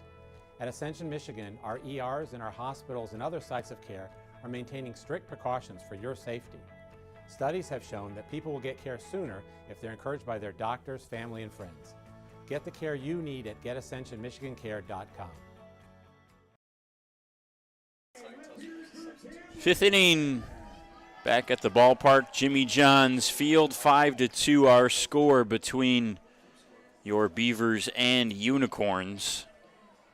5th inning brought to you by Valpak on the USPBL Network. Perry Bewley takes over for Keon Taylor. This is the other arm we expected to see after this. Don't really expect to see any more in a 6-inning doubleheader game 2 for the Unicorns. Bewley's been another good reliever all year. I feel like the combination of him and Taylor has been a very nice 1-2 punch all season long.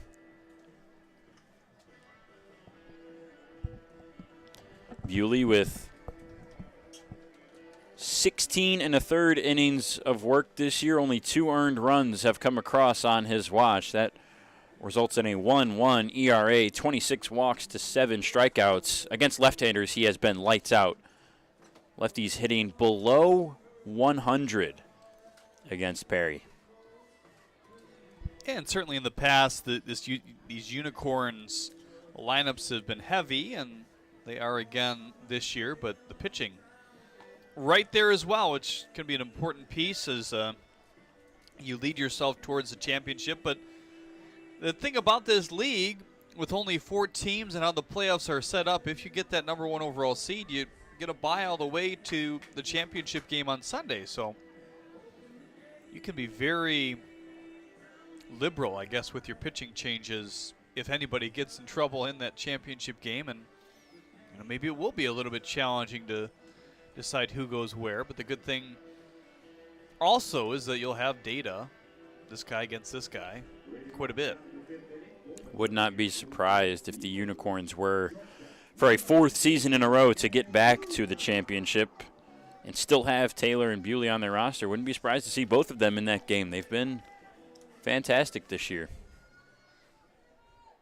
Mentioned Bewley, .083 against lefties. He'll face 2 in this inning, Stubbs and Ramirez after this guy, the shortstop Guzman.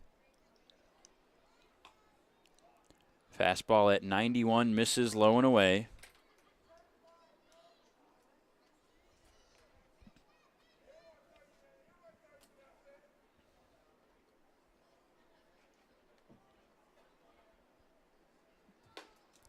Fastball 91 with some life, blew by Guzman for strike 1. It's a 4-seam slider and changeup for Perry, and it's almost exclusively 4-seam and slider. Uses the changeup less than 10%.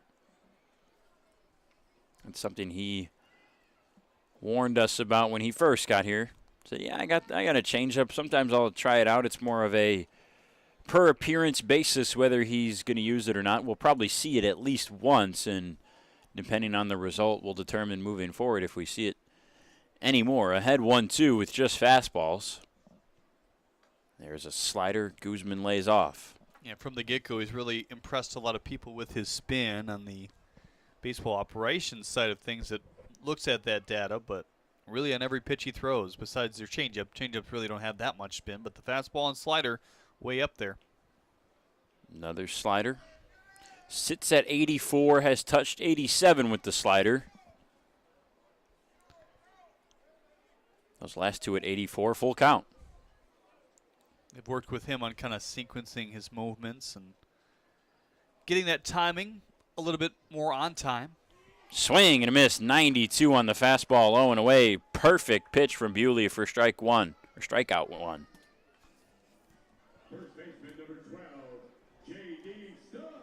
We've talked about what that timing quote means for the pitching staff here at the USPBL, just all around baseball. Shea McCaddy sat down with us, kind of drew us his diagram that he shows to a lot of pitchers, and it's all about your body parts moving in the right direction. Right on cue, Shane walks in. My goodness, his ears were ringing. Speak of the devil.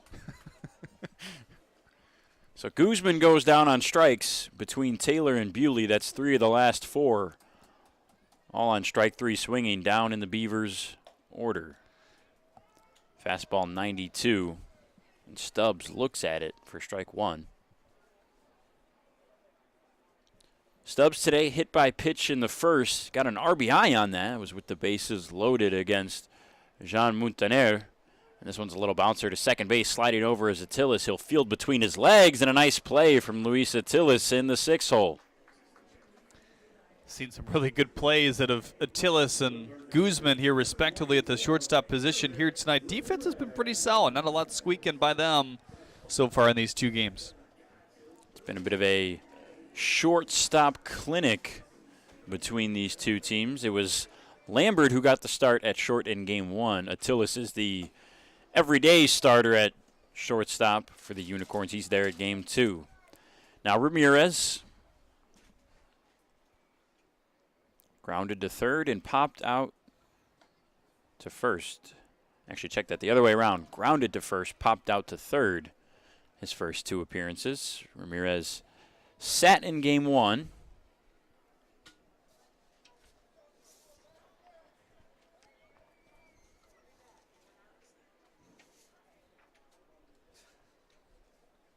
(1-0). Nice slider. Wipe him out. Strike 1.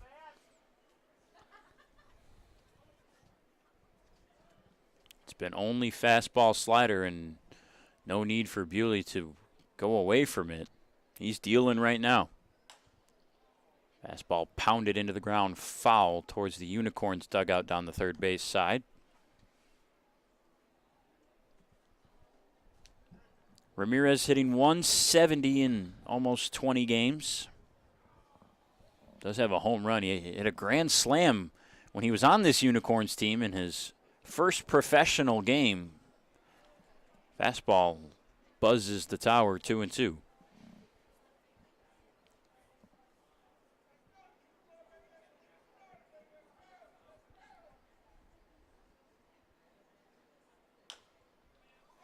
Slider on the ground. That one will stay fair. Parkinson, a tough play, tried to barehand it and lost the grip.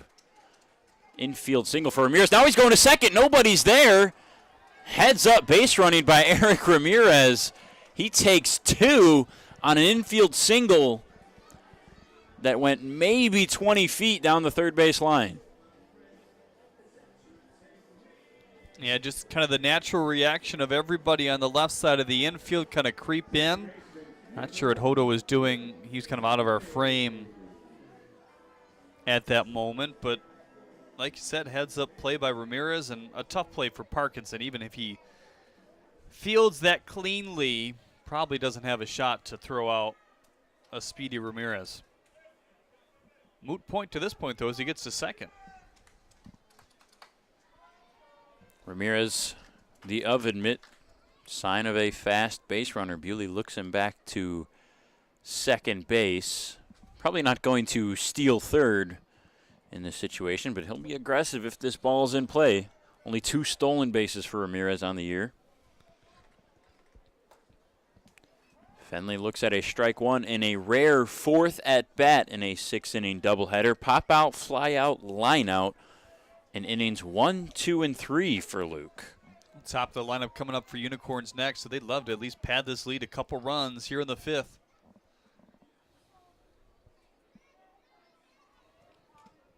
A 1 gets past. Fenley sends Ramirez to third, and he goes rounding third. No, he's going to be aggressive and try to sneak home if he can. He doesn't.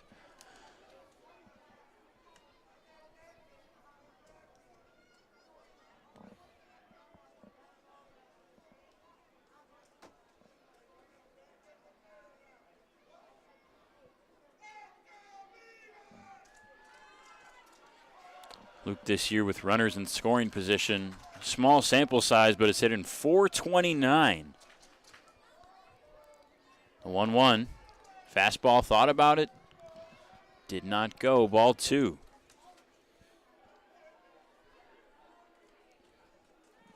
I tell you, there's been an exuberant fan here all day in both games of this doubleheader trying to start Let Go Beaver chants. He had some success there. Just now, yeah. He didn't have any success earlier. Cheering these Beavers to add some insurance to a 3-run lead. Bewley, deliberate with his pacing this time. The 2-1. Slider hard of the zone. Fenley let it go by for strike 2. 3 runs in the first for the Beavers, 2 in the second. None in the third and fourth. The Unicorns were able to get 1 in the first and 1 in the third. That's where we are. 5 runs on 6 hits for the Beavers, 2 on 7 for the Unicorns. Swing and a miss. Bewley strikes Fenley out to end the inning with Ramirez just 90 feet away from padding the lead. It'll be the Unicorns in the bottom of the 5th trying to make this game closer, down 5-2 on the USPBL Network. Jeremy Otto takes your play-by-play when we return. Dunham Sports is a proud partner of the USPBL. Big names, low prices, delivering value since 1937. At Fifth Third Bank, we're working hard to make banking a Fifth Third better, which means we put 166.7% into everything we do. I think you can only give 110%. Well, with free checking, fraud protection services, and an automatic savings tool to help you quickly reach your goals, 166.7% is possible. Oh, wait till my 8th graders hear about this. They're going to be like, it's not possible. But I'll guess it is. This is banking, a Fifth Third better. There are many things you can rely on in this world, like a sunny day brightening your mood, your mom baking the world's best apple pie, and never a dull moment in running your business. And when it comes to time-consuming HR tasks, you can rely on Tryon. Tryon can handle payroll and taxes, employee benefits, and more, so you can stay focused on attracting and retaining the best talent. With Tryon, you don't have to grow it alone. Visit RelyOnTryon.com. You can always rely on Tryon. Zach Blankenship takes over on the mound here in the bottom of the 5th inning. He'll face the top of this Unicorns lineup as they try to farm back in this game. 2 runs scored, 1 in the first and a solo shot home run in the third by Ari Sakopoulos, his 7th of the year.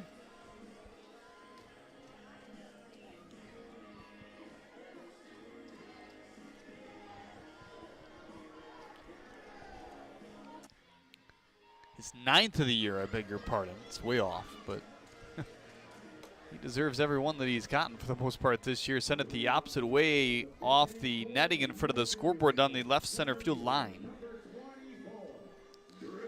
And now Zach Blankenship will try to keep this game right where it is. Shea started, went 2. Sandness relieved, went 2. We'll see what's in store for Mr. Blankenship now.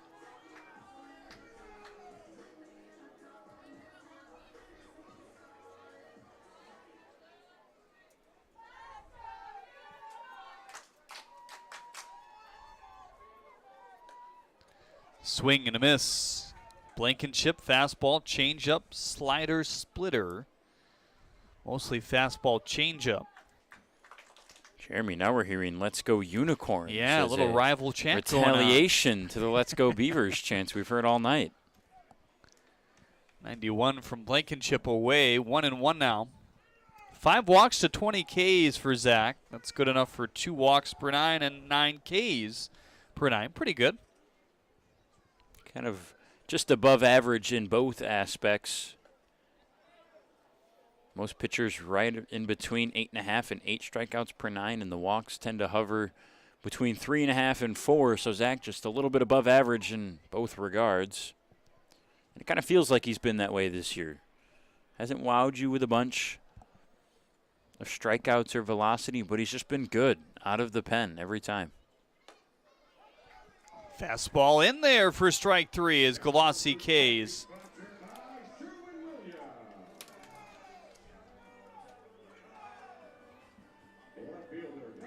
That's 7 strikeouts now for Beavers pitching here tonight through 4 1/3. Malik Bolin, who's had a pretty good day at the plate, will come to face Blankenship here, his 3rd at bat tonight.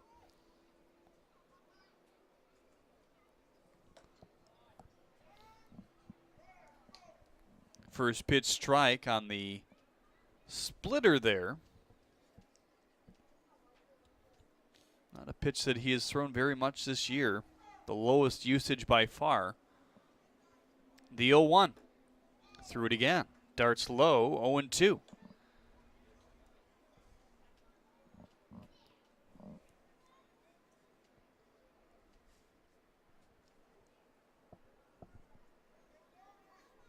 $19 1/3 innings of work for Blankenship before tonight, his 13th appearance. The 0-2 near the outside corner, but stared at by Bolin. I like that pitch a lot from Blankenship. Splitter, low and away, kind of hangs in the zone and then drops off at the end. Tough pitch to lay off. That's a good eye by Bolin.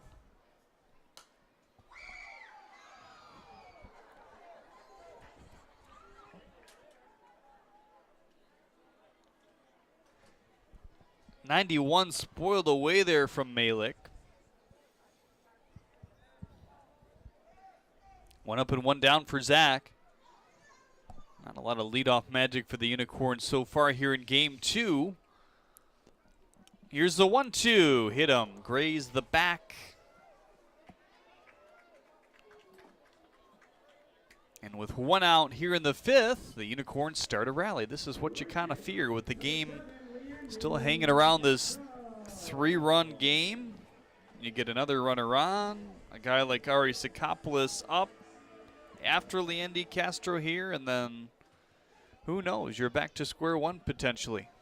Well, the last thing you can do against this Unicorns lineup is give them free passes, whether it's walks or hit by pitches or errors. They're going to jump on that opportunity. We've seen them do that time and time again this year. And now they've got to go through the heart of the order with a runner on. You have to make this Unicorns lineup earn every run. And they're very good at doing that, too. But you don't want to open the door at all. Otherwise, they will bust right through and hit you in the face. 0-2 on Castro now.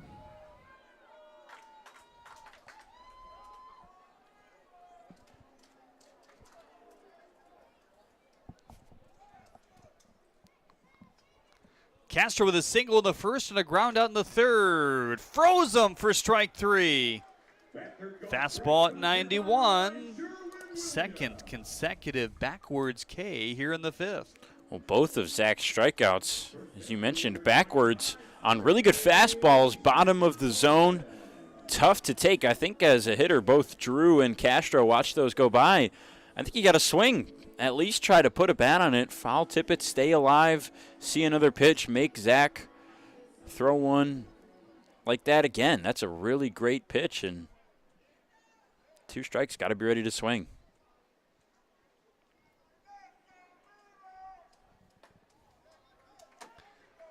Best fastball of the night at 92, called for strike one. Goes right back to that same one he just got the last 2 strikeouts on to start this at bat against Ari. Blankenship gets the third highest called strikes in the league, nearly 18%. Here's the 0-1. Outside, that's already coming to fruition for sure here in the fifth. 2 called third strikes. A first pitch called strike on Sikopoulos. Not sure if Zach is setting up the off speed in this at bat because he doesn't want to throw the fastballs to Sikopoulos. Sikopoulos seems to not jump on the fastballs that are more in the low 90s like he did on that one from Sandness back in the 3rd inning, but the fastball is his pitch. Has struggled on some of the off speeds, some of the change-ups. He really likes to work it into 2-0, 2-1, 3-1 counts, wait for a fastball to land middle, and then turn on it. 1-2, swing and a miss. Powers through Galassi, Castro, and Sikopoulos. He strikes them all out here in the 5th inning. Still 5-2 Beavers. Why are all these business owners smiling?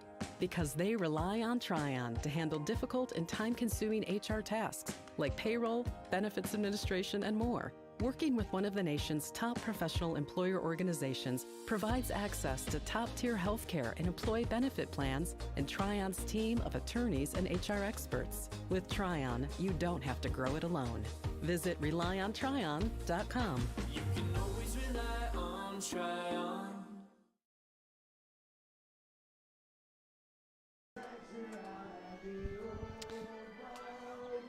Jeremy Otto and Brendan Shabath back with you here from Jimmy John's Field in downtown Utica, Michigan. 5-2. What an inning there by Zach Blankenship. Blankenship going through the toughest parts of the order, striking out hitters 1, 3, and 4. And I love the way he attacked Sikopoulos. The word through the grapevine has been that you have to pitch backwards to him. You got to throw him the changeup first, and then the slider, and then the fastball. And Blankenship threw him 2 fastballs, and then threw one outside of the zone, and then broke him on the breaking ball. The slider under the strike zone got the swing and a miss. He really attacked hitters and responded well after allowing Bolin to reach after plunking him. When it's time for baseball, it's time for beer. Two Hearted Ale has been named the #1 beer in America for the past 4 years by members of the American Homebrewers Association. Play ball with the best. Two Hearted Ale, the iconic American IPA from Bell's Brewery, Comstock, Michigan. Please drink responsibly. Perry Bewley on for his 2nd inning of work in relief of Keon Taylor here in the 6th. hoping his offense can catch up in the next half if he can keep it right where it is. I think that that fifth inning is going to end as probably the Unicorns' best chance to get back and make this a closer game, but don't count them out yet. We've seen many a rally start from the bottom of the order on that team. I think for the Beavers right here, you've got the heart of your order, 2, 3, 4. They would love to at least get one insurance run on here.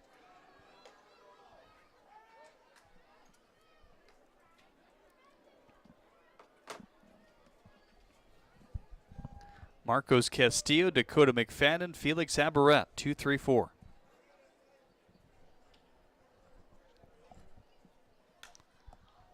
.92 high, skied away. Thank all of you for sticking around here for Game 2 of this doubleheader on the USPBL Network. Sixth inning brought to you by UWM. We thank UWM for their partnership here with the USPBL.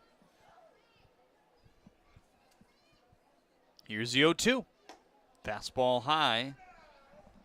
Good velocity from these guys later on in this game.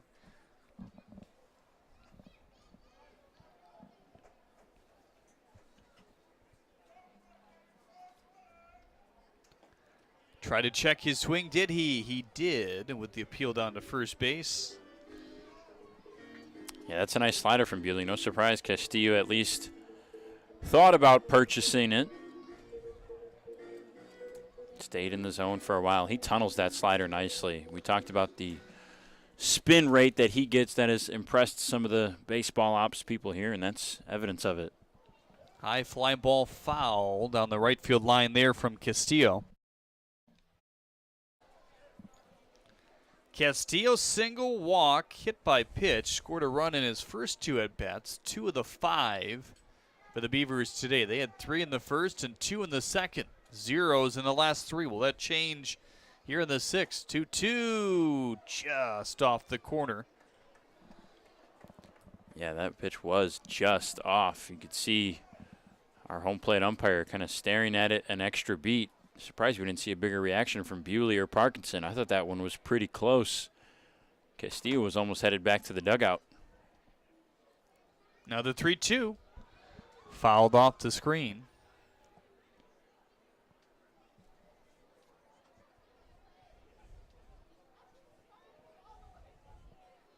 Little bit of a breeze picking up. It's kind of more of a chill in the air now compared to where we started.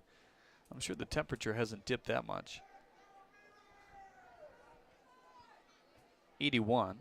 Man, that's lower than what I might have thought. Here's the 3-2 in on the hands. It is 9:38, but sometimes when we walk out of this place, it's still pretty darn hot. Yeah, it has been the last few days.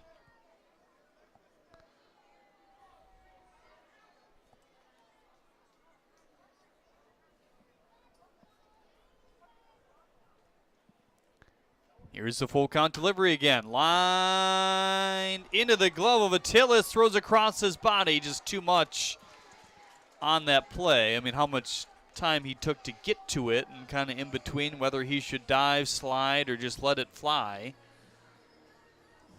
Yeah, we haven't seen a shortstop who can make that throw yet this year. That bounding ball away from first base on the run. No time to plant and throw. And throw that Jeter was so well known for. We haven't seen anyone do that yet, and no blame on Attilis there. I like that battle from Castillo, though. Was able to fight off some really good fastballs from Bewley late in that at-bat, down to 2 strikes. Forced him to throw the changeup and was able to at least put it in play. First pitch to Travius Ford, the pinch hitter. Looks at a fastball at 93.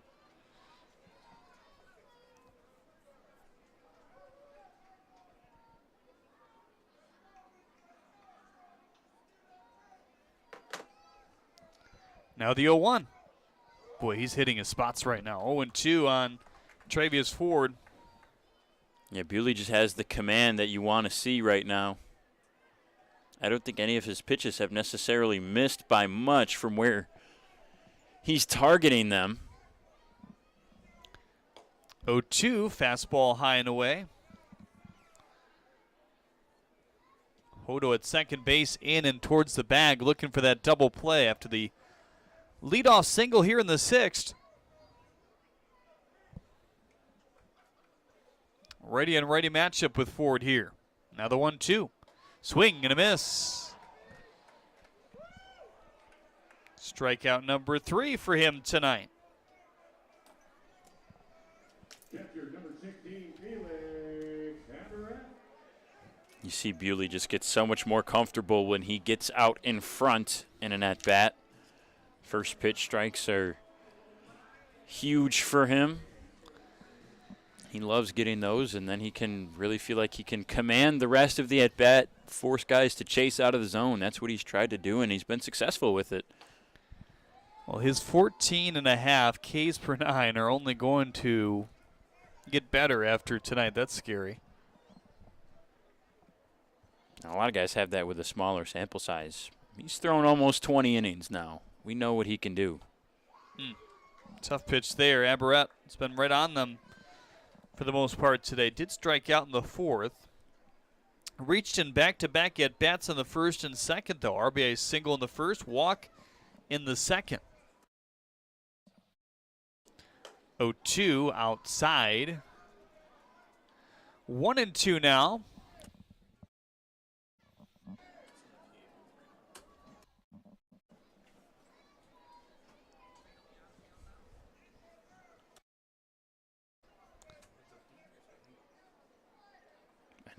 I know. I have to go to the bathroom. This one chopped back. 1-2 on Aberrett now.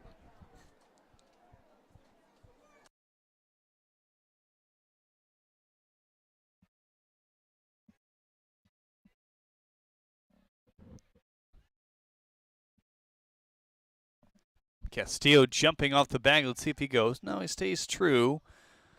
That slider in. 2-2 on Aberrett now. Thought they're going to risk bringing around that insurance run by trying to steal second base. They want to just bring this run in on a base hit. It's a good hitter at the plate, too. 2-2, fly ball to left center field. That's going to stay well in the park, though. Bolin, middle in for the second out.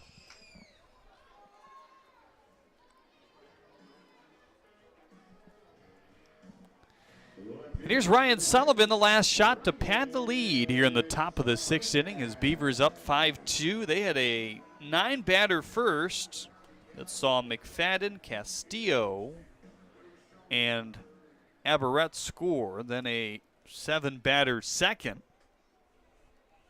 Not a whole lot of hard hit balls per se, but just got a nice string of singles, some walks. 4 in the first 2 innings to be exact. Fastball at 90, powered by Sullivan. Good to see Sullivan jumping on the early fastball now. That's something he struggled with at the start of the year. Has now made that adjustment.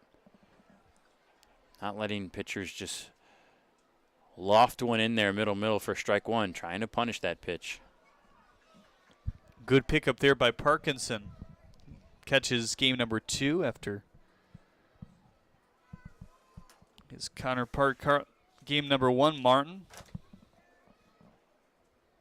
Sullivan today, 2 Ks.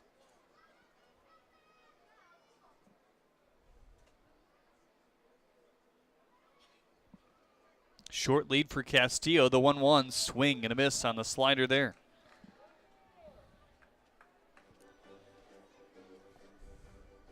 I think Sullivan was waiting for that slider too. Couple times he's been sitting on the right off speed and just hasn't still been able to get on plane with it. He seemed ready for it there. Didn't seem caught off guard. Off the glove of Parkinson as Castillo advances to second.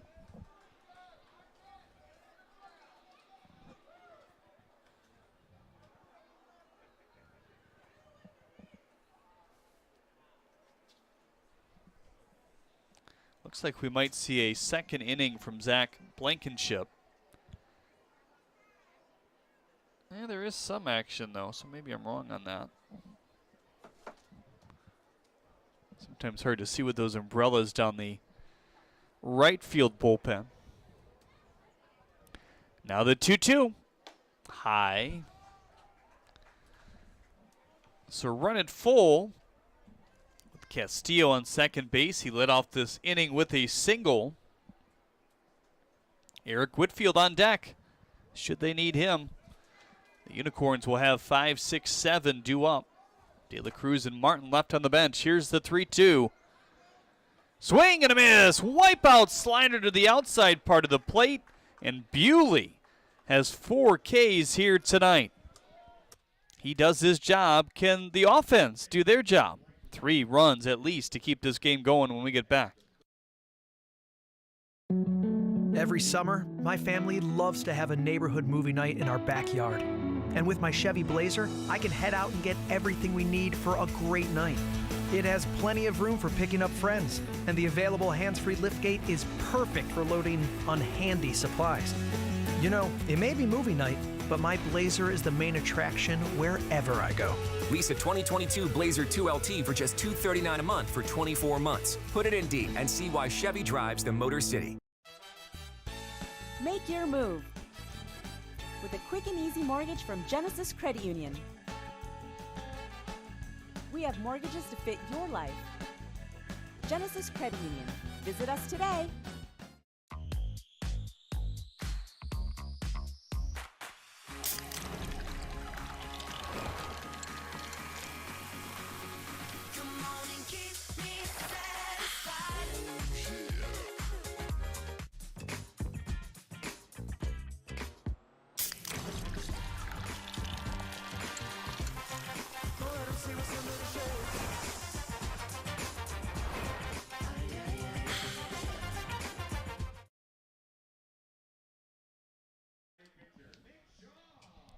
Shaw will take over on the mound for Zach Blankenship. Boy, did he do his job.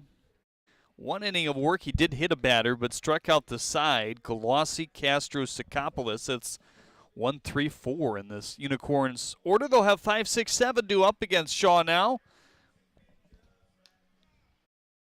Perry Bewley.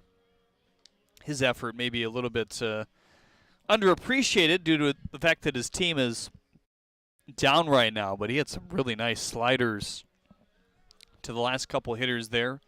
Last one finishing off Sullivan to keep this game at a 5-2 spread.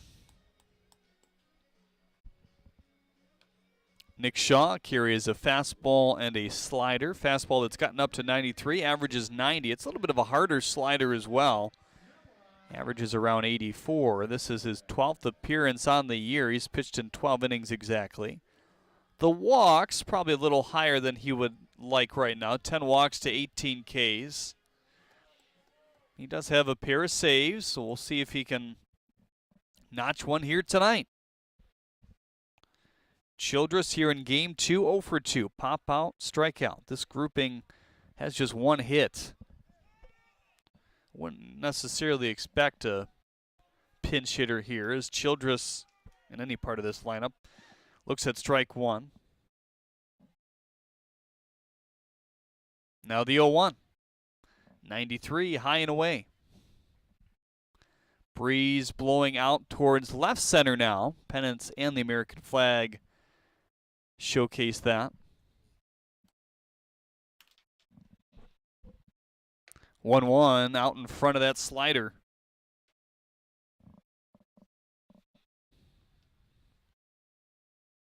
Shaw likes to work quickly.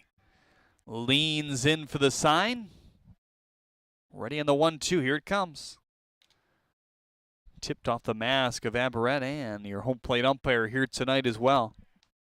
Spread out infield. Fenley and Guzman in their respective holes. Stubbs and Ramirez trying to limit the doubles here with nobody on and no outs to begin the inning. Outfield pretty much straight up and back.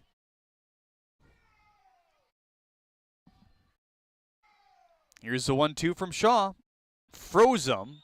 Fastball at 93, but just outside. It's been a fairly tight strike zone here tonight.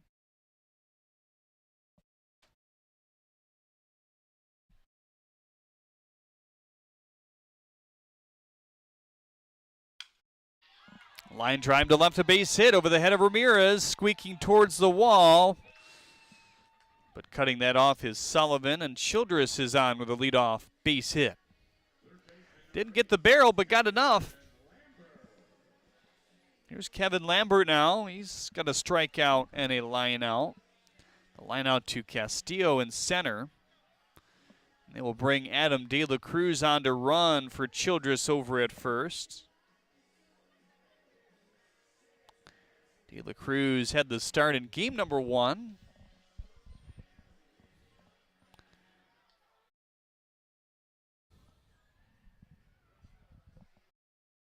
So J.D. Stubbs will hold him on there. Stubbs at first, Fenley at second, Guzman at short, Ramirez over at third, Sullivan in left, Castillo in center, Whitfield in right with Aberrett catching the pitches here tonight in game 2. Dakota McFadden caught game 1 for the Beavers. First pitch to Kevin Lambert. Whittled foul, just one more base runner, and potential tying run comes to the plate here in the 6th. Luis Attilas on deck right now.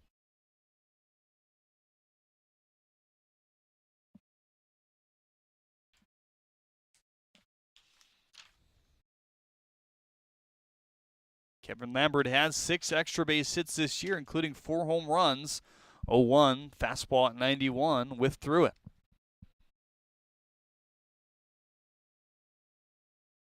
Some late tilt to that one. Decent spin on the fastball for Shaw in general. Big 0-2 here. Checked his swing. Called strike 3. 92 and froze him on the outside corner for strike 3.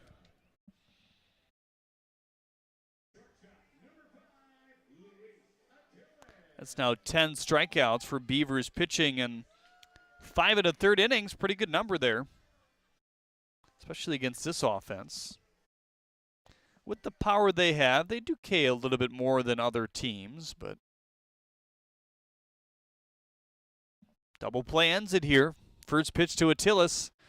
Swing and a miss. Slider that cut in below the hands.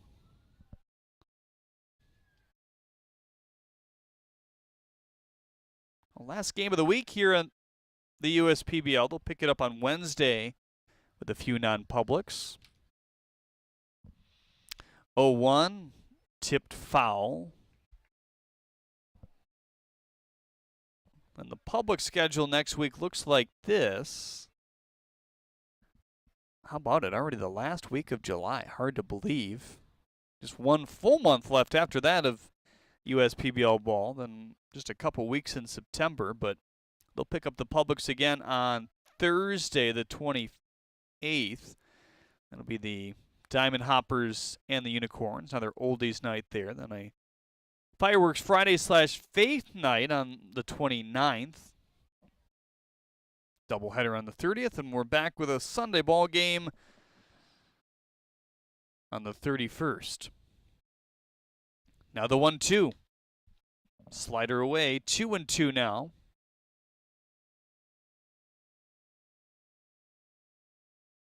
Only one of 2 Sunday games here in the month of July.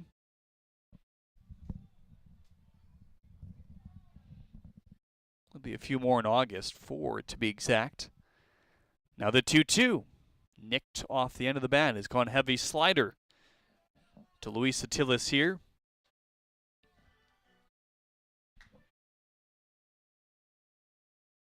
Stick around, our Detroit Mercy postgame show coming up after the action concludes here today.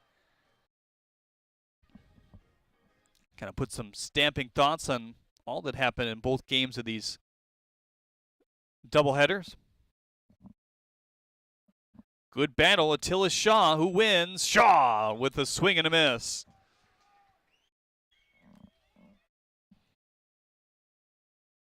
And now Matt Parkinson, the final lifeline to this game for the Unicorns. Check some scores around Major League Baseball. It's a pretty busy day as everyone is, for the most part, back in action in the big leagues. Big day for Chicago as they're all over the Cubs, that is, the Phillies, 15-2. How about that final score yesterday? What did it end up being? 28-5? Toronto over Boston. That's unbelievable. Parkinson whips at the slider outside. St. Louis lost earlier today versus Cincinnati. That's only 35-57 for Cincinnati. St. Louis drops to 5 games over 500, 50-45. Yankees just barely squeaking out a win over Baltimore as that one's pumped on the third base line and through. Going first to third or thinking about it was De La Cruz, but Sullivan got to it quick enough, and these Unicorns still kicking in the 6th. Here comes the potential tying run to the plate with John Hodo.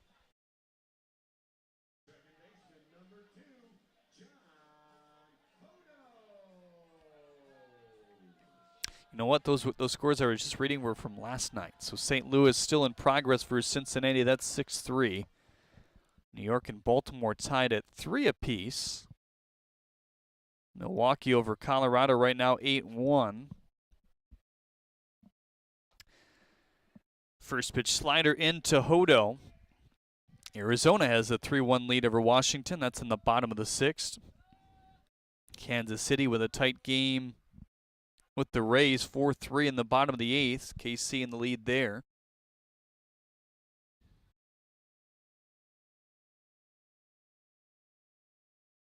Kind of odd to see some of those doubleheaders on the first and second day back of MLB, just having to cram some of those games in with the lockout condensing the schedule. Here's the 0-1 to Hodo. Line drive to right. Is it going to hang up there? It will and sink down. Whitfield plays it on a bounce. De La Cruz diving in. He makes this game 5-3 in the 6th. Parkinson heads to third base. Now the winning run to the plate in Drew Galassi. Not a bad guy.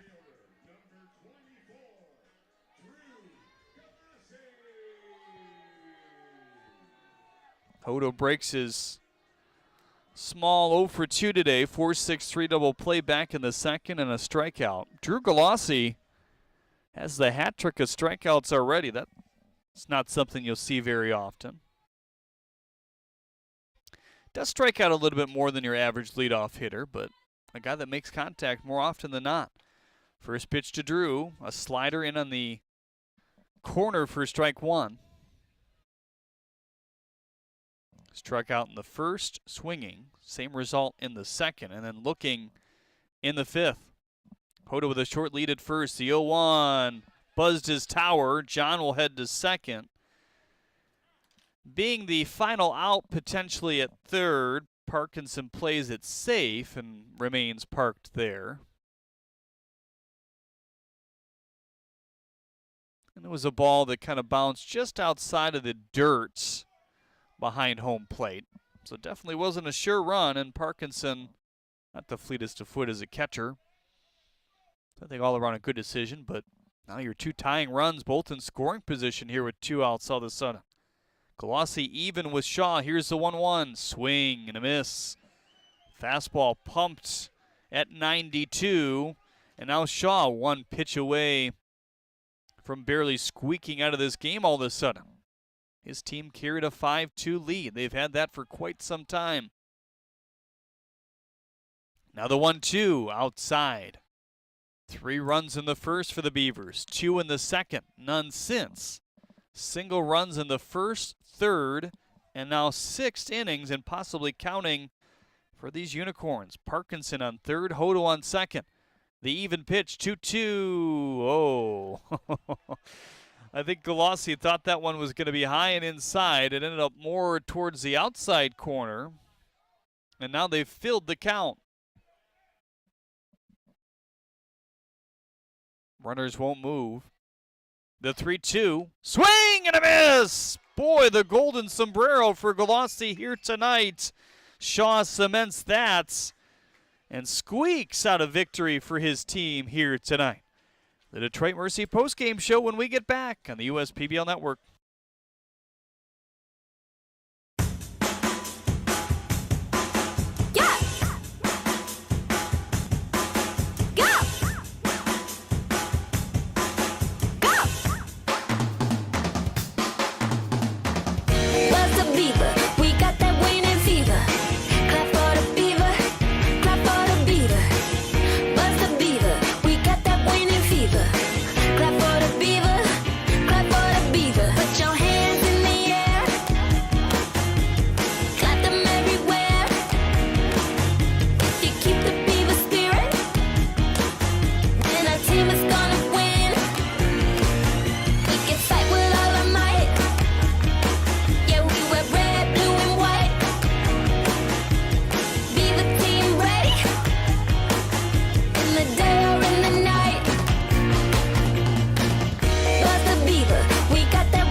They call me Prospects. Since the day I was born as a diver's watch, the challengers of the world have taught me many things. Life is not a numbers game. It's about challenging ourselves. No matter what happens, just follow your heart. These pioneers drive our generation forward, not by setting records, but by never giving up. Keep going forward. Prospects. Available at Lucido Fine Jewelry. I'm all in with HR and Organizational Development Council.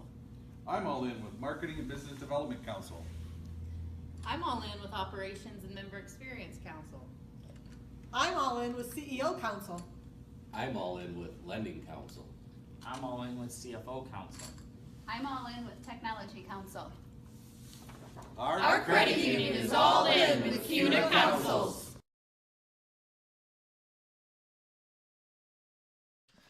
5-2 your final score in favor of the Birmingham Bloomfield Beavers here in Game 2 of this straight doubleheader here today. 2 6-inning games between the Unicorns and the Beavers, and the trend continues. Here today, no team has taken both games of a doubleheader so far this year. The Unicorns take Game 1 by a final score of 6-0, and the Beavers take Game 2 here today as well. Game 1 was kind of all about the quick innings for the Unicorns pitching staff. Jake Fiorito, Calipetro, and Camacho did not see any more than 4 batters in any inning in that one, so that was impressive. And inning number 1 was impressive as well for the Utica Unicorns. They scored 3 runs off the 2-run shot to left. That was the big fly. Malik Bolin capped off an 8-batter inning, and then Drew Galassi would add another run in the second. And they had 4 straight walks. They drew 4 straight walks against a guy who just hadn't walked guys this year. 4 walks in total for James Crick. He doubled his total with 4 walks in a row to Childress, Lambert, De La Cruz, and Attilas. That put the final stamp on that victory in Game 1 for the Unicorns. Then the inverse in Game 2 for the Beavers. They sent a combined 16 to the plate in the first 2 innings, scoring 3 runs in the first, 2 more in the second. That's all the runs they'd get. That's all the runs they'd need because their pitching was solid. Shea, Sandus, Blankenship, and Shaw all shutting it down. A little bit of hairiness in the 6th inning against Shaw. A leadoff single by Noah Childress. He was pinch ran for by De La Cruz. He came around to score in the end. 2 strikeouts in a row to Lambert and Attilas, but then a couple singles in a row. Matt Parkinson notched one. He ended up being stranded at third in the end. John Hodo drove in what was a 3rd run in that game for the Unicorns. But then Drew Galassi struck out for the 4th time in the 6th inning to end the ball game. Not too often you'd be able to say that. He went down in the 1st, 2nd, 5th, and 6th innings. 3 swinging, 1 looking. The last swinging on a 92-mile-an-hour fastball up top from Shaw. We thank you for tuning in to either both games or this game of the doubleheader. We'll back at you for public games on the USPBL Network next Thursday. Brendan and I will have the call of several of those games next week. Nick and Aaron will also call some games at the end of the week as well. For everybody here today, doing a great job behind the scenes in our control room to our left, my broadcast partner, Brendan Shabath. I'm Jeremy Adel. Have a great rest of your weekend, everybody.